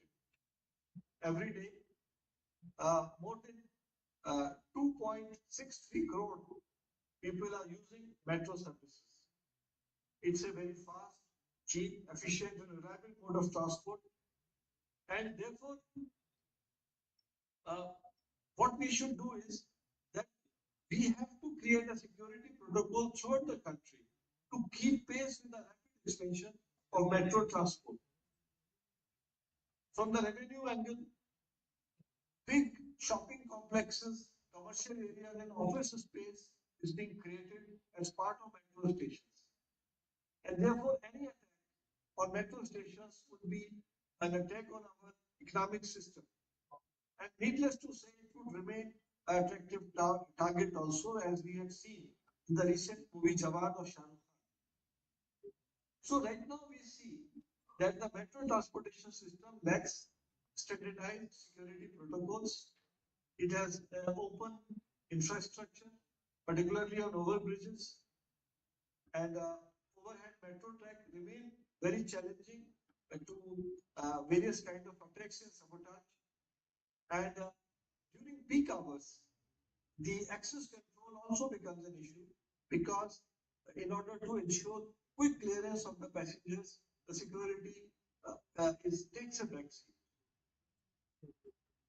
So, for metro transport, we have to create a metro-oriented, uniform, standardized training material and implement it. CISF has an excellent record in this case, in the case of Delhi, and it is right now involved in training the state police forces, which will, in their, for example, Kerala Metro, Cochin Metro, Chennai, Hyderabad Metro, the state police will be manning that metro network, and they are being trained by CISF. And we should constantly analyze the security incidents taking place in different metros and create a uniform security protocol, and also standardize the security equipment, the cameras, with the, if possible, with facial recognition technology, uh, sensitive baggage screening machines, handheld metal detectors, and the doorstep metal detectors. And obviously, in any economic model, which is the public, people say that metro is not a money-making proposition. It has a larger social purpose, but cost has to be controlled. So we must adopt a hybrid model in which core duty should be by a sovereign agency and non-core duties can be entrusted to a private security agency. Now I come to railways, and I've kept it for the last because myself now a railway security professional in my present role. You are aware that Indian Railway is the world's fourth largest rail network, and it is called the lifeline of the nation. And RPF, it has a dual security control. The responsibility for security of railway passengers and railway property is, and passenger areas falls with the RPF. Whereas we also have the government railway police, which have police stations where whatever crimes happen, they are registered and investigated by the GRP, which belongs to the state police. So, the Indian Railway has a network of 68,000 kilometers, and more than about 2 crore, 20 million people travel on Indian Railway network every day. Thousands of trains are running across the country. So what is the RPF doing now? The RPF, I would like to use this platform to highlight that apart from its routine security-oriented work, RPF is doing a lot of other work, which includes prevention of human trafficking, particularly trafficking of children for labor, prostitution, and begging. It's also involved in a big way in ensuring women's security through a number of initiatives. It's also involved in assisting the state police and the enforcement agencies in catching trafficking of narcotics and weapons on Indian trains. And but I leave the details for some other occasion and some other forum. But what is our basic issue? You are aware that Indian Railway has a very open architecture. And we have hardly any access control because a typical railway station is open from multiple sides. The cargo which is traveling on the train, there is no system for screening it. Even in the SLR on the train, the first and the last bogie is called the SLR bogie, where there is provision for carrying accompanied and unaccompanied cargo. At the moment, there is no baggage screening for that also. And the investment in railway security infrastructure has been inadequate because it is considered a cost center and not a revenue center. Technological interventions, the Indian Railway has been evolving at a very rapid pace over the years. A lot of new technology, including Vande Bharat, Kavach, automatic signaling systems are being introduced at a very rapid pace. However, on the security side, we seem to have stood still and not innovative. The biggest problem in Indian Railway is overcrowding because of the vast gap between demand and supply. Now with the DFCs, the dedicated freight corridors being operationalized, I hope that there will be certain decongestion of the heavy routes, and we will be in a position to introduce more trains so that trains can be decongested. Manpower challenge is always a challenge because for last many years there's no fresh recruitment taking place, which places a burden on our manpower resources. So today, Indian Railway is in the zone of transition. You would recall just last week on 26th of February, Honorable Prime Minister, in one day, he launched number of mega railway programs, including renovation of more than 500 railway stations across the country. And large number of new trains, including Vande Bharat, are being inaugurated. Therefore, we need more and more induction of high technology for strengthening the security sector. For this purpose, at Delhi, we are creating a centralized command and control center. There is a huge program of installing CCTV cameras with facial recognition system features at most of the major railway stations. And also, we are working closely with other security agencies for intelligence collection and coordination so that any emerging threats can be nipped in the bud. But funds remain a challenge. As you might have seen that at the airports, when Delhi airport and Mumbai airport were completed, there was a air passenger user fee was being charged. So I would suggest that we can have a railway security fee. And probably 1 paisa per ticket would be enough to give us a very robust, well-equipped and modern technological backup to ensure the security. We also need a lot of innovation and research and development in the field of security, in the field of baggage screening, in the field of access control, etc. So therefore, we have to combine manpower, technology, and security infrastructure together to ensure that the Prime Minister's dream of creating a world-class railway system in the country in the next 10 years is realized and people feel encouraged and safe to travel by the railways. The last problem is the road transportation, which is I will not cover it today because in the field of road transportation, our main challenges is our national highways, which cater to bulk of our road traffic, bulk of our transportation of goods, bulk of passengers, and they also account for bulk of the accidents which are taking place. You would be aware that Indian roads are one of the most unsafe in the world. And more than 160,000 people lose their lives in road accidents in country every year. Thousands of people are injured and thousands of crores of property is damaged. The second challenge is that of highway crime. And therefore, our national highways pass through various states and the standards of law enforcement, the requirement of coordination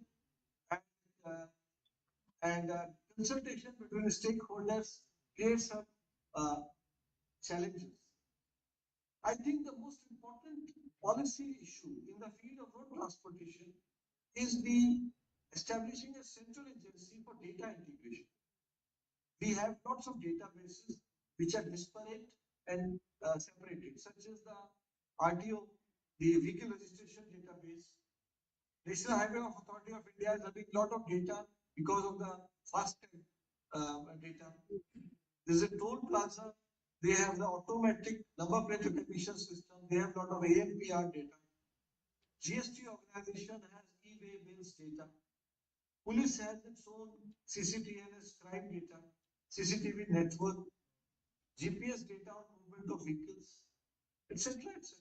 So I think that in the field of road transport, we need to have a national repository of data where through APIs these databases can be linked so that the security of any vehicle, whether it's a cargo vehicle, a truck, or a passenger bus or a car, can be ensured, it can be monitored, and through artificial intelligence, if there is any stoppage or any abnormal movement, the technology can catch it and then can alert the relevant law enforcement authorities.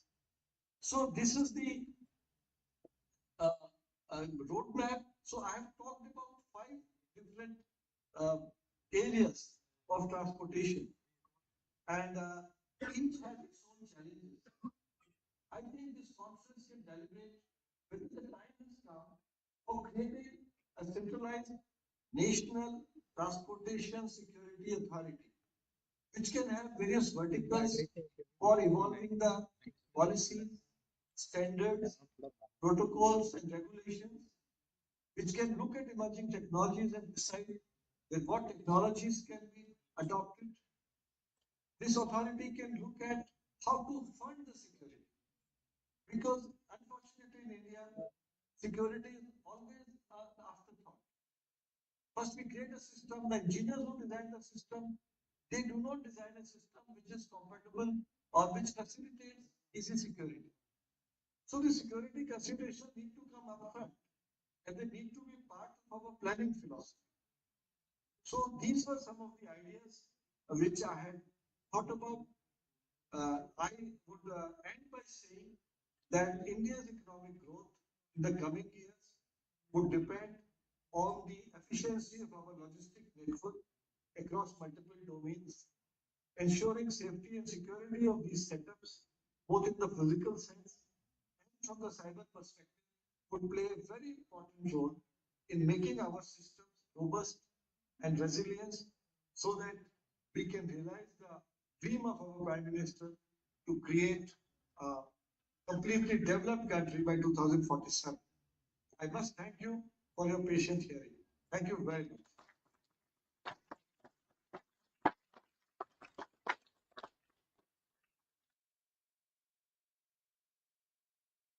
He was here talking to us, we would have listened to the thunders of God. Right? Yes. So can we request each one of us to get up and give a standing ovation to him?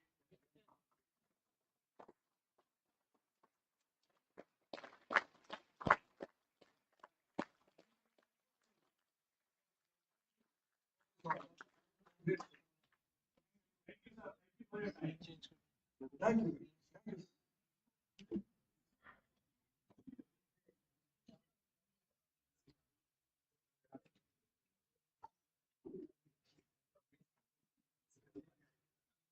Thank you, sir, for joining with us today. Now, we extend a warm welcome to Professor Narinash Vyas, a distinguished luminary in the field of mechanical engineering, a trailblazer whose achievements have left us an indelible mark on the landscape of technology and academia. The esteemed professor of IIT Kanpur with a Bachelor of Technology in Mechanical Engineering from IIT Bombay, Master of Technology in Mechanical Engineering from IIT Delhi, and PhD from IIT Delhi. Professor Vyas' expertise transcends borders, as he has served as a visiting faculty at prestigious international universities such as National Chungcheong University in Taiwan, the University of Mauritius, and Nanjing University of Aeronautics and Astronautics in China, and many more. Sir has also held the prestigious position of Vice Chancellor of Rajasthan Technical University from 2013 to 2015. As the former chairman of the Technology Mission for Indian Railways, he spearheaded initiatives to implement Industry 4.0 protocols. On behalf of GSC, we welcome you, sir, to EPITOME'2024. I kindly request you, sir, to share your career experience.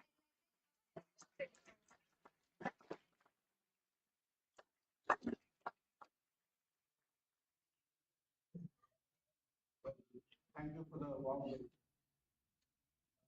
I am indeed very grateful to Dr. Chaudhary to have invited me here on this. ठीक है ना focus In fact, I have been to this institute quite a few times and have seen its transition from the days when it used to be the staff college to now the Shakti Vishwavidyalaya. And indeed, it has been a vision for a very long time that the country has an institute which provides comprehensive training in the area and serves also as a research institute in the area of transportation and logistics. And you are very lucky indeed that you got now a vice chancellor who is driving this vision. Without him, let me tell you, this would not have been possible. This transformation that you see today in this institute And I have seen this institute for the last 20, 25 years. This would not have been possible without the vision and the dynamic leadership that Professor Manoj has provided to this.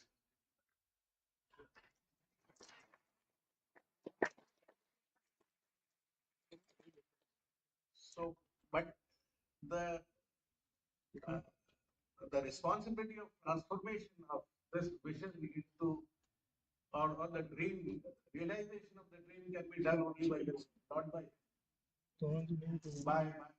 the faculty and the students of this institute. Only then we can drive India's progress in the direction.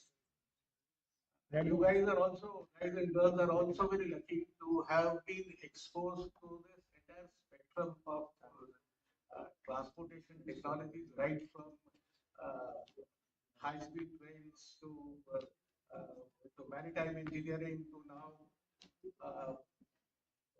security, the national body for security systems. I hope some of you have taken notes on what you are listening. At least take some notes. That is the first step in realization of this dream. Just by listening and then going away and being happy about it, it's not going to take it. Okay, so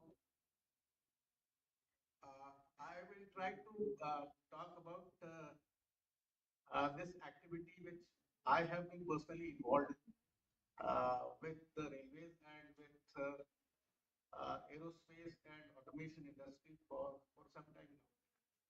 And try to finish it within 25 to 30 minutes at most. Okay. We're talking of digital twinning of transportation includes the entire cyber physical space of technology. Can you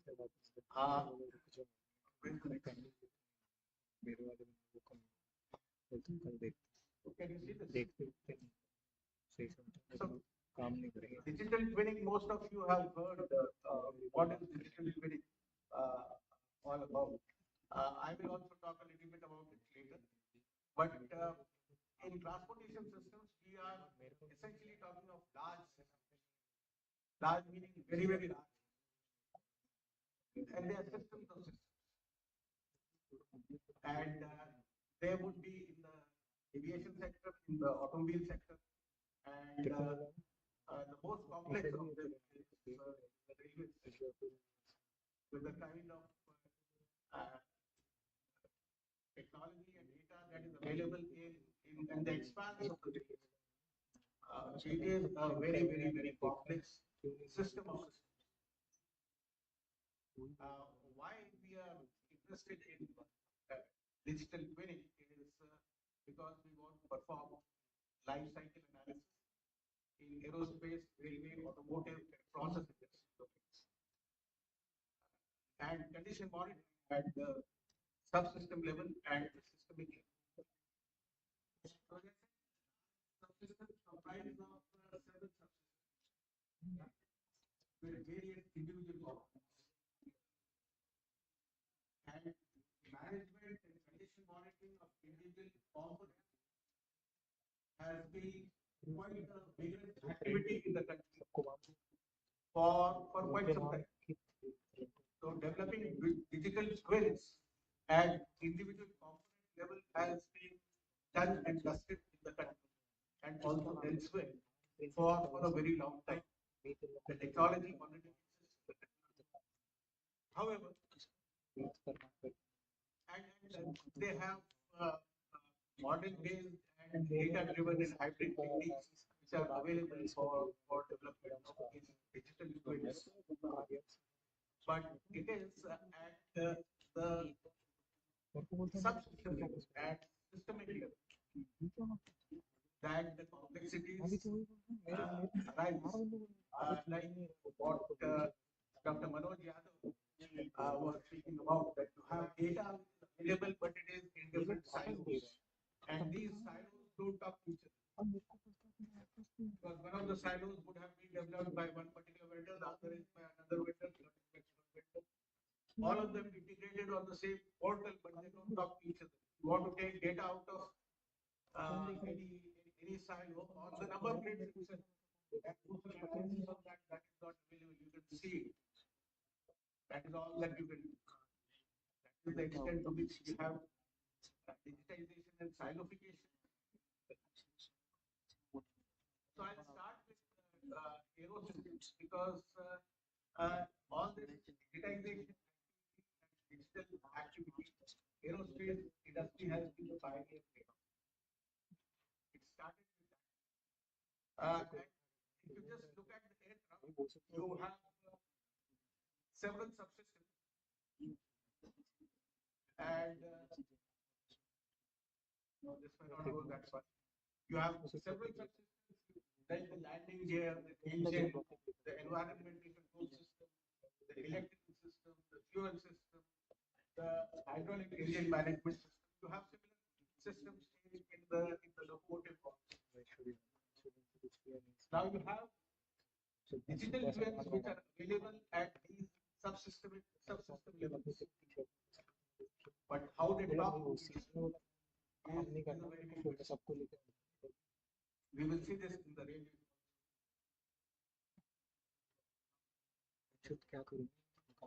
So you have the hydraulics in the aircraft, and I'm talking about India's fighter aircraft. And it would have several components like the pump, the valve, filter, heat exchanger, simulator. Each has its own physics behind it. Each has own data which is connected through sensors. And this forms then you have brakes and landing gear, which again is a system of many other small systems like sensors, actuators, brakes and gears, valves, etc. Everything. You have the environmental system, the fuel system, and so on and so forth. Several of these.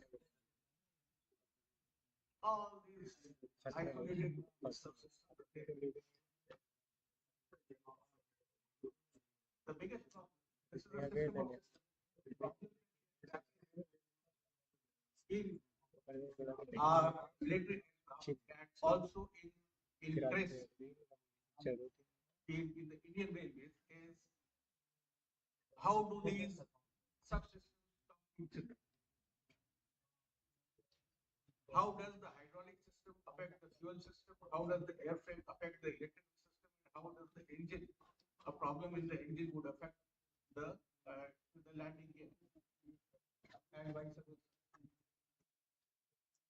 A lot of activity is going on in the area of modeling, in the area of physical modeling as well as developing data-driven systems.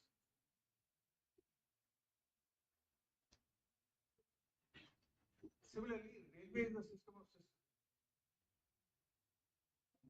You have the rolling stock, you have tracks and bridges, you have motive power, you have scheduling, maintenance, telecom, all of these different domains. And they are interdependent. There is no single equation which is an independent equation in X. There is an equation in X, but it is also coupled with the equation in Y. And Y is coupled to Z. And all these equations are coupled to each other for each other. And they are not linear equations. They are all non-linear equations. Not differential equations, partial equations. Very complex system that now. So within the rolling stock itself, if you look at the border of Indian Railways, you have so much of data that you have. You have a track management system and a new track management system for the DFCC. You cannot really manage the rolling stock without managing the track. And you cannot manage the track without managing the signals. You have data available everywhere, but the data does not talk to each other. The data analytics cannot be developed by somebody coming from abroad and doing it for us. It cannot be done by females, so that's how no disrespect to anybody, but it has to be done by Indians in Indian conditions or Indian soil for our own system, because our problems are our own problems. Our tracks are different, locomotives are different, our cattle on the tracks are different. Everything. This is the job that you need to look at.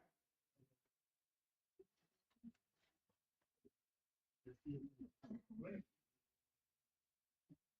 If you look at scheduling itself, this was pointed out to me by Vivek Sahai, the former chairman of the Railway Board, undertook an exercise under the Observer Research Foundation, which is a Reliance outfit for Mumbai locals. I am giving the example of Kanpur. You see Kanpur station, this is Kanpur station. On the lower side, you see the platforms. There are 10 platforms which are being fed by about 32 lines on the top.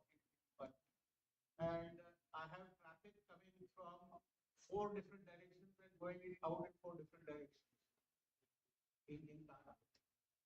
Over 24 hours, we have nearly 240 or more than 240 trains which are going from this side and 240 coming from that side. Now, each of these trains has its own schedule. It has its own timetable.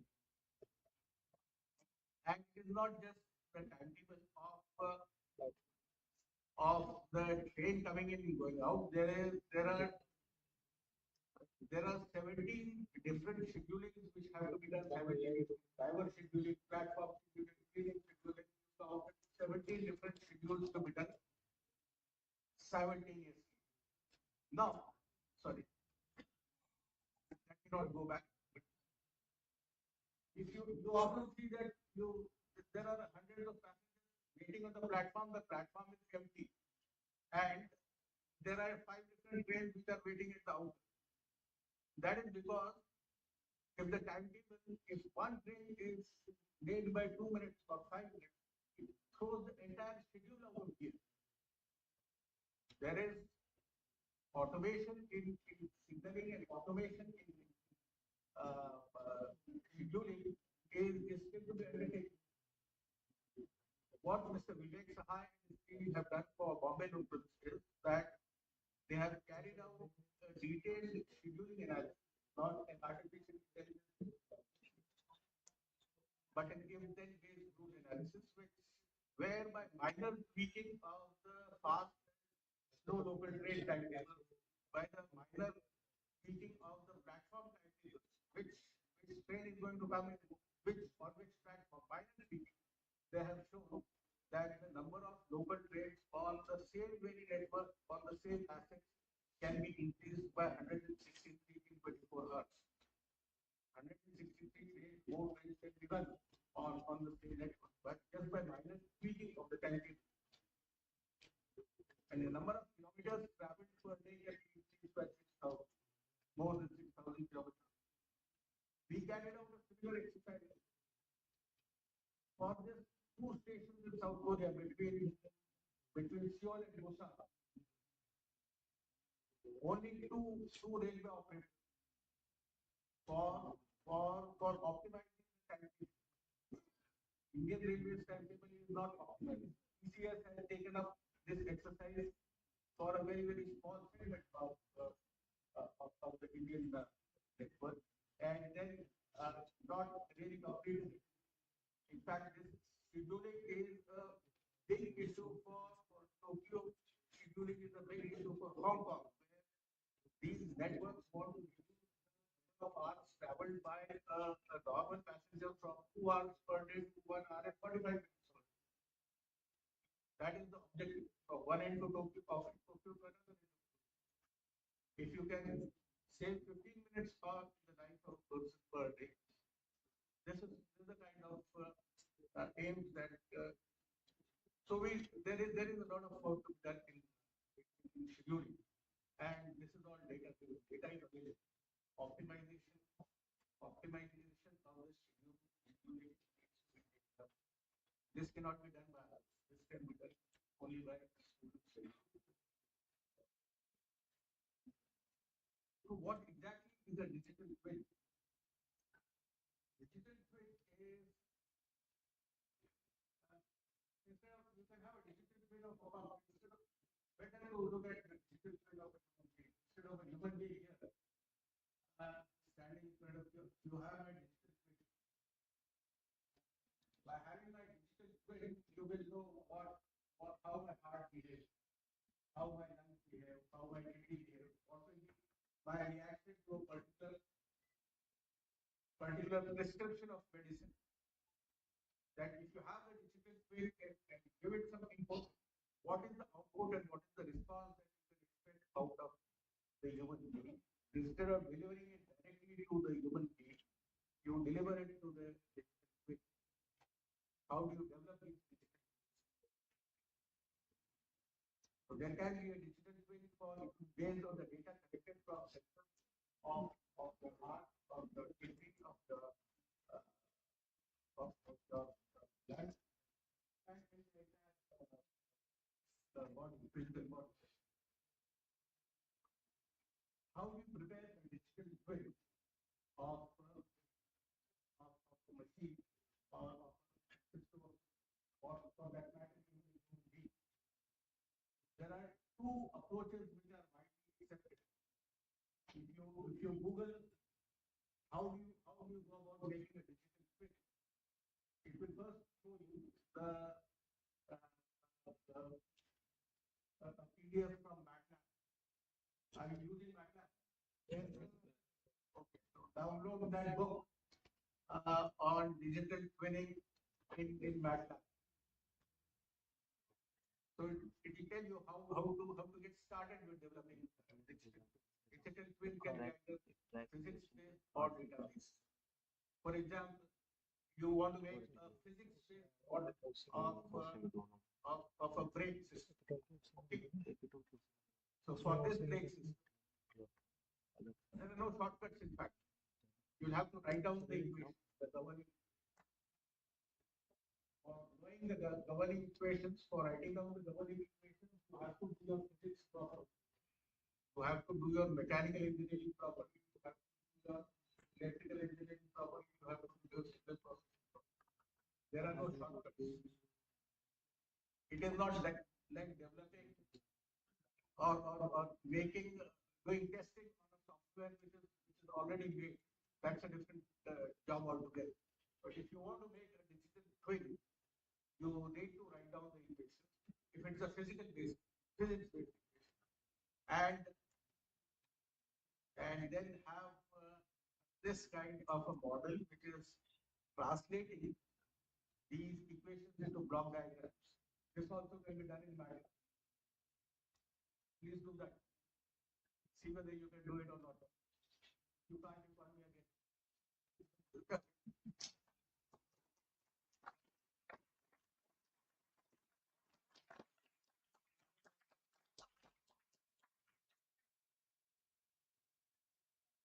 So this is physics-based digital twin, and then it is a database digital. Database digital twin. You go for database when the systems become very complex. When the systems become very complex, you're talking of a huge system like this Guru Gobind Singh thermal power station in Bhopal, Punjab, and this is the super thermal power station. On the one end, there are 5 units of 210 megawatts. And this is something that we did way back in 1999 in Bhopal in Punjab. And I was not the first person to do it. So digitization, digital twinning activity, and artificial intelligence and machine learning has been going on in India even before these words were coined. There is nothing to be scared about. So this is, you see, on the left hand side, you have the high pressure stage, low pressure, intermediate pressure stage, low pressure stage, generator on the right hand side. And there are a number of sensors which are conventionally installed on any power plant which comes from which gets installed by DHEL or by CPC, etc. So you had 21 sensors across this location of one single and data coming from these sensors.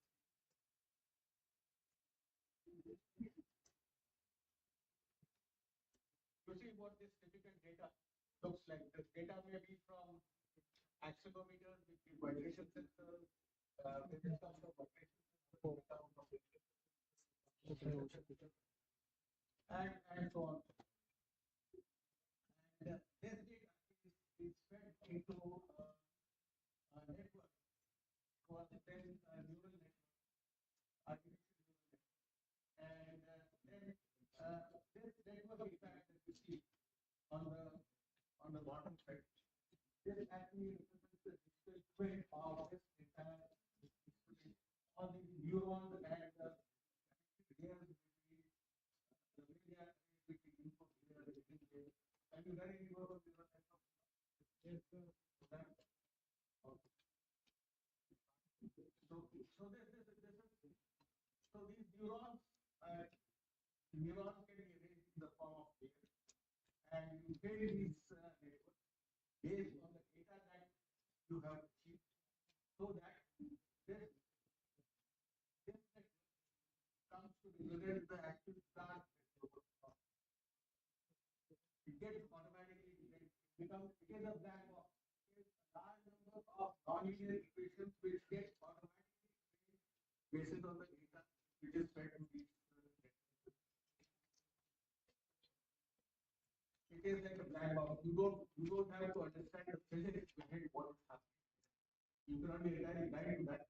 But developing these networks does not require a very good understanding of physics, because understanding physics is possible.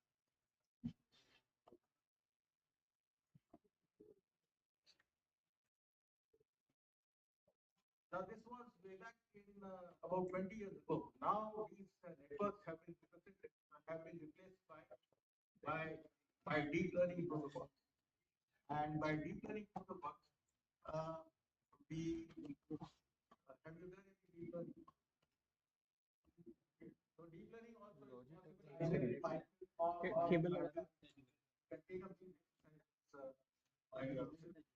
you have you have data from the shaft, the bearing, the gear, and this is all rotated by 90 degrees.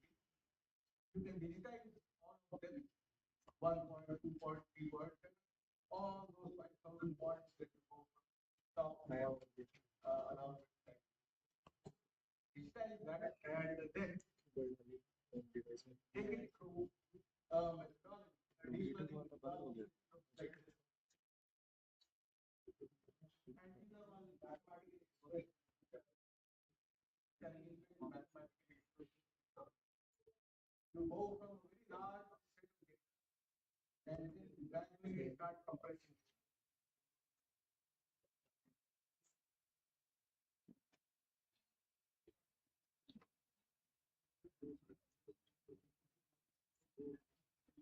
You are going. This is deep. You are going deep into the network. Now, a very large set you really convert it into a small nugget, small piece, small kernel. Instead of carrying the big data, big data, instead of carrying big data, you compress it, carry that seed in your pocket, and grow it wherever you wish. The kernel has all the genetic information about the seed. So this is how it gets compressed, and I'll show you how this data learning takes place. Initially, these are these points which are spread all across the field of the network. It is like a you start striking it, and they start rearranging themselves such that at the end of say 5 or 6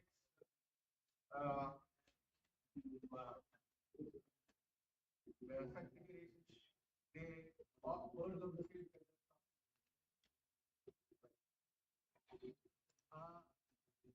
Our own students carried out this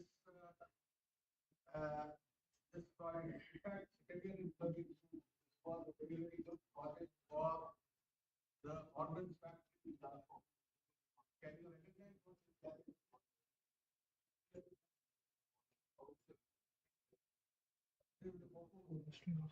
Don't hang me for the CEO of this. Why develops different kinds of problems within the barrel. The barrel is around 10 to 12 meters long from here to there. Huge barrel. So what they wanted was they wanted to have image processing. Image processing these images and process them based on different to identify the effect online before they were so these are typical images, typical fonts that occur in the and you see how the training is taking place. And this is a very deep network. It has more than 290 steps here and how the data is getting sorted out, all in the book. And this has been developed by a girl and a boy of 2030. And based on where internship money itself is access now. I am a girl work for free on this. If you have an internship or not, yes. I asked her if you don't have an internship, I will. She said, I already have an internship. So you are there how much? She said 1.6 lakh.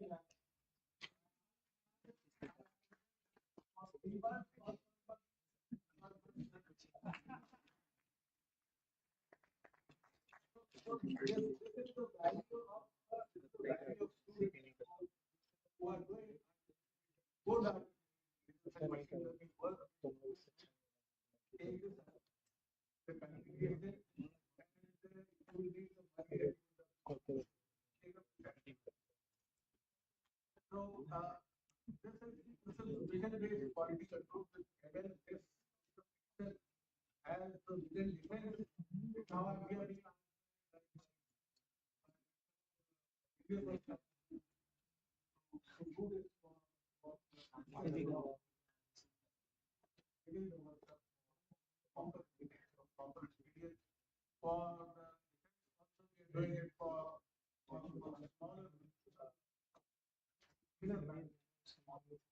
this is not just image processing, but they have also developed this robo.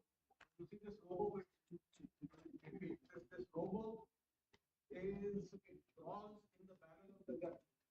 This also is made by crawls in the barrel of the gun and also rotates by 360 degrees and carries 3 cameras. And one of it is controlled through the camera. The camera can generate a huge library of images. You cannot do this unless you have a library of so this camera system is also different.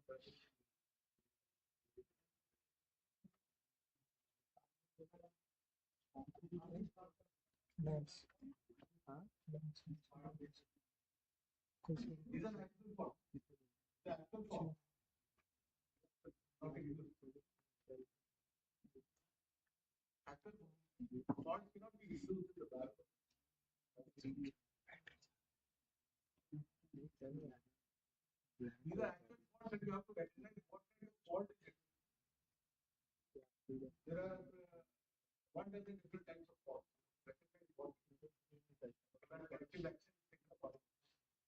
Similarly, you have to find out if you are inspecting a bogie, whether the fault is in the suspension system or in the bearing. Not a time. Right?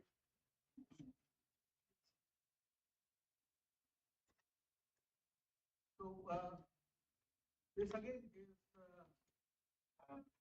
relates to India's budget.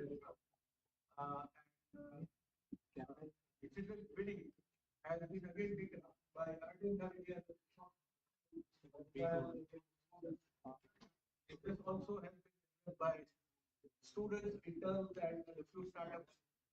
Digital twin of utility system, rate management system, this is all on the platform, hardware platform, start from the budget command, and you go through all these, and then finally there are some computers where you do the very useful like.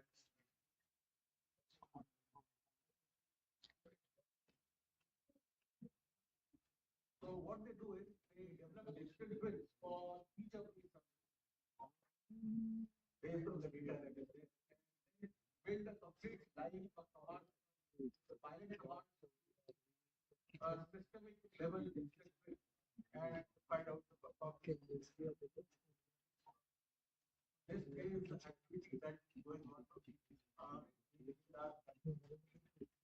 on developing a full twin of and this is being done in collaboration. Quite a few agencies. So this is how the data flows from the pilot to the wing of the end. Just the neural network now not going to work. You have similar data. You have similar data in the Indian database. And the data can be seen either on the community map or where it can be available. You can check your professor something. Look at the data. We today are mapping the actual positions of all the 8,000 it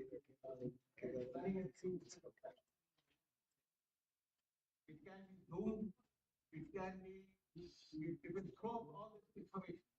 Where is it, what location that is to turn it to. You have the paid business development. And if you look at this amount of data that is available, and the amount of work that is being done in is phenomenal and unprecedented.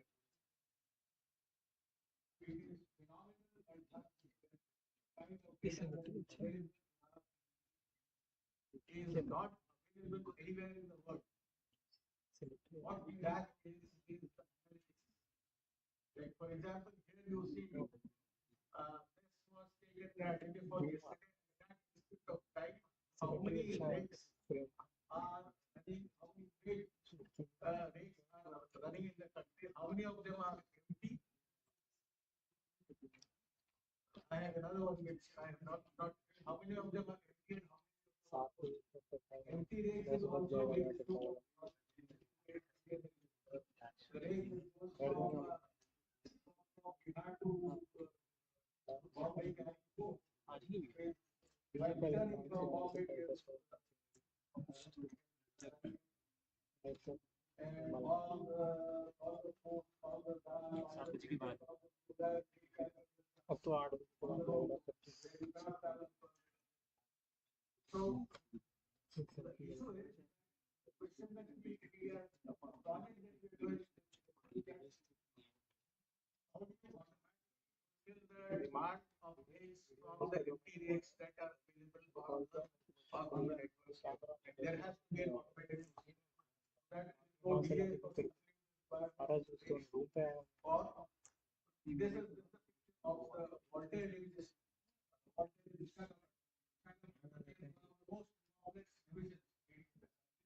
divisions to support to the centers to HPCA and so on. So much of mathematics in this particular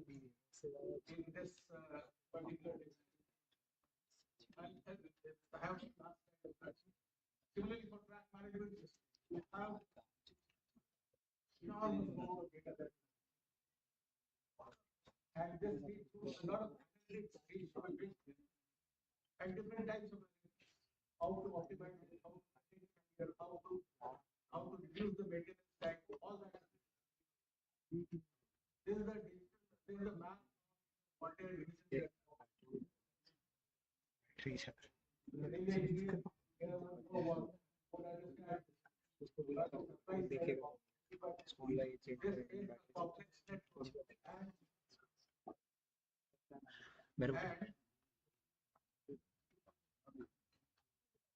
If I look at Visakhapatnam port, the Visakhapatnam port, which is down on the right hand side, and this is the active street.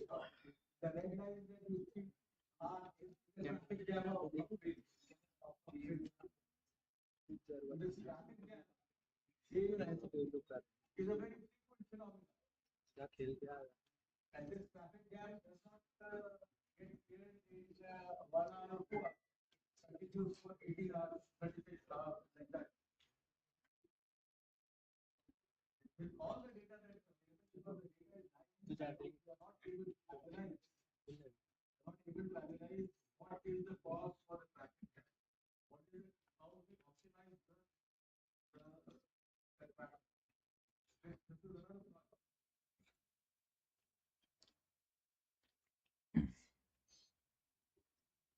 Finally, the RAM platform is people are talking reliability, availability,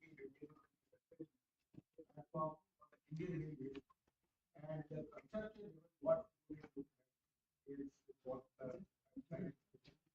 It is a deep learning network, starts at the component level and subsystem level, vehicle level. It grows like this. The organization goes and it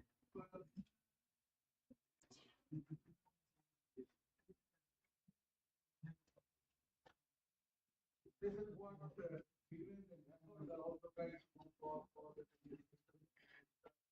Each of these concentrate links, those links to other links, which are all connected to each other. It's like a huge octopus keeps going inside. Same on the lake.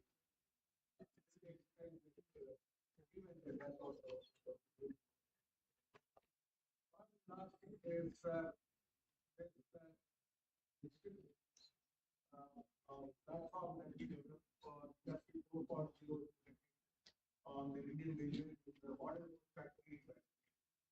It does twinning, predictive maintenance with Shakti 4.0.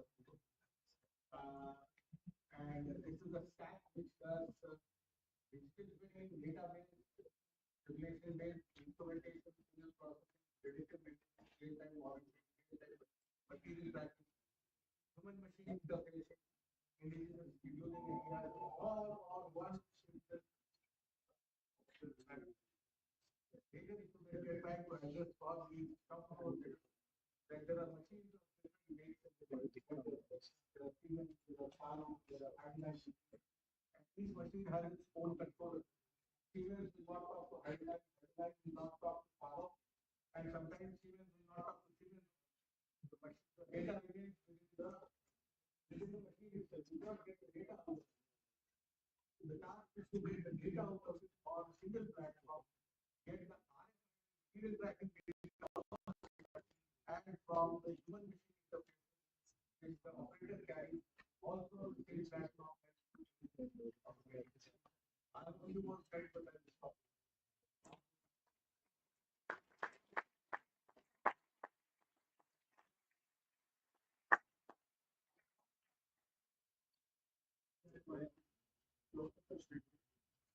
So I know we learn everything technically, okay. But one thing I want to really to learn, one more thing, if you not say, if you heard, okay, really, we take the mighty object, we all release the mighty. We take 44 years back. And even today, at this age, we see the need for learning. And what we try to do. I really think that we also know that important thing. That something about to go. People do things like that. That is something I really want to say.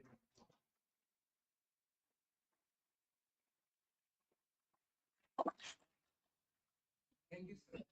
Your words left a lasting impression on our students, and I'm confident that it will continue to inspire and motivate us. Now, I request Vice Chancellor sir to kindly felicitate our guests with token of appreciation. I invite Sri Kirala sir to please accept the token of appreciation.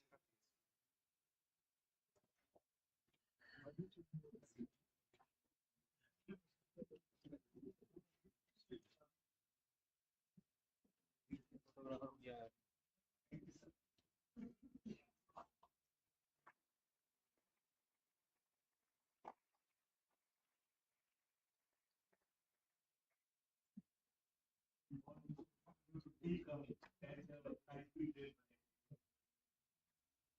I now invite Sri Abhay Singh sir. Please accept the token of appreciation.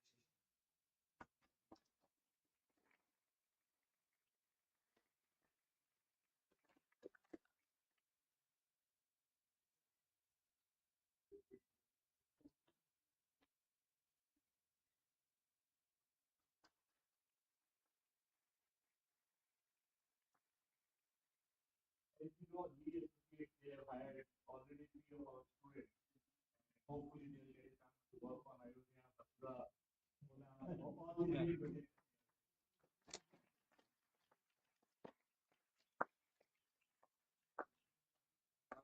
Let me invite Professor Mayank sir. Please accept the token.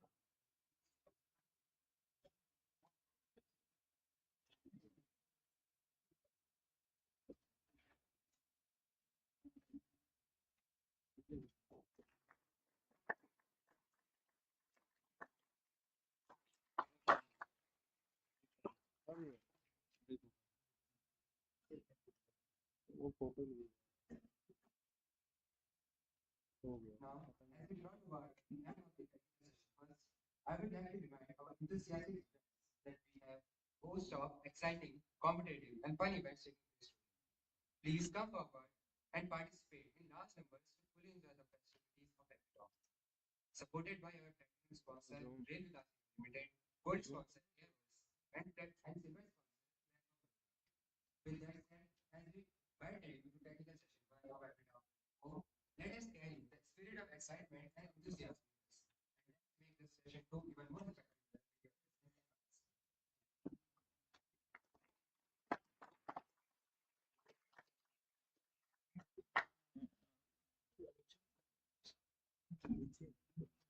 Now, let's start the second session of Epitome 24 with Rail Vikas Nigam as platinum sponsor, Airbus as gold sponsor, and Bank of Baroda as silver sponsor.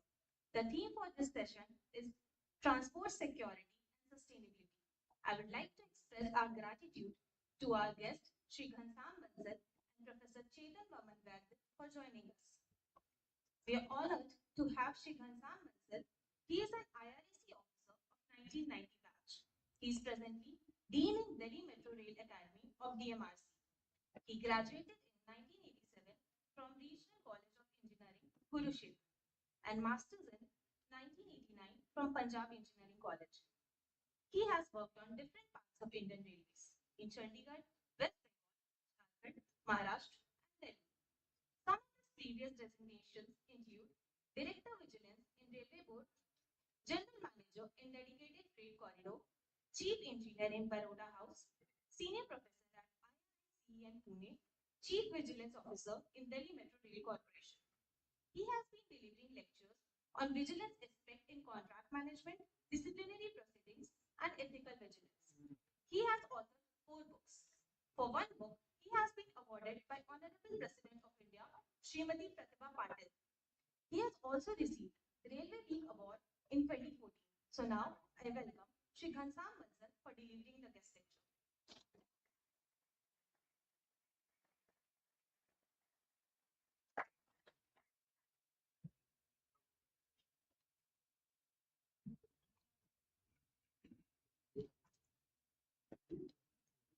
Good afternoon, friends. So after many very good sessions, I think now I will be telling something about sustainability in DMRC, in the Metro Rail Corporation.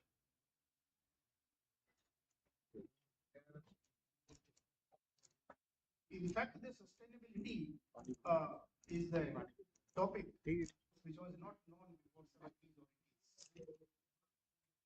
Rather, when I was today morning roaming about the area, thinking about our initial days in the railways, 1991, when we were roaming about in this area, and almost the same feeling is there. I took the photograph and posted on my web group, that is the WhatsApp group.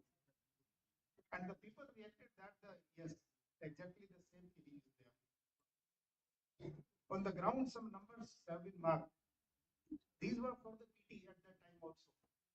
We were doing the PT, physical training. And then everybody wanted to skip it. But I think the trainer was very hard and they would got everybody. Yes, sir. They would got somebody who is missing the PT and some punishment was given. So that was in the year 1991. And now also everything is almost same, except for the things have changed. And definitely now the things have changed for the better. Railway Staff College has now become the Vishwavidyalaya. And I really appreciate the dynamic leadership of the Vice Chancellor, Dr. Vishwavidyalaya, who is the real force behind it. And I hope you may be knowing that only 2 weeks ago we have entered into a memorandum of understanding with DMRC. In fact, we were having the understanding right from the last few months, but this was the memorandum we have signed down. So now it has become.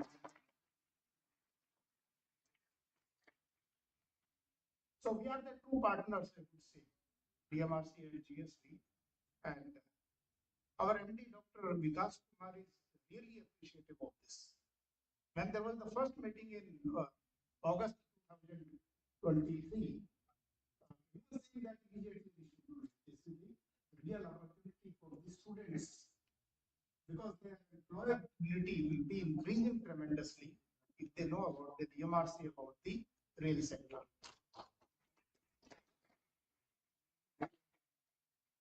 Apart from that, I think many of you are undergoing the internship also in DMRC.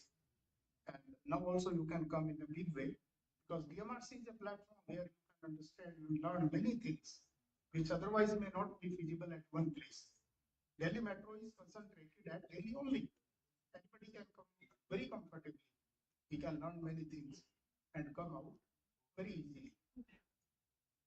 So now we are talking about the sustainability and the efforts of the Delhi Metro Rail Corporation in this direction. I think we were not knowing anything about sustainability in 70s, 80s. We were, I think, for the first time, we were hearing the words like ozone depletion or something like global warming. But I think that it was too late because most of the damage has already been done. But only later on, in the later part, we came to know that these type of things exist. But till now, I think still we are not awakening and many things have to be done in the real sense. I was not knowing much about sustainability, but when I was going through the literature about it, it was only in 1987 there was a commission, World Commission on the Environment and Development, which was highlighting the problem of the sustainability and environmental damages we are doing in the entire world. And the first country who came forward is Norway, who is otherwise, I think there is no problem of environment there. May not be there. But I think they are the forefront leaders who are thinking of the entire globe, not only of the country. Because environment doesn't know the boundaries of the nation. They can spread anywhere. A Chernobyl in Russia may affect Asia, Europe, and many other countries. Similarly, global warming and ozone depletion, it will not affect only one country. It will affect the entire globe. So that's why we have to be serious. But I think we are very, very late. Now also many of the countries are thinking, okay, other people are doing. Even if I don't do anything, what will happen? They are doing it, they will do it. No, everybody. I think DMRC is taking so many steps.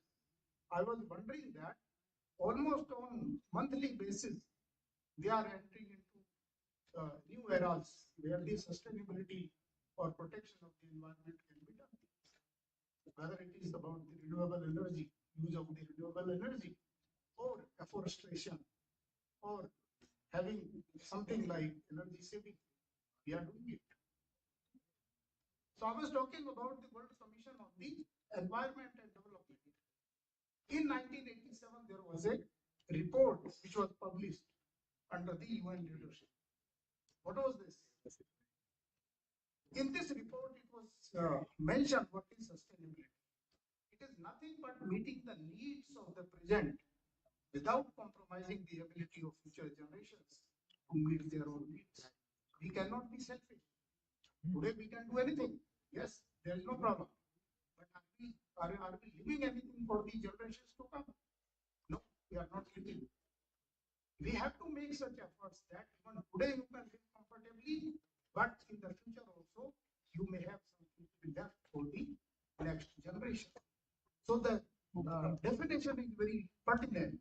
We have to meet our demands, but we have to keep something for the future generations. It is a basically social goal for people to coexist on the earth over a long time. Everything we cannot consume immediately. Enough coal is there, yes, we can use it. Enough fossil oil is there, fossil oil is there, you can use it. But no, what will happen tomorrow? So we should try to use the solar energy, right, which is nothing but the renewable type, which will be sustained for a longer period of time. So DMRC is shouldering its responsibility in preserving the environment as well as making the mega city of Delhi clean with reduced use of fossil fuel and reducing the environmental footprints. So many efforts are made. I think you might have traveled in the DMRC. So it is not only the customer comfort, rather it is customers' delight. I think you might have used it, and except for the peak hour, there is a huge crowding. You may not feel that comfortable. Otherwise, DMRC is, I think, very, very comfortable. Air-conditioned journey, and it is using almost the world's energy.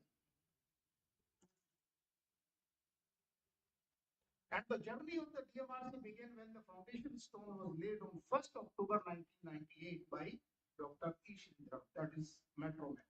Everybody may be knowing him. He is now more than 90 years old, but still the glow on the face is same. To try to meet him, you will find he is nowhere more than 70. So that glow comes from within. That everything comes from within. The conviction comes from within.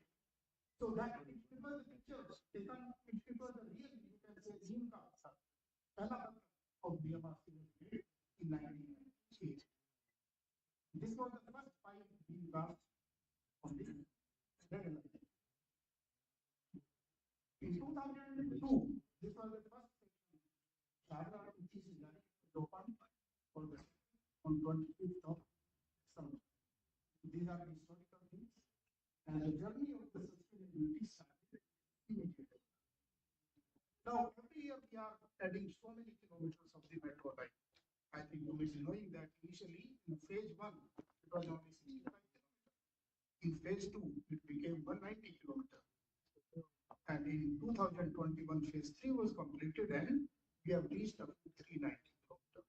Now we are having 390 kilometers now and 289 stations.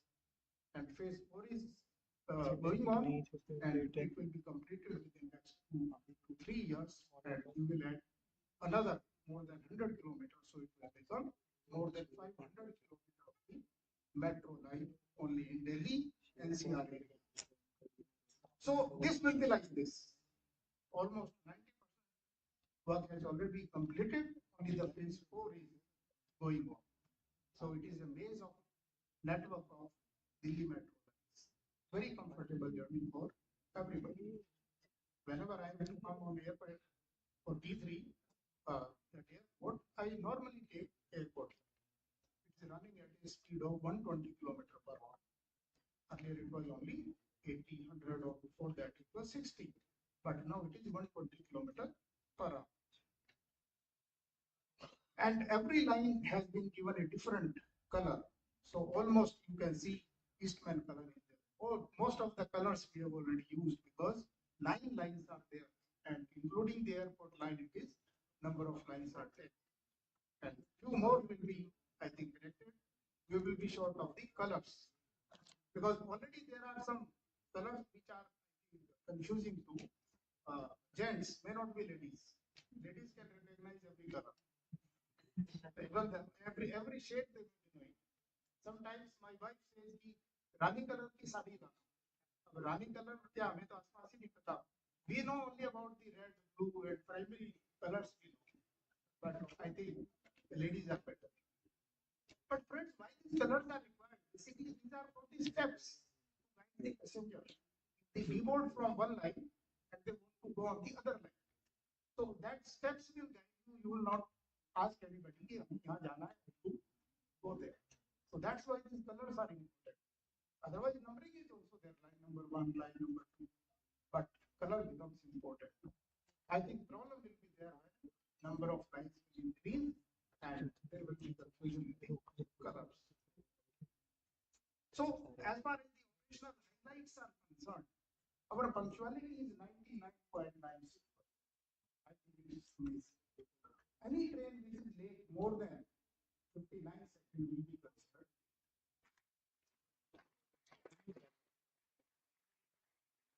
I think it is a very good track record and we are still maintaining it in spite of the huge crowding. Sometimes crowding is so much, even the doors cannot be closed. But now I think the people are also understanding and they are now allowing the doors to be closed and we are maintaining the punctuality. Similarly, we are having the 2,278 commissioned cars. Car means one bogie. Can you imagine what is the cost of one car? Can you guess idea? It is more than 10 crores. So we have already spent more than 22,780 crores only on the rolling stock. Around 4,000 trips, daily trips are there. 4,000 daily trips. And we are carrying more than 70 lakh people, 70 lakh passenger journeys. Because on the entire Indian railway it is nearly 3 times of that. But of course, that is a longer journey. People are remaining in the train for days together. But here, it may be only for 1 hour. Maximum 1 hour, 1.5 hours. We are having 100% step-free access because for the especially abled people, we are having the other modes where the steps should not be faced by them. Traffic share, Delhi Metro is having almost 30% of the share in terms of the passenger. More the passengers, better it is because we are saving the, I think carbon credits are earned by every passenger. So as per EPC, Environment Pollution Prevention and Control Authority report published in July 2019, model share is there, but definitely even now the private vehicles are more than 51. That's why the roads are still congested. In spite of the so much of effort by DMRC, every time again the private vehicles are coming on the road. The problem may be interchanging, shifting, multimodal. When you are shifting from the metro to, I think, other mode of transportation, there are some bottlenecks. So last mile connectivity is also very, very important. If that is there, I think more people will try to come to the metro. Apart from the peak season, rather peak hours, I think metro train is almost running empty. So we are attracting the people in the off-peak hours by giving them 10% discount. Over and above the 10% discount in the smart card. So total 20% discount can be claimed by person who are traveling in the off-peak hours and using the smart card. So I think these efforts are, I think, giving the dividends, and many household wives and other people, they are traveling in the off-peak hours. environmental sustainability, there are some sustainable development goals which have been set by UN framework. Out of these, many are being applicable and adopted by the DMRC. These are some sustainable development goals which are complied. These are nothing but to decarbonize transport, to provide easy access to the metro station, promoting the use of the last mile connectivity through e-rickshaw, e-cycle, e-auto, bicycle sharing, and in addition to DMRC is also promoting the multimodal integration in a phased manner. We are having a mobility card. The same smart card can be used even in the DTC bus routes. So I think these are the very, very small steps which can prove to be a very, very beneficial for the passengers who are traveling in DTC as well as the metro. Other efforts includes reduction in the greenhouse effect gases emission by the use of the renewable energy, waste reduction, recycling, use of waste products, water conservation, and the designing of the stations and buildings with less energy consumption, less water usage, and waste generation.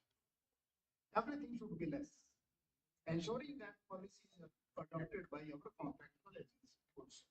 Because we can do it, if they are not doing, the effect will be less.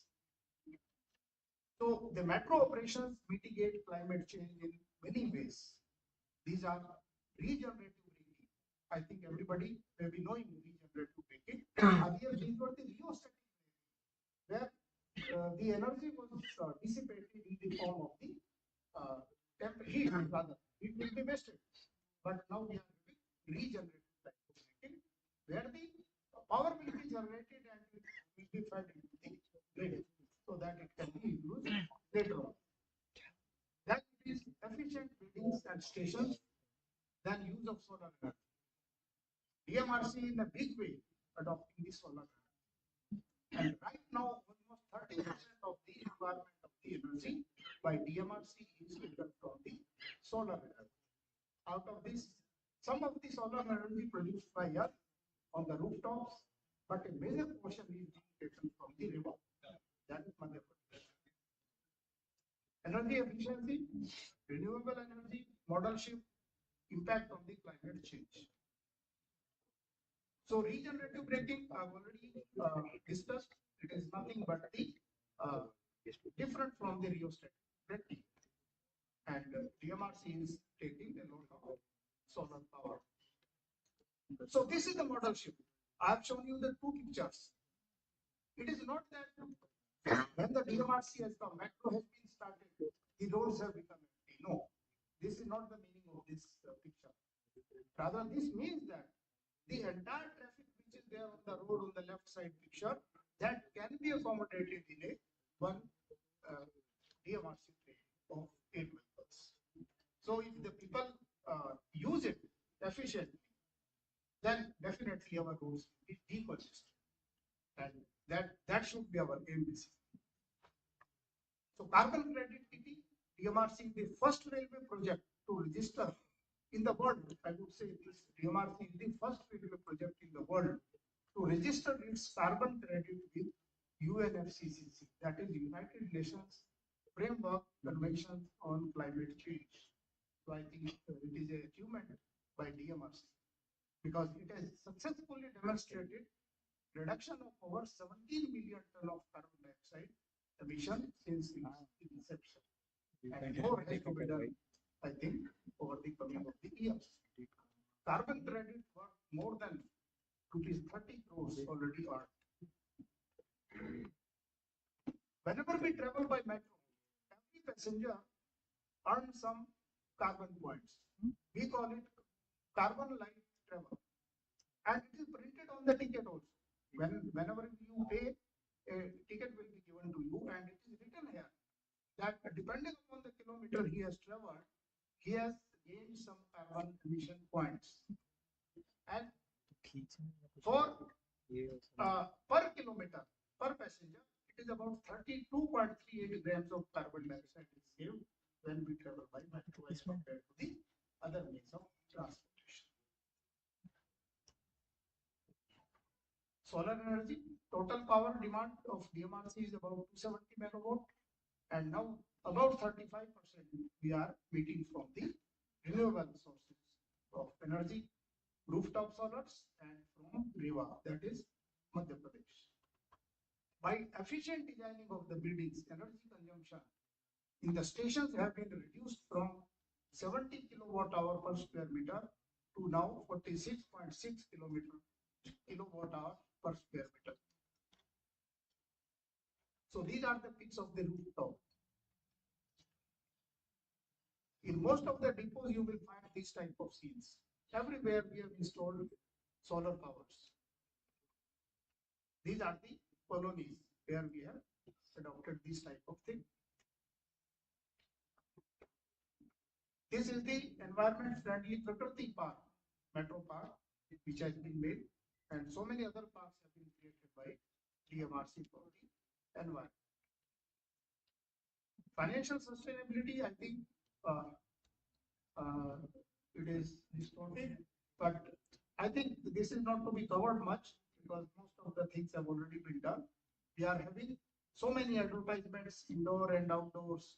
Then we are having the PD areas where we are earning a lot from giving this business area, business development.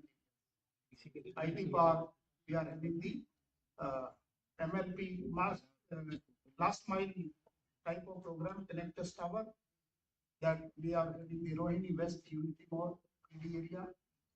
We are having the multi-level parking mall at Rajouri Garden. And we are having the mall near Malvi Nagar Metro Station. We are having very good malls at Vaishali Station. I think we have to go towards this because non-conventional fare we have to take. Otherwise, fare collection may be there, but because of the many reasons, we are not able to increase the fare because there is a limit. But wherever the land is available and it can have the potential of generating some revenue, I think we should utilize it. And we are doing it. I will take only less than 2 minutes more. So it is Okhla co-branded station. Every station can be co-branded, although very less demand is there in Delhi.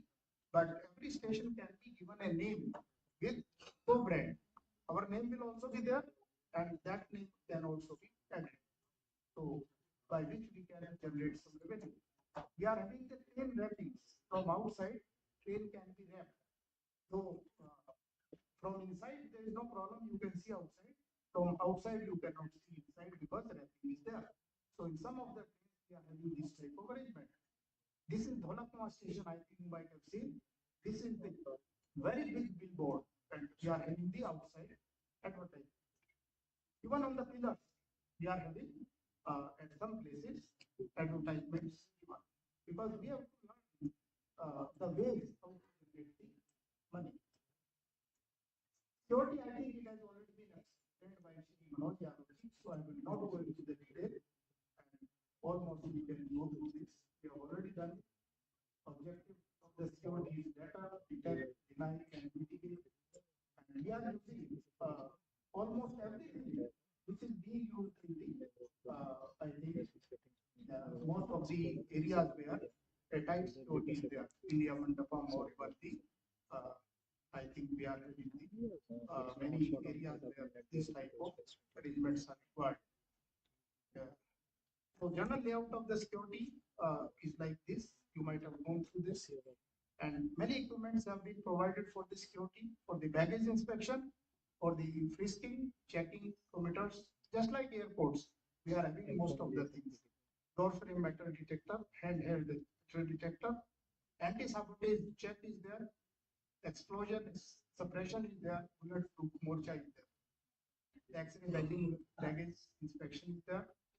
And this is the multi-zone door frame metal detector. And it is closed circuit is most effective. It is fixed as well as the pan-tilt zoom camera. Most of the crime in the metro area or even the thefts have been caused by going through the closed circuit keys. Because we are preserving it for more than 30 days, we can go through this and we have got many these type of happenings where some miscreant have done something. So these are the basically panacea for every issue, coverage of the area, central monitoring, local level monitoring, video analysis, cameras to be observed for anti-terrorist measures, crime detection and prevention, and audit by experts at a later stage. Now, artificial intelligence, very, very important, as Dr. has already said about it, artificial intelligence, this has revolutionized the metro network security also. It helps identify patterns and trends in security incidents, allowing for more targeted security measures. Artificial intelligence powered surveillance system can monitor crowds and identify the suspicious behavior, unattended bags, or individual loitering in restricted area. Even the system has the capability of tracking the movement of the people and the vehicles throughout the metro system. If it is fed into this, that particular person is to be tracked, then he will be tracked over the entire system of the metro. And I think he can be caught very easily. And it has been very, very helpful. I think this is the crowding in the peak hours. So definitely it is encouraging also, and sometimes uncomfortable also.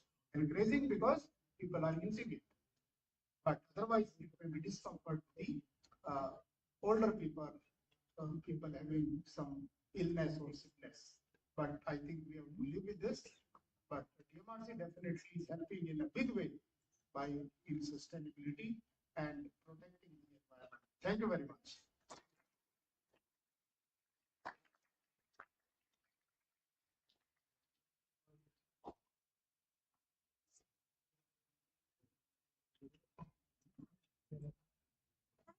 For your inspiring words. Today, we are honored to have with us Sri Mohit Sinha, a luminary in the field of railways. Sri Mohit Sinha is a seasoned professional, a graduate, and an Indian Railways account service officer from the 1986 batch. Having embarked on his journey with the railways in 1988, he has served in various capacities, accumulating a wealth of experience spanning over 34 years. His unwavering dedication and commitment to the Indian Railways have positioned him as a stalwart in the domain, currently holding the position of additional member at the Railway Board. Shri Mohit Sinha continues to contribute significantly to the growth and efficiency to our railway network. Today, we extend our heartfelt welcome to Shri Mohit Sinha. Now, I invite Mr. Mohit Sinha to grace the stage.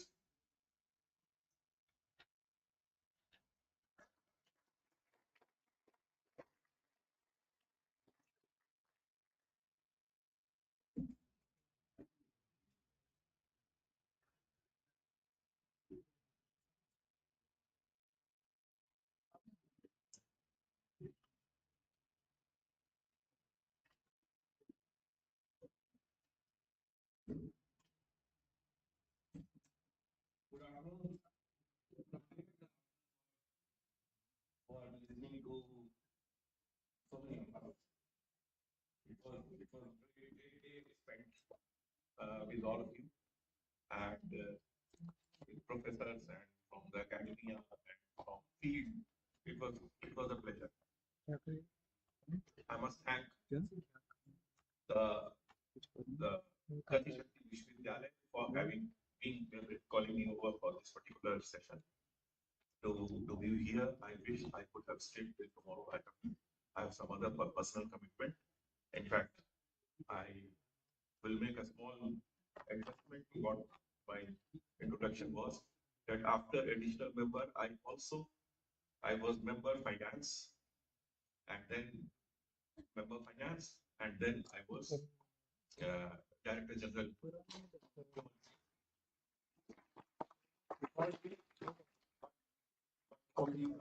Lessons that we must learn of planning and execution. I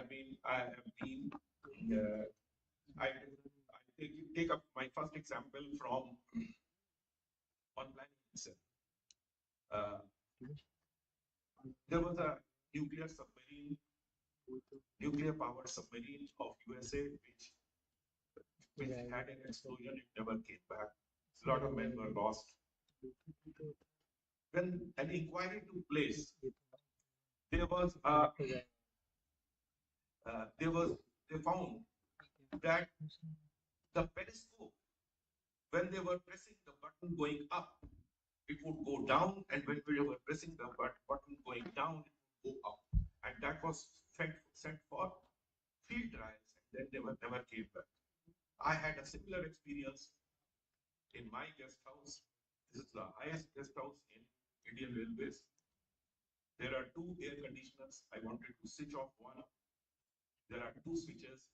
The left one will switch off the right one, and right one will switch off the left one. So it goes on, nothing to be afraid of, nothing to be ashamed of. This is execution of planning, execution of our works, because this is how it works. You are a next generation, you have to correct it. Please, this is what I have left. We have brought it to in our generation, but the next generation has a task to fine tune it. We have done a brilliant job. When we were your age, we used to have maximum 2 trousers. Now we have dozens of it. I'm telling you, my first pair of jeans I got when I was in class 10, and it was among my friends. We were very few people who had jeans. Jeans was unknown. In fact, Levi's pair of jeans we would get from abroad if my uncle or some relative is going. But I'm not now talking of 1978. There were shortages of everything.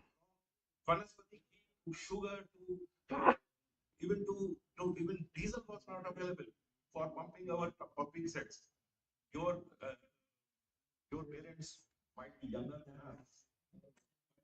They would talk of those scarcities. So we are in the era of abundance, and now as Peter Diamandis, write down the name. In fact, Professor Vyas, he said, please taking notes. Please take notes. I wanted you to be only listening to stories, but I thought that I will tell you. Peter Diamandis, listen to him.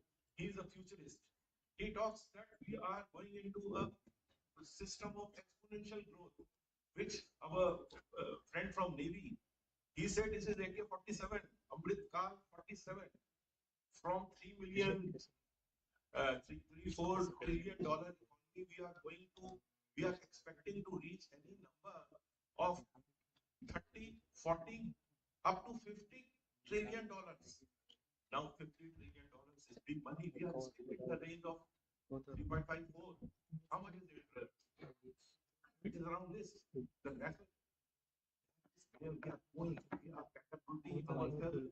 People have a walking stick and a hockey stick diagram, what they talk of. But that is the way we are going. We are going for exponential growth, too much work, and then we have algorithms we are discussing about, and artificial intelligence and generative AI, and then neural networks. All those things will become my computer. This mobile is more powerful, 100 times more powerful than what this mobile was 10 years ago. I can do everything. I'm traveling to Dubai tomorrow. I book my ticket. I book my hotel, everything on my mobile, on my bed. Things have changed and are changing, and we are in safe hands. We are in safe hands. One of these days we had Sundar Pichai and Satya Nadella and Kalpana Chawla. They were all sitting in classrooms like this, and you will do well. We are so confident. We are so confident. So this is what. So my topic, which I chose, in fact, I didn't bring any PPT. Audio.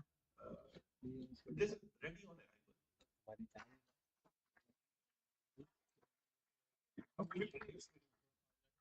Military from the defense. Lot of the management institutes, etc. Whatever we are talking about, so many things. In fact, even technologies that we have. they emerged from military and army and defense backgrounds. So there is a very thin line, not a very strong preponderance of probability that your defense developments, the developments of technology in defense will go into civil life. So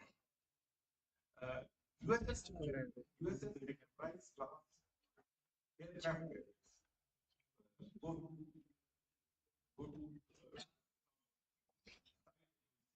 when aircraft carrier moves, you have a host of other ships that go along with it for defense, for surveillance, for so many things, reconnaissance. The ships themselves have so many people working. It is a mini city. There are aircrafts, different type of aircrafts. They are to be maintained. There are lifts, there are catapults, there are. The motto of aircraft carrier is ready on arrival. Reach the site of the battleground with open seas. You have everything. There is a hospital. There are surgeons. There are doctors. There are burn specialists. All going in one ship. There are kitchens. There are laundries. There are so many things. So you have to be. We have to be ready on arrival. We, in fact,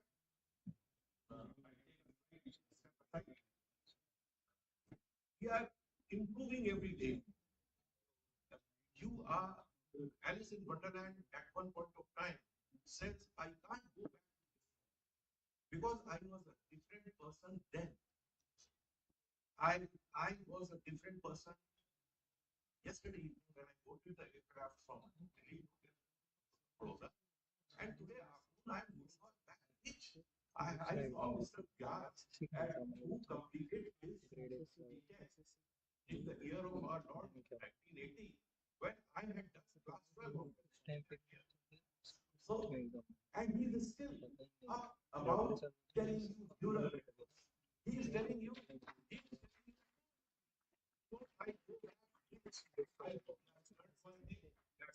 I keep on learning. In fact, just day before yesterday, I went to a bank. I went to a bank for something for my personal thing. I met two youngsters. 240 years of age. I told them about Ashwat Damodar, who are in management students are here. No. Okay, regardless. Ashwat Damodar is teaching valuation in New York, in our state university. He's an authority. He's a professor of Indian authority. He talks about valuation. Valuation का जो मजाक होता है, आप देखते हैं ना Paytm कहाँ से कहाँ पहुँच गया. At one time, in fact, Ashwat Damodar was himself saying that Paytm is overrated. He had given his evaluation about Paytm and he said that this is overrated. He talks about others also. Just watch his lecture on YouTube. So please keep on learning. Number one, keep learning. Keep reading. In fact, reading has become a little casualty. Please read. Please, I would as a senior, I will tell. So, in this festival of learning, epitome, where we have to learn to be ready on arrival every day, everywhere, and you have to take that team together to that level. Now I walk you through a little to the wonderland called Indian Railways. We saw one the Vadodara station layout and it's how much it is handling. Now let's board a train from say Howrah. This goes to Howrah, goes up to right up to Chennai. Now this particular train, the crew is speaking Bangla. They have different eating habits also. On one side, they must have taken fish by the time they reach, the crew which will be reaching Tamil Nadu would be a purely vegetarian. This is just a cultural shift. The language, the crew which is going from here, they are speaking Kerala. Then the staff will be giving them signals. Would be slowly they will change into Odia. 250, 300 kilometers, the whole landscape has changed, which will become Telugu in coastal Andhra Pradesh, and will become, and this is only 1600 kilometers journey. The train is a unified train which is going from Howrah to Chennai, multicultural, multi-linguistic, but there is only one thing which nobody has probably taken seriously note of. We have so many ISO standards that everything should be written. Every bit of thing is written down and also given, handed over, told to them in local language also. The guy, the gentleman, the boy who is standing by the side of a you will not notice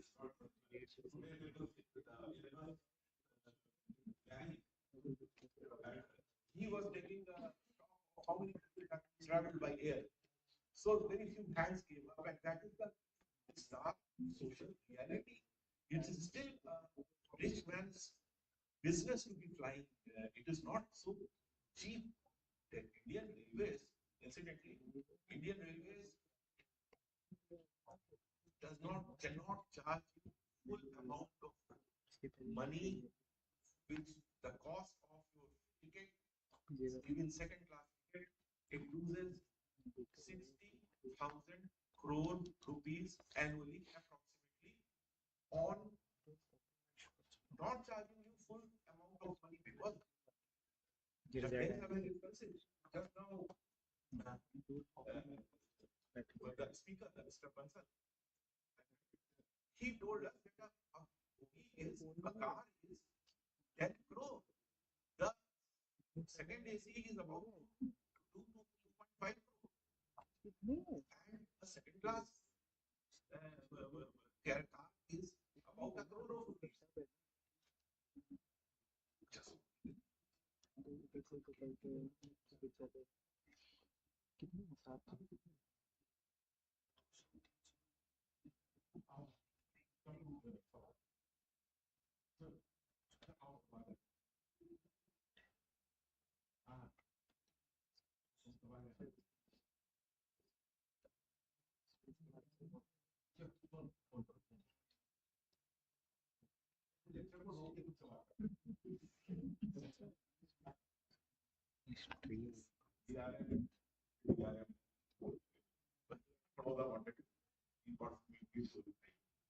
so the train moves that just reality. Then we have 12,000 trains operating, 25,000 trains both freight and goods and passenger trains which move on Indian railways every day.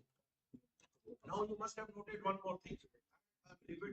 I'm not going structured. I'm just telling you the depth of this situation. You move on a train, and you must see that every station there is a station master standing with a green light or a green flag, and he has his red flag. He is what is he doing, and he is doing it every station. You say, why you trying? Be worried about it. Yes, it is point. You don't know that he is looking at your train. He is moving. Anything unusual. There will be a hanging part. There will be a overheated axle. There are so many things, moving things, which are just to ensure the safety of movement of the train. The train is 130, 140, 150 kilometers now. It's 160 kilometers in certain batches. It will slowly move on. That is happening at every railway station. That is happening up now. Level crossing gates are going away, but still, at every level crossing gate, at night now you travel. Those who travel air conditioned class will not know, but the second class you will hear. There is a city with the whistle which is going. He is only saying, "I am alert and I'm looking at the train and I'm finding that everything's fine. In the event, he finds that anything is not okay.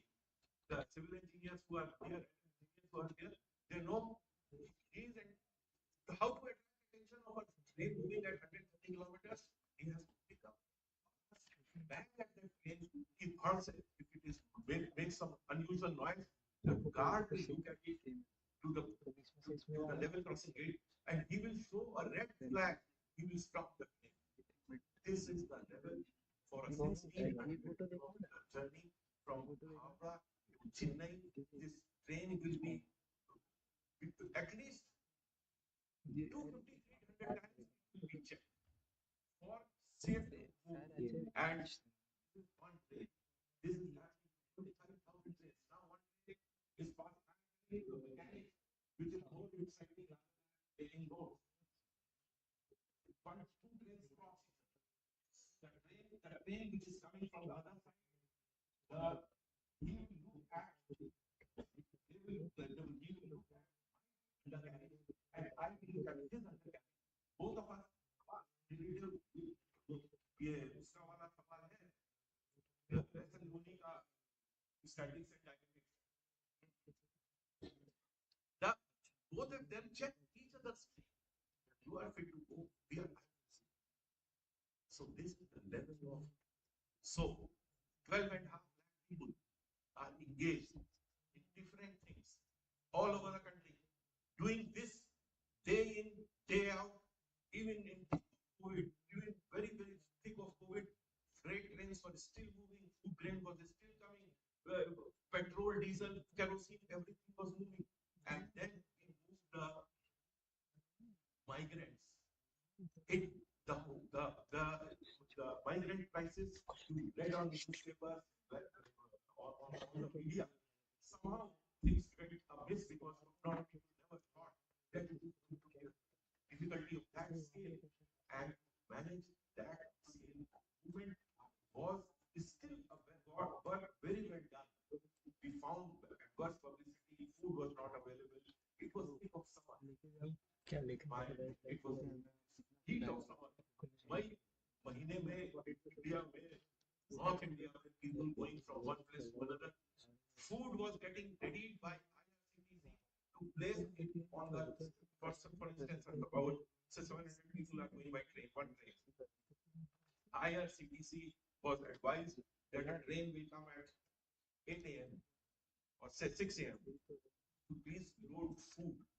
Now IRCTC, the logistics nightmare that I am saying.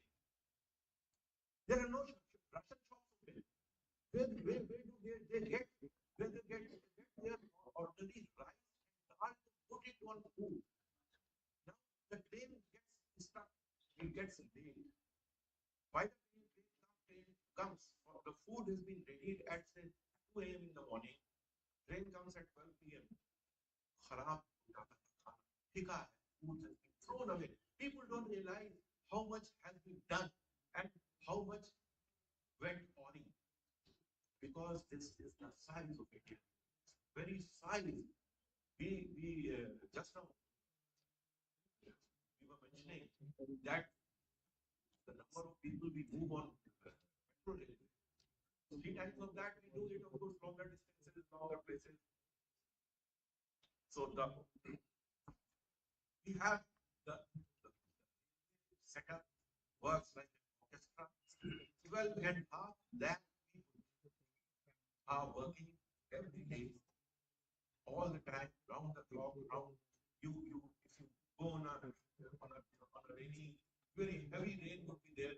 On a small bridge, on one corner, you will find a person sitting with an umbrella.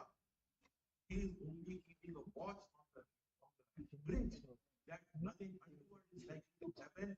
He is only there to stand in thick rain. He does it in rain, winter, hail, sunshine. People are working all the time just to ensure that you are safe. In bad events, negative events, yes, but they are unfortunate. Because of the size, sometimes something goes amiss.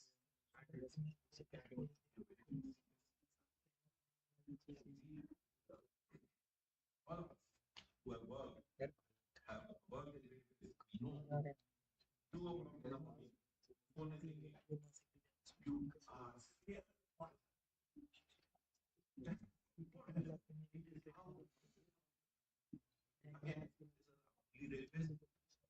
organizations, you will be joining big organizations, you will be building your own organizations.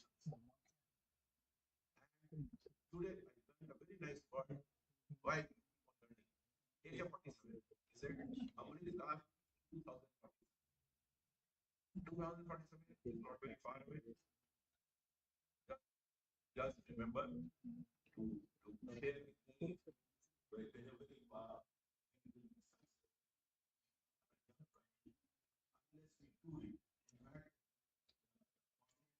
coming out is immense. Is immense. The numbers are there. I just worked out on back of my sheet of paper.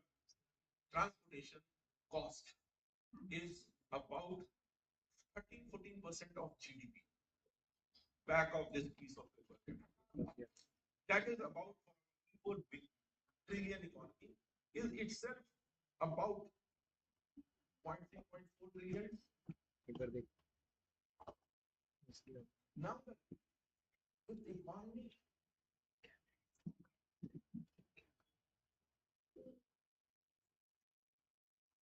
when the economy, when the economy is being towards 50 trillion dollars, it is anybody's guess. Because what we did with said, we are likely to go into, we are going into exponential growth. Exponential growth. So exponential doesn't work on linear patterns. When we go for a 30 trillion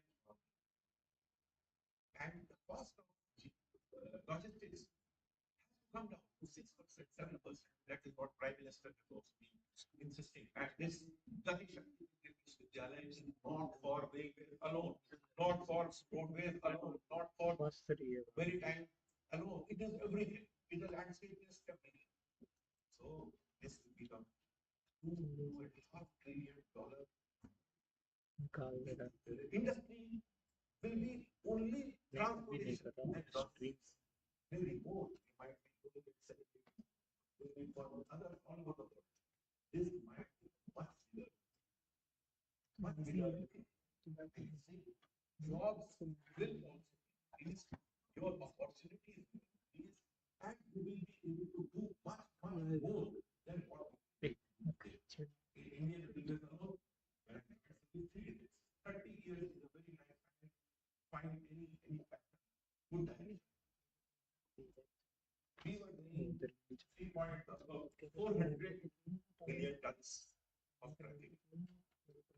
When I signed off, we are already in the level of 1600 million tons. Now we are 4 times, 5 times. With less number of people, less number of locomotives, less number of wagons. Because while all this was happening, the technology was also moving up. The creep of technology will be understood by our generation. There was a time the buttons will come off because the technology of thread was not good enough. Now you wear out a shirt, you wear out a pair of trousers. Why? Now you get in pulls. They don't give you thread immediately because they know that this will not be required. That cost that they are seeing. So wait for abundance. The best life and your lives, our lives also has come. We have to be but futurists that we talk about. But when we were in university and when we were in college, there was a famous futurist called he wrote 2 books. One was Future Talk. And Future Talk, he said, the future is coming faster than we think. And then he wrote a book called Third Wave. In Third Wave, in late 80s, maybe early 80s, or around in the twilight of 70s and 80s, he wrote that people will work from home. People work from home. We all of us now know that people have work from home. I have worked from home, and government of India, which is known to be bureaucratic. Bureaucracy is not is a what I will call it. It means nothing.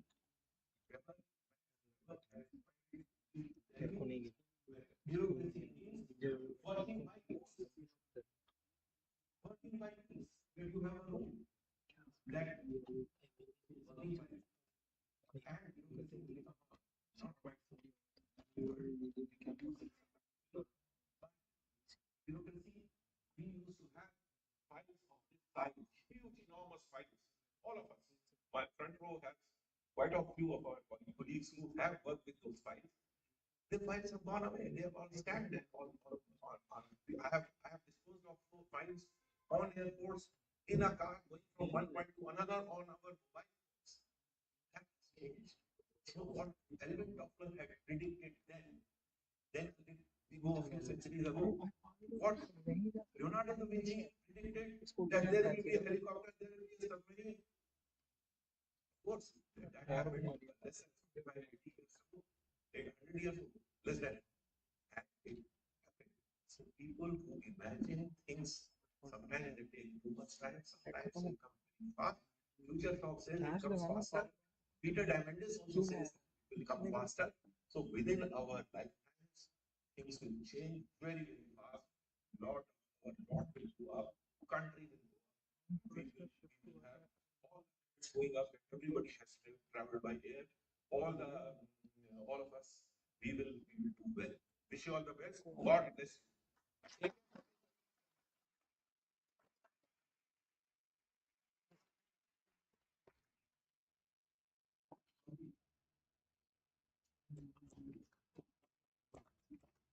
भाई ये फंस के हो जाता है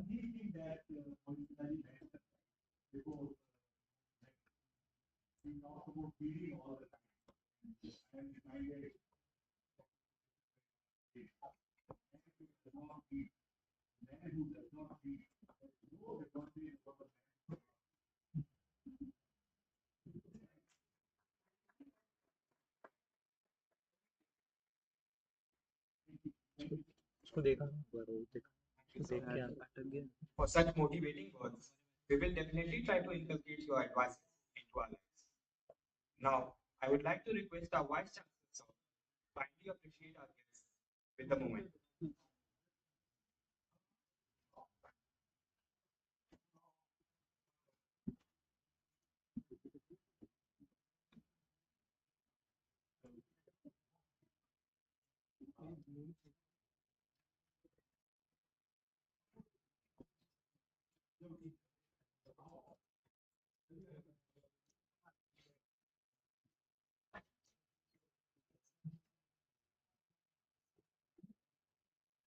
लगा अरे डाल ना चिंता रहो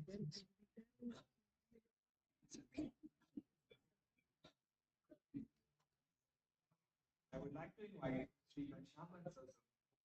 I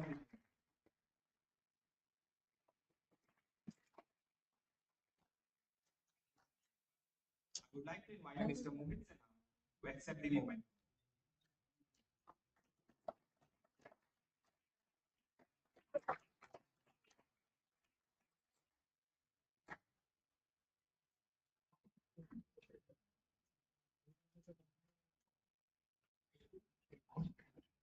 As we draw to the end of session 2, I would like to remind our students that we have a host of exciting, competitive, and fun events taking place today. Please come forward and participate in large numbers to fully enjoy the essence of Epitomes. Platinum sponsor Rail Vikas Nigam Limited, Gold sponsor Airbus, Silver sponsor Bank of Baroda. We will meet again after a short reflection break of 15 minutes.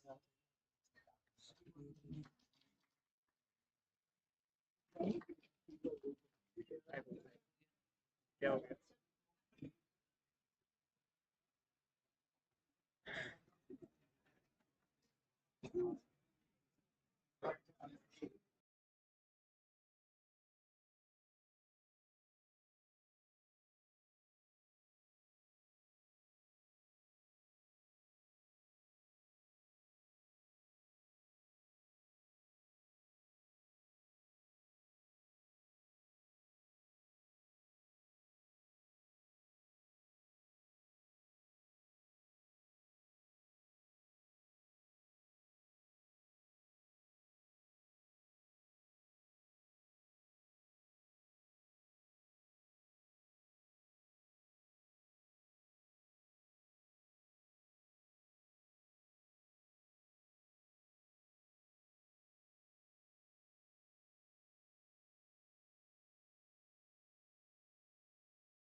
bus and the bus is not there. And this is most of the cities in this country. We do not have bus, so what we do? बोले कौन-कौन है room में? We try to become dependent on auto rickshaw. We use our own cars, which causes congestion and increasing travel time. So this is the mess. We all know what is urban transport in the country, but we need to shift from individual travel or individual cars, individual scooters to public transport. That is what we should aim at. But public transport, you can require less space. You will require less space. You will have to shift to. You'll have to shift to. You can take different legs with different kinds of travel modes. One could walk, take a bus, one could put a shared auto rickshaw. That is a possibility for urban transport. Now, what are the innovations in the urban transport? I think most important innovation starting point was 2006 when we started the National Urban Transport. And most importantly in this policy, first time we said we have to move people and not vehicles. I think that is the starting point of innovation. We don't want to move cars, we don't want to move scooters, but we want to move people. And for that, what is important is public transport. I think that is a very important point. It also allowed use of different forms of public transport depending upon local geography. This policy was changed in 2014, and what we again with the same objective of focusing on people was the objective. We also give important bringing more equitable allocation of space to people rather than vehicles in the as a main focus. It also focused on providing user-friendly public transport. After this, I think, after this, the second thing is comprehensive mobility plan. Unfortunately, till then, the mobility plan of the city was not linked with the master plan. Master plan, people used to make master plan, land use plan, and public transport, people used to make public transport. Both were not integrated together. In reality, unless we look at public transport as a starting point of master planning, that would be good. So that is how the comprehensive mobility plan was prepared. Different kinds of projections were made for urban transport. What is the vehicle stream? And that is how a comprehensive master plan was prepared, which has low carbon mobility, equity for all sections, and there was also service level benchmarks. I will ignore this. Then we also have a metro rail policy, which is promoting metro systems in this country. We also give adequate attention to sustainable mode of transport. Our earlier speaker spoke, Mr. Bansal spoke very well on this topic, giving the example of Delhi metro systems. We also need to integrate transport with low air quality, emission safety, and social aspects. Now, we have 20 cities which were developing metro rails, about 896 kilometers under, and another 462 kilometers under construction.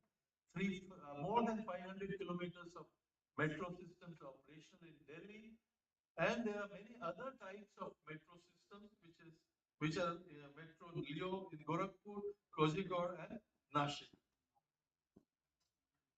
Now, we have this habit of seeing buses, buses not going in the proper direction, not having proper space, but something which has now been innovated is called bus rapid transport system. Whenever you go to Ahmedabad, please do ride on the bus transport system. You will feel that it's much better system, well organized, and they have kept separate space for buses.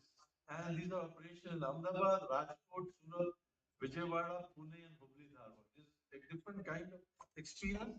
And this whole idea that the buses are supposed to be for poor is not correct. We can make them more comfortable.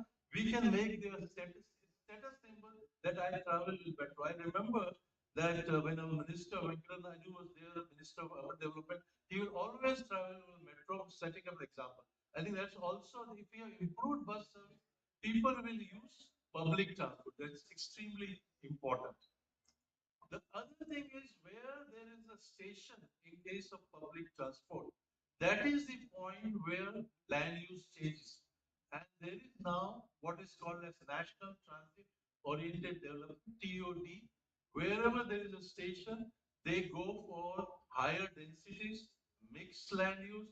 They try to link different, view the last mile connectivity to the transport system, and this is being treated an area of about 1 kilometer around the transit system. It could be buses, it could be railway system, metro system, and this is how this transit-oriented policy has come into effect. And some of the master plan, like Delhi master plan and other master plan, have used TOD as one of the they have integrated it with in their master plan. Now, National Transport Development Policy will have multi-modal integration, complete streets, last mile connectivity, inclusive habitat, that means affordable housing is near to these things, traffic management, and mixed land use. It's very important to understand that area around TOD should develop as mixed land use and not as an exclusive commercial zone. Now, linked to all this is improved streets. I think this is one example where under the smart city plan, the government is promoting the non-motorized traffic as well as public bicycle sharing system. And this is something which is we could also link to as a last mile connectivity. Both of them should be safe and it should be usable. These are the roads in Pune. They are trying to build healthy and safe streets for people. This would also bring in what we call a better use of roads in and also use them as civic open spaces. This is another example for Pune where they also provided we go to European cities and see roads like this, but this could also is now being promoted in India also. The latest thing which is happening in public transport is the electric vehicle policy. I think all of you must be aware of this. Government is promoting electric vehicles both for public transport as well as auto rickshaw cars, and they're also bringing in charging infrastructure for this. And this is and what we will have to link up with more with the green energy option, solar energy option. That would be very helpful. All this now, all 100 smart cities is what is called as integrated command and control system. They have all the information, different service information for a city is available in integrated command and control system. Vadodara also has an integrated command system in Lalbagh, and that is where all the information and data about traffic and other services are. What this problem is, our government systems are not able to utilize this data fully, and that is something we need to focus on. I think one of the earlier speakers also speak, the guy from IIT Kanpur said, there's a lot of information in the railway. The problem is how to use it for better governance. That is one issue we need to worry about. Kochi is perhaps the only city in the country which has a very good water system, and they have started a Kochi water metro. I think this is a unique example, and it will be less expensive and less emission. That is something which needs to be promoted. So, what is the way forward we are looking at? I think most important thing, when you start talking about public transport, please link it with your land use plan or master plan. I think these two have to be seen together. Unfortunately, the person who does the master plan doesn't sufficiently consider public transport. These needs to be integrated, and all the public transport, which could be metro, it could be BRTs, it could be bus, has to be looked at in a comprehensive manner. You cannot look at them separately. So first, integrated land use with public transport, and secondly, look at all the public transport system in a comprehensive manner. Very importantly, we need to improve quality of our buses. I think earlier it was mentioned that even one bogie in a metro system costs 10 crores. But our bus system, we still think bus with basic bus. I think which need to be improved. It needs to have AC, it needs to have proper sitting space, entry space, and things like this. And that is something we need to work on. Then last minute connectivity with non-motorized traffic and walking. And that becomes very important. I have often seen situations, not recently, but about 5 or 6 years ago, Delhi Metro into a cycle rickshaw to go home. I think that needs to be improved. It has to be properly integrated with last minute thing. Obviously, promote electric and other green energy vehicles. Plan master planning around transport oriented development, TOD. Promote safe and healthy cities. I think cities have to be safe, they also have to be healthy. And finally, carry out more research in the urban logistic sector. These are some of the issues which are important. With your permission, Professor, I'm going to speak about GIFT City. I am independent director of GIFT City in Gujarat. It is about 70 kilometers from Ahmedabad. We are all talking about future. I think this is one city which is our Prime Minister, when he was the Chief Minister of Gujarat, he thought of GIFT City as an ideal place to bring in international finance sector into India, into Gujarat. And it's all started with 800 or 900 acres of space where they provided, first thing, it is being promoted by the highest authority, the Prime Minister office. Second is, they have given tax exemptions and a lot of improvement in regulatory framework. But something which is very important for us as urban planners and transport planners and logistic planners is that GIFT City has the latest infrastructure. We do not open our roads every time. We have below all the buildings, 6 kilometers long, there is an infrastructure duct which carries solid waste, which carries drinking water, which carries other services. You don't have to break open your roads all the time. Except gas, everything is underground. Gas, of course, you know, it's difficult to put it down.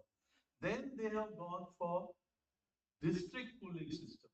Each building doesn't have a separate system. So it not only saves energy, it also saves emissions. So there is district cooling system. No building has separate. All buildings are green buildings, as was mentioned earlier by this. And we already have about 20,000 people working in GIFT City. It's the latest center for finance and technology in the country. International finance companies are now setting up their offices in GIFT City. We also believe that now the GIFT City, believe that this will now compete with other international finance centers like London, Singapore, Hong Kong, Dubai. That is what the idea of the Prime Minister is, and we're all working together on this. And two things which we are now working, and I also heard some of the speakers very closely, was how do we bring in building information modeling into this city? I think that is one software we need to introduce. Actually, we are trying to it, but it takes time. And also, second thing is digital twinning. How could we do digital twinning? Our friend was talking about digital twinning for railways, but I think we need to bring in digital twinning for buildings in GIFT City.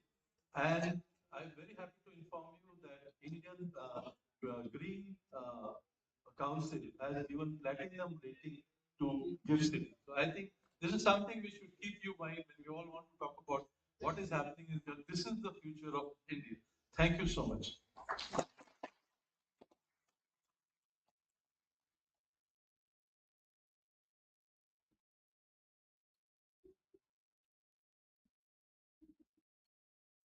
Thank you, sir, for those inspiring words. It is an absolute pleasure to introduce our esteemed guest, Mr. Anand Bhardwaj, an experienced engineering leader with extensive work in the transportation domain with 27 years of rich experience in leading companies like Larsen and Toubro Limited. Mr. Bhardwaj currently serves as Indian Head Train System at Alstom, a distinguished alumnus with a BTech in Electronics Engineering from HPTU Kanpur and a master's degree from Indian School of Business, Hyderabad. Mr. Bhardwaj has played a pivotal role in product and project development, as well as in establishing large engineering organizations. Now, we extend our sincerest gratitude to Mr. Anand Bhardwaj and look forward to gaining insights from his wealth of experience. I would like to request Sir to take the stage and enlighten us.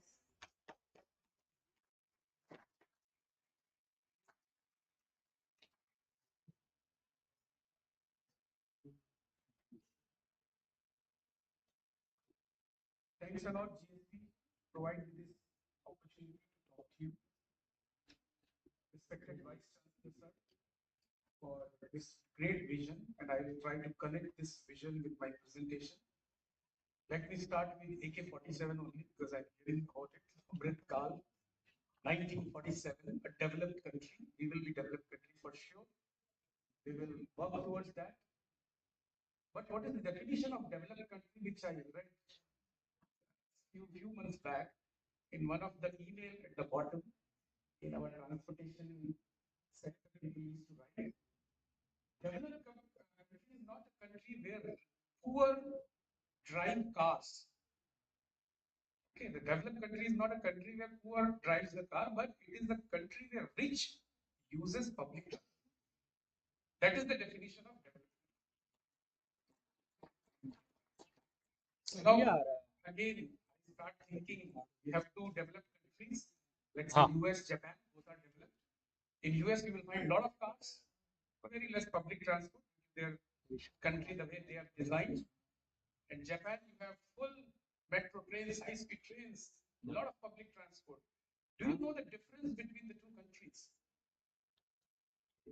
The maximum, obesity is in America. And Japanese are most healthiest people on the planet. That's the reason, because they use public transport, walk, they use all these things. So that way I connect. If we will be developed country, we have to be healthy India. Therefore, we should promote this public transport. We should use this and get away from these cars. So with that, I would like to start the session. Professor Vyas was telling you should keep notes. So I will try to re-emphasize all the sessions so that you will keep the notes in your mind and you will not forget those points. So I will touch upon more or less all the 3-4 sessions which we have gone through. You can see the picture also on my first slide is digital twin, right? It's a train, high-speed train with a digital twin of the train, which is also our focus. If we have a very right physics model of any system, we can do a lot. All these concepts exist today, and it has been existing from last many decades. But the gap is we are not able to provide the value of these concepts to business benefit or people benefit. So they are available in the bits and pieces, but we are not able to realize the business benefit.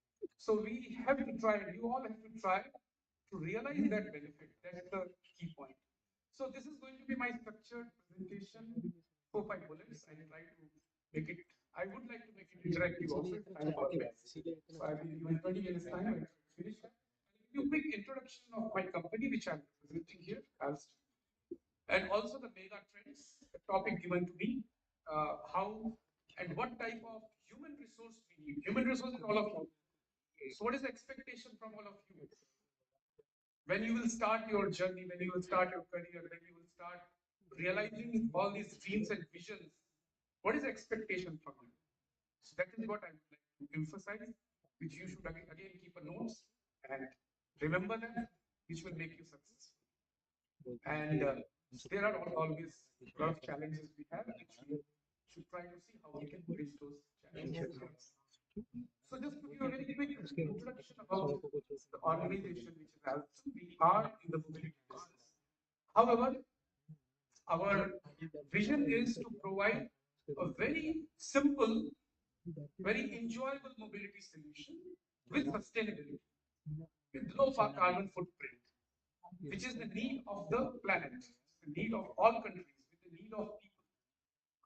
This is a quick demography. We are in the 4 geographical regions, and we are part of the PAC region where we are around 15,000. And good news is India is dominating the PAC.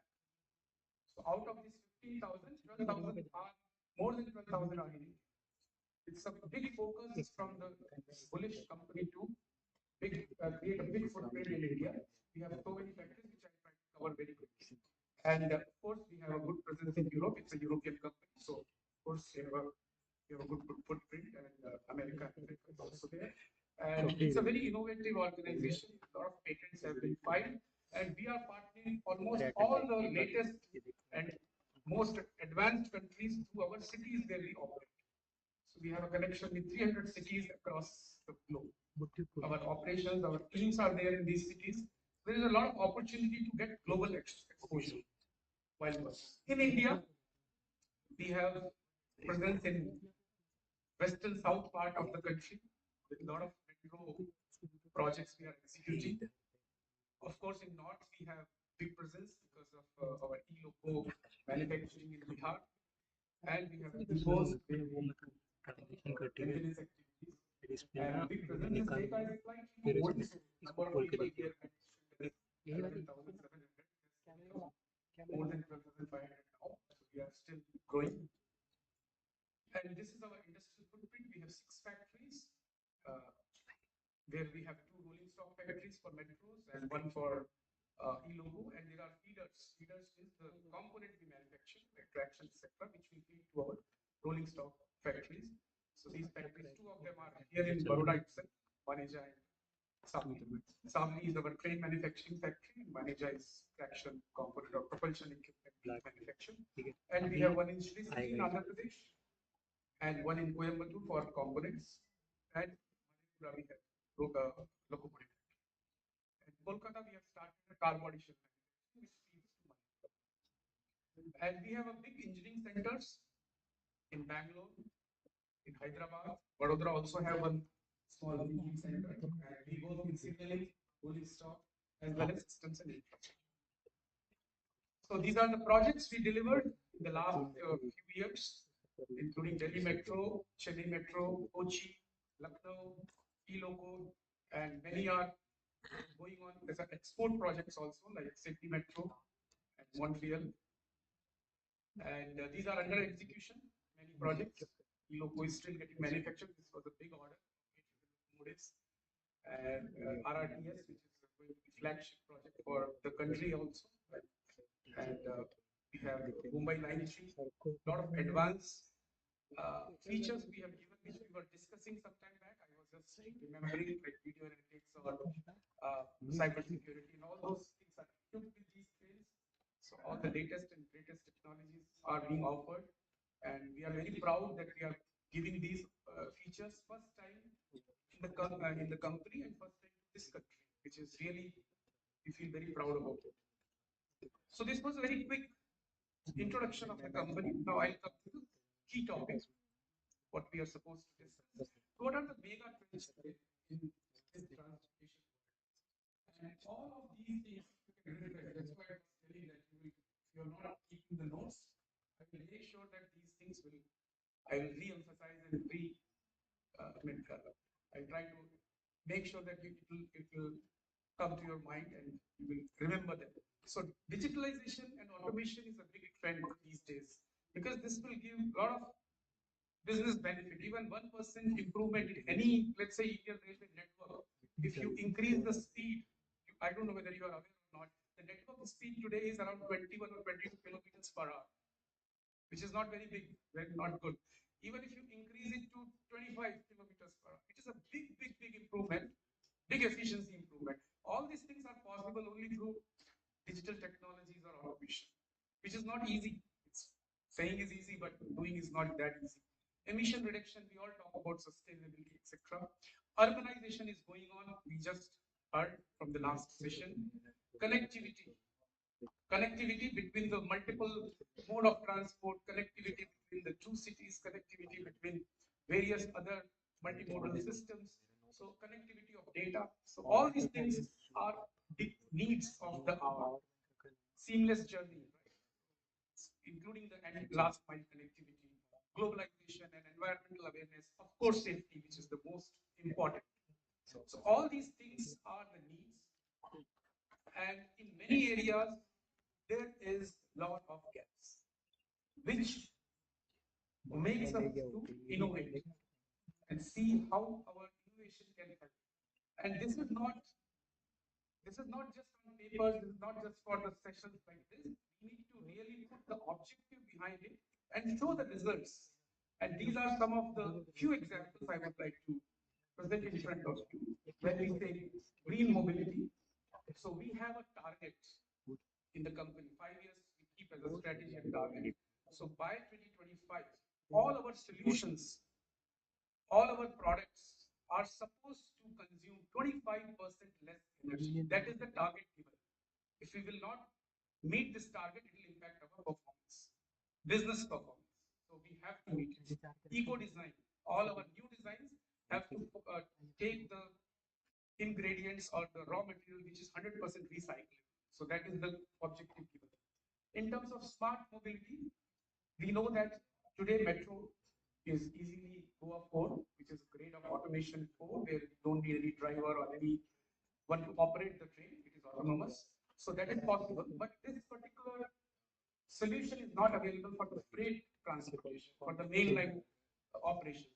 So we are trying to put the same concept to have autonomous freight trains, which is also one of the need of the hour and for this automation. So similarly, to make our solution inclusive, which can be used by everyone, whether it is blind or deaf or whatever it is. So can our announcements will be amplified for the people who are using some hearing aid, and if they are using hearing aid, then we will amplify the announcement for them. Similarly, some disabled person can take their wheelchair directly to metro trains without any, so there should not be any steps. We just heard about it. So all these things we are taking care in our solutions and holistically seeing the solution, not just what we are developing as a train or as a locomotive, but as an overall solution. So these innovation will help us target these mega trends, the gaps what we have in these mega trends. And these are some of the examples. I will not go in details. So these all have been given, have been delivered, whether it is the battery locomotive for the green power, so we don't use the fossil fuel, etc. So all these are the real output which we have done based on these innovations.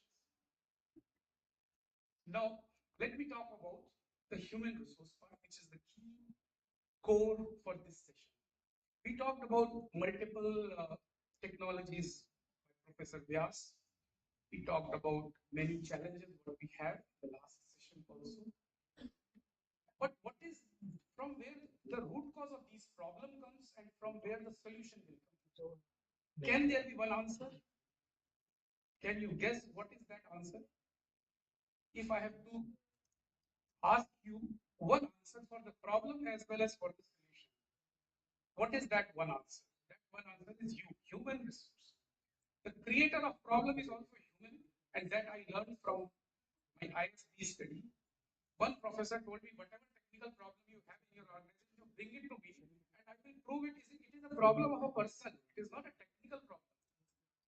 Somebody has taken some decision someday, which has grown, which has did not visualize the complexity which it will face in the future, and because of that, this problem will happen. So if you go to real root cause, it will come to the person, and also solution will come from the person.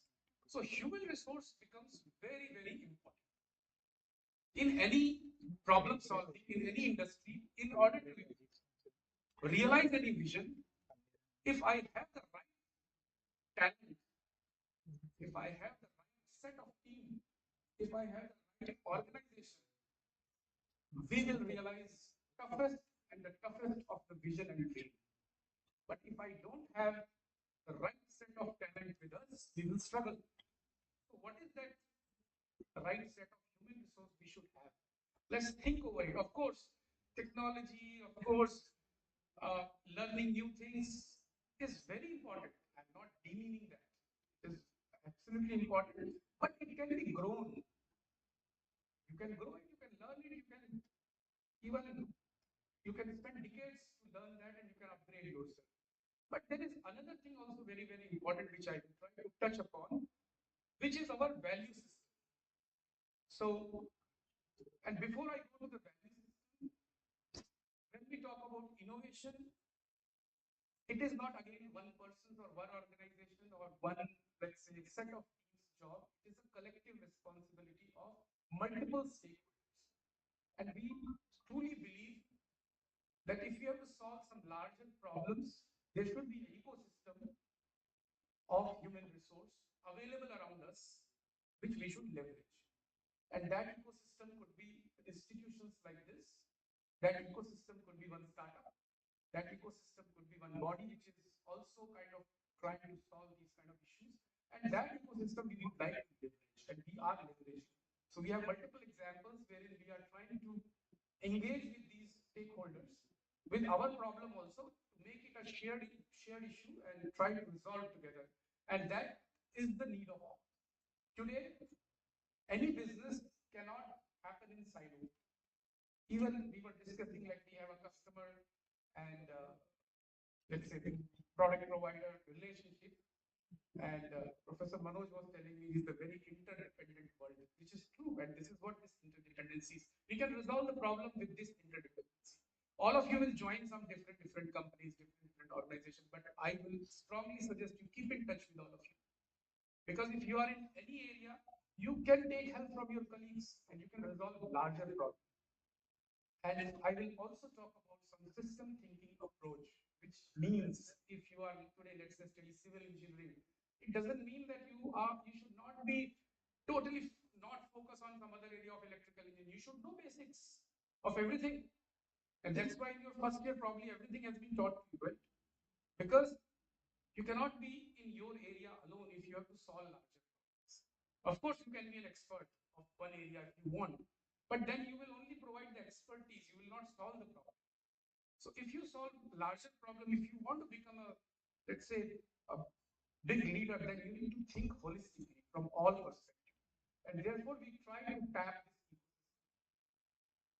And what I was talking about before, like all this technology, all these new areas, etc., we can learn, we can build on the top of that. But the key point is our values. There are, each organization have their own values. We should have our own values at home. We should have values as a nation, and that we should not leave, because that becomes the core and fundamental need.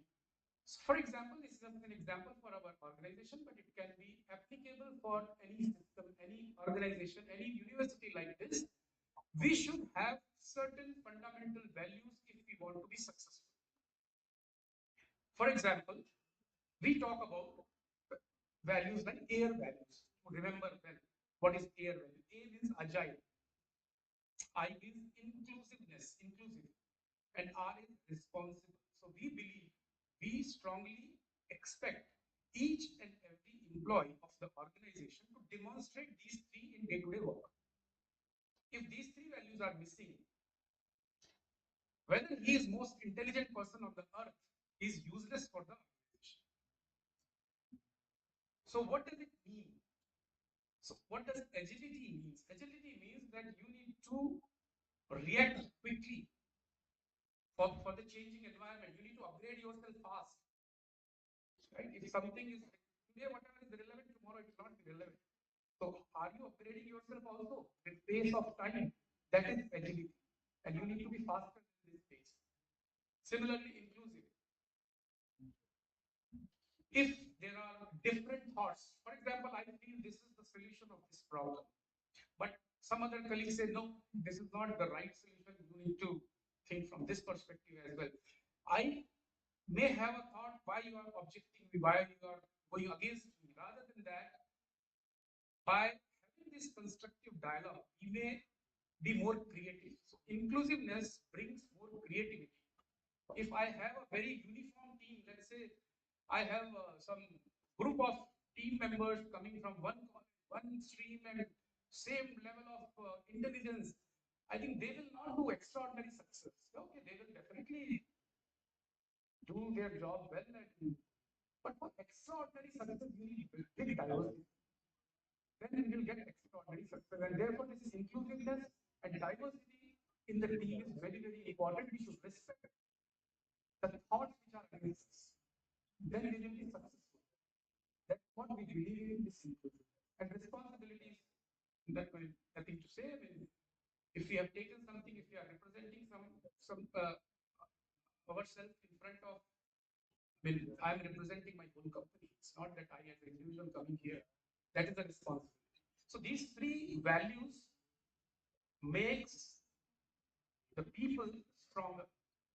Not only the technical competency that can be built, but this cannot be built. If somebody has the value system problem inherently. We can't change it and that person is useless. So a value of any organization takes that organization very far. Of course, today we have certain challenges. When we talk about the human resources, we can develop skills for sure. And skills like you might be hearing all these artificial intelligence, machine learning, digital twin, cyber security, blah blah blah. Many things are. But the problem is today we have a 20 years, 25 years experienced person, let's say rolling stock. He knows his domain very well. He knows the kind of problems he faces. He knows how to solve them. He knows what is the corrective preventive actions for various issues if I face in the field day to day, but he doesn't know anything about his new latest. Similarly, I let's say some of you who knows all these new technologies, academically, no problems, and tell that you need to solve all problems what you face in the business. But you'll say, I don't know anything about the bogey structure. What is this bogey all about? Bogey is a very complex mechanical structure, which is responsible for ride quality, which is responsible for how smoothly train runs on the track, which has many complexities. So, and then blending of these two becomes a challenge. And this is our biggest challenge today in the industry. We don't have the blend of the two, latest technology and the domain knowledge put together. And this is what the message I would like to give this audience, that you need to think from both perspectives. You need to learn the domain and you need to apply the skill so that the domain can get benefit of this particular skill. This is the most important part today industry is facing as a challenge. So a good data scientist doesn't know anything about the domain, and the big expert of, let's say, traction bogey or rolling stock doesn't know anything about data analytics. So the blend is very important. Blend is missing, and this will resolve the problems.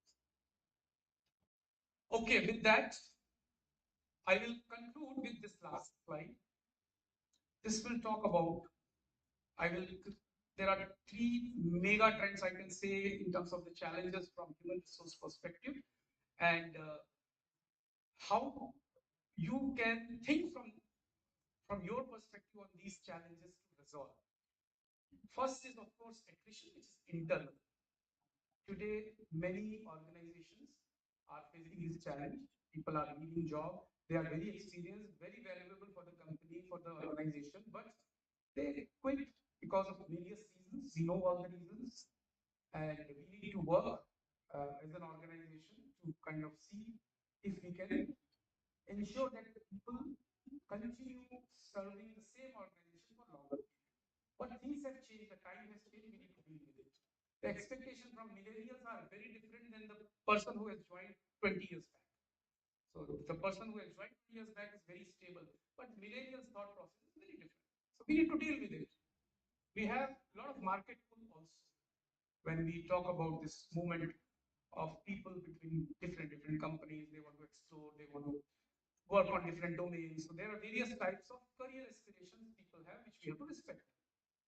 So within this whole complexity, we need to see how we can create a nice, exciting work environment for people who can, so that employee can stay for long. But that remains one of the challenge from human resource perspective for every organization. It's not only for few.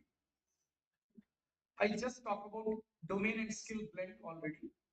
However, we need to see if you are studying, let's say, software, you are a software professional, you need to also grasp one or two domains while you are developing your software. For example, Professor Vyas was mechanical engineer, but he was talking about digital twin and all that, which can be only modeled by a good software engineer if he understands the physics of that concept.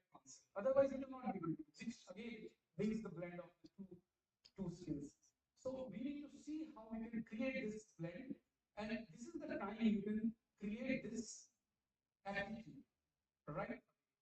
This is the right time for you to work on these kind of both aspects of industry, the understanding the domain and understanding the skill, learning the skill, applying it on the real life problem and seeing the benefit and the value of it. The last, but not the least, is the time. everything is required yesterday. We are delayed.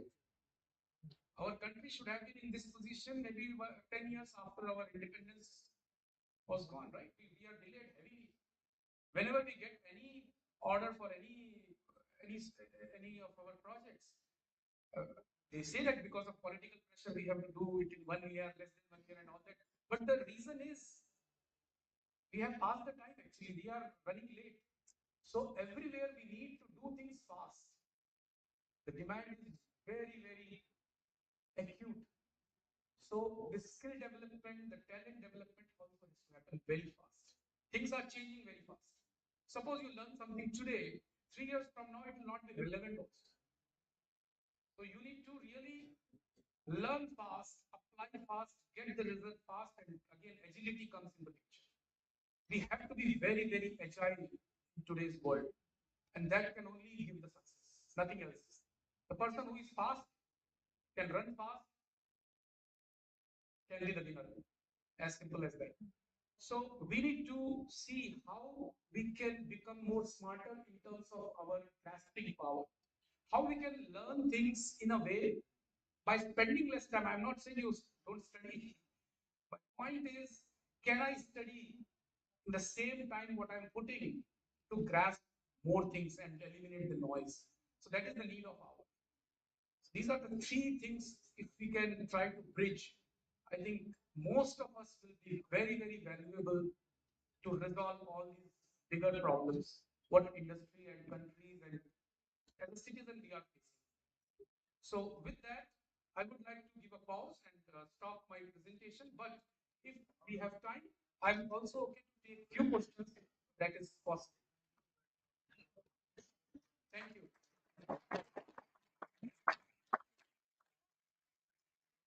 Okay, so maybe we'll have the interaction later. I'll stop right here. Thank you so much. Reframe करना पड़ता है.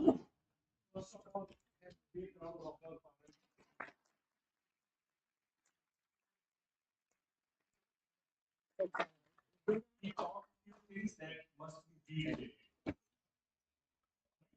so that they cannot be lost. First thing we talk about relevance.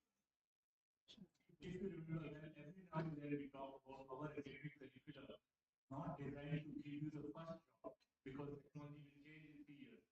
So relevant and rigor both have to be there. First. Second, anytime did you wonder why do we always call our university's vision as industry-driven, innovation-led? Industry-driven, we all understand that it has to be industry. Why innovation-led? He talked very, very nicely, and I want to repeat what he said in a maybe different word, but meaning is still same. In 21st century, innovation is not essential, neither is survival. What that means is if you have to survive, you have to innovate. There is no other option left. Innovation-led is the only option. It's not that this is a fancy word. I'm repeating again. Innovation is not essential, neither is survival. If you don't want to survive, you can say that. That is the reason why innovation-led is the tag that we added in the vision statement of the university. He talked very importantly about the value system. And again, I want to reiterate to my students, this is primarily to them. Very on 16 January, the day I joined, I met all of you. I talked 5 things. And I repeating same time. So happy. Anand is talking exactly same thing. 5 things we talked. What should define value of the university? First thing was integrity. That we have to be authentic, genuine, and do the right things all the time, even when nobody is watching. Second, credibility. That means we have to be trustable. We are all individual brands. Anand ji jahan bhi jayenge, log unke bare mein yahi bolenge what he can do based upon what he have done so far, based on what he has exhibited so far, not based upon inka degrees kya. So credibility is earned based upon what we are doing, what we have done so far. So consistently doing well. Integrity, credibility, empathy, respect for all. These are 3 things we talked. 2 things we also talked our approach. One is focused, priority-based action. That means we cannot do everything in the world. We cannot do. If you want to do everything in the world, you will not be successful. Focus, priority-based action. And the last most important point which I tell my students all the time, converting knowledge into action. You do not get paid in the market because all of you always think, right, what money I'll get, what salary I'll get. You do not get paid based upon what you see. You get paid based upon what value you deliver to the organization. It is always giving, not seeking. When you give that value to organization, then you get the money that you think you deserve. You do not seek. So I have to repeat because he mentioned these four or five things very important. Any human resources in the organization has to be built like that. This university shall be a great university if we are able to achieve that. We don't want to prepare only engineers and managers. We want to prepare good citizens. That is the foremost thing for us, and that is why values is what you emphasize. So happy. I took your 2-3 minutes, but I had to really emphasize. If values are not there, there is nothing. We did not do anything. We learn today, we'll forget tomorrow. Professor Naliraj Vyas today displayed values. Constant learning is a value. Pursuit of excellence all the time is a value. Professor Chakrabarty demonstrated the same thing. Not look at his age, what all he has done. He has been the director of SPA long back. But you think what he's reading. Srinivasi displayed a value. How do you perceive a government as a government system? Know how the government is working in a coherent, dedicated manner. It's a value. Every single speaker, Mohit Sinhaji, after retirement, how much he can think and talk about. This is what he learned. What he did for the job for which he got paid. So he did not do tasks, he learned during the task. That's important. I really want to conclude. Thank you so much. I think we learned a lot. I let our compeers do the job, but we have to learn.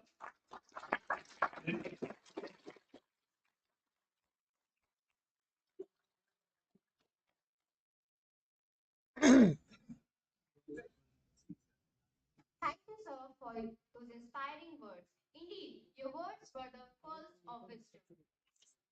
Now, I would like to request our Vice Chancellor, sir, to kindly appreciate our guest with a token of appreciation. I would like to invite Professor Chetan Vaman Vaidya to receive the memento.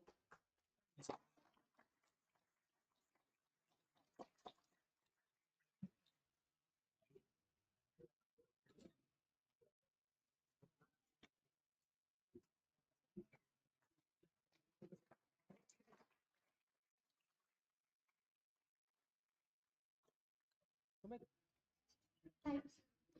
Now I invite Mr. Anand Bhargava, sir, to receive the memento.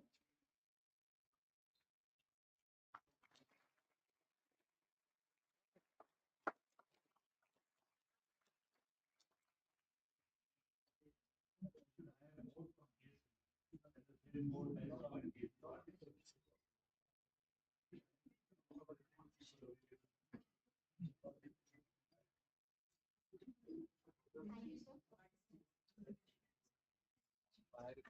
Now we'll take a short 10 minutes break. After the break, I would like to request everyone to join us for the cultural event.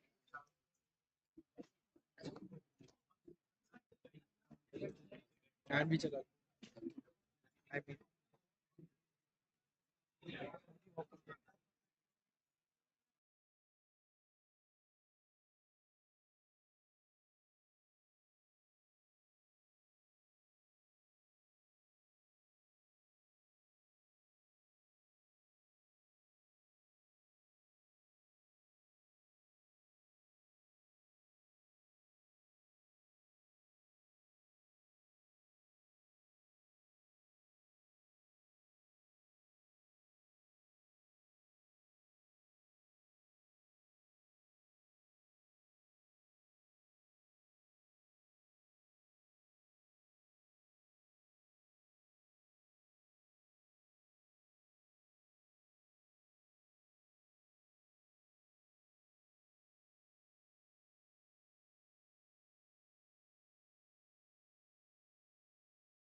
तेरी मंजूरी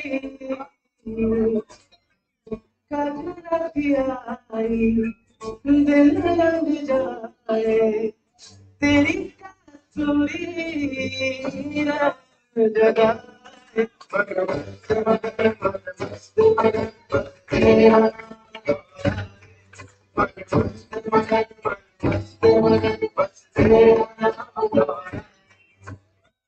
चाहे भी तो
So how's the Joes, guys? Hope you liked it. धीरे धीरे सब आगे बढ़ते जाएगा और आपको और पसंद होते जाएगा, क्योंकि आने वाला जो समय है अभी वो ट्रेंडिंग वाली चीजें आपको सुनाई देगी, जिसमें थोड़ा क्लासिकल म्यूजिक भी आएगा और आपका मन पसंदीदा एक वीडियो सुनाई देगा। So enjoy. Hello. Hello.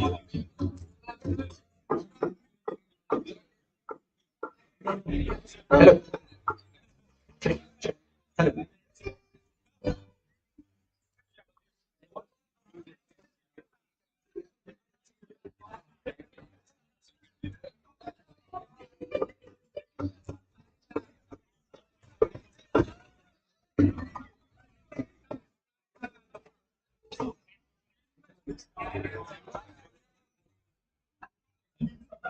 Hello. Hello.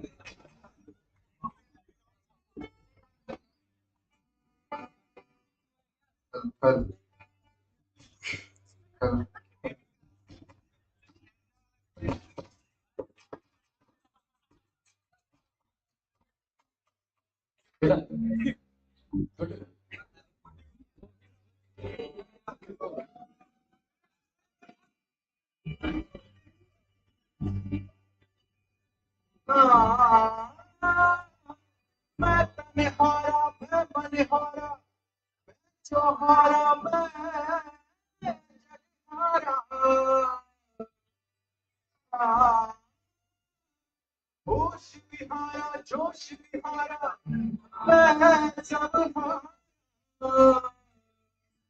होश विहारा जोश विहारा मैं सब हारा मैं हारा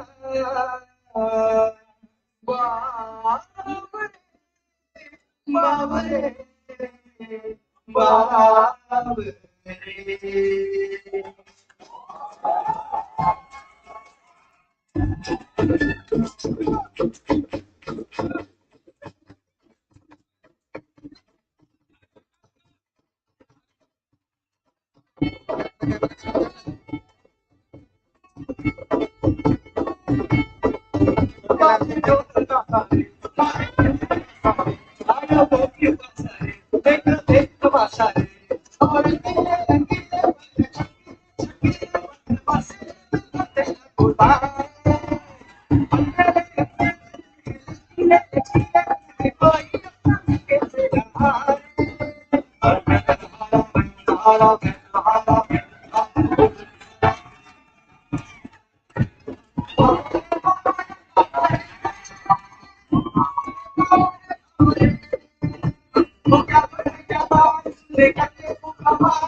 So now final, last but not the least, जब तक इंस्ट्रूमेंट थोड़ा सही होता है, एक शायरी छोटा सा 2 लाइन का, मेरे बारे में कोई राय मत बनाना, गालिब का कि मेरे बारे में कोई राय मत बनाना, ये गालिब, मेरा भी बदलेगा, तेरा राय भी बदलेगा.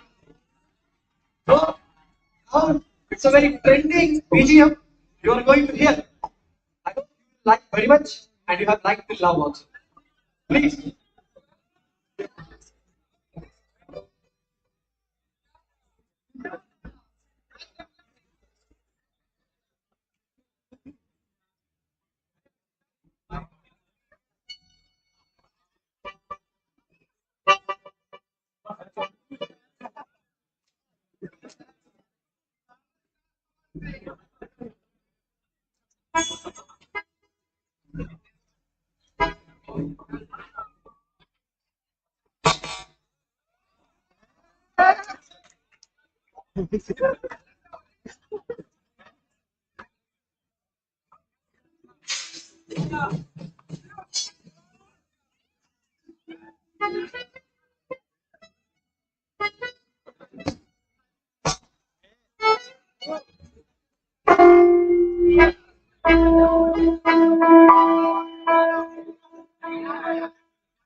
या पढ़िए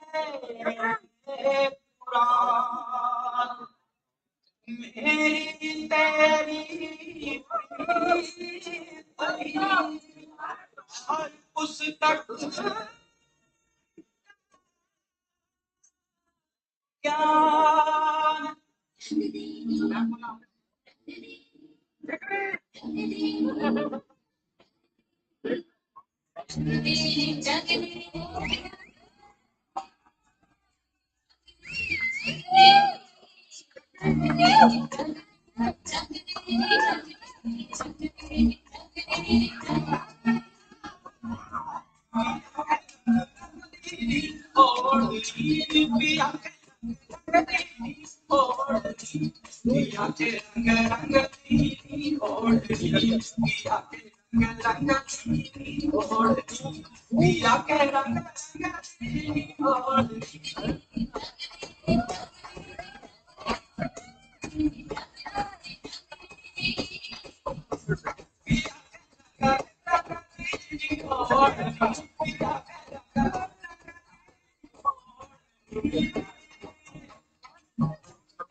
Get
ready, girl. Bang, bang, come on, come on.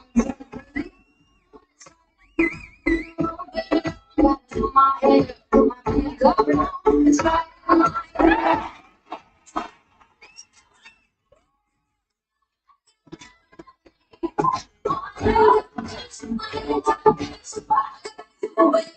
Just you.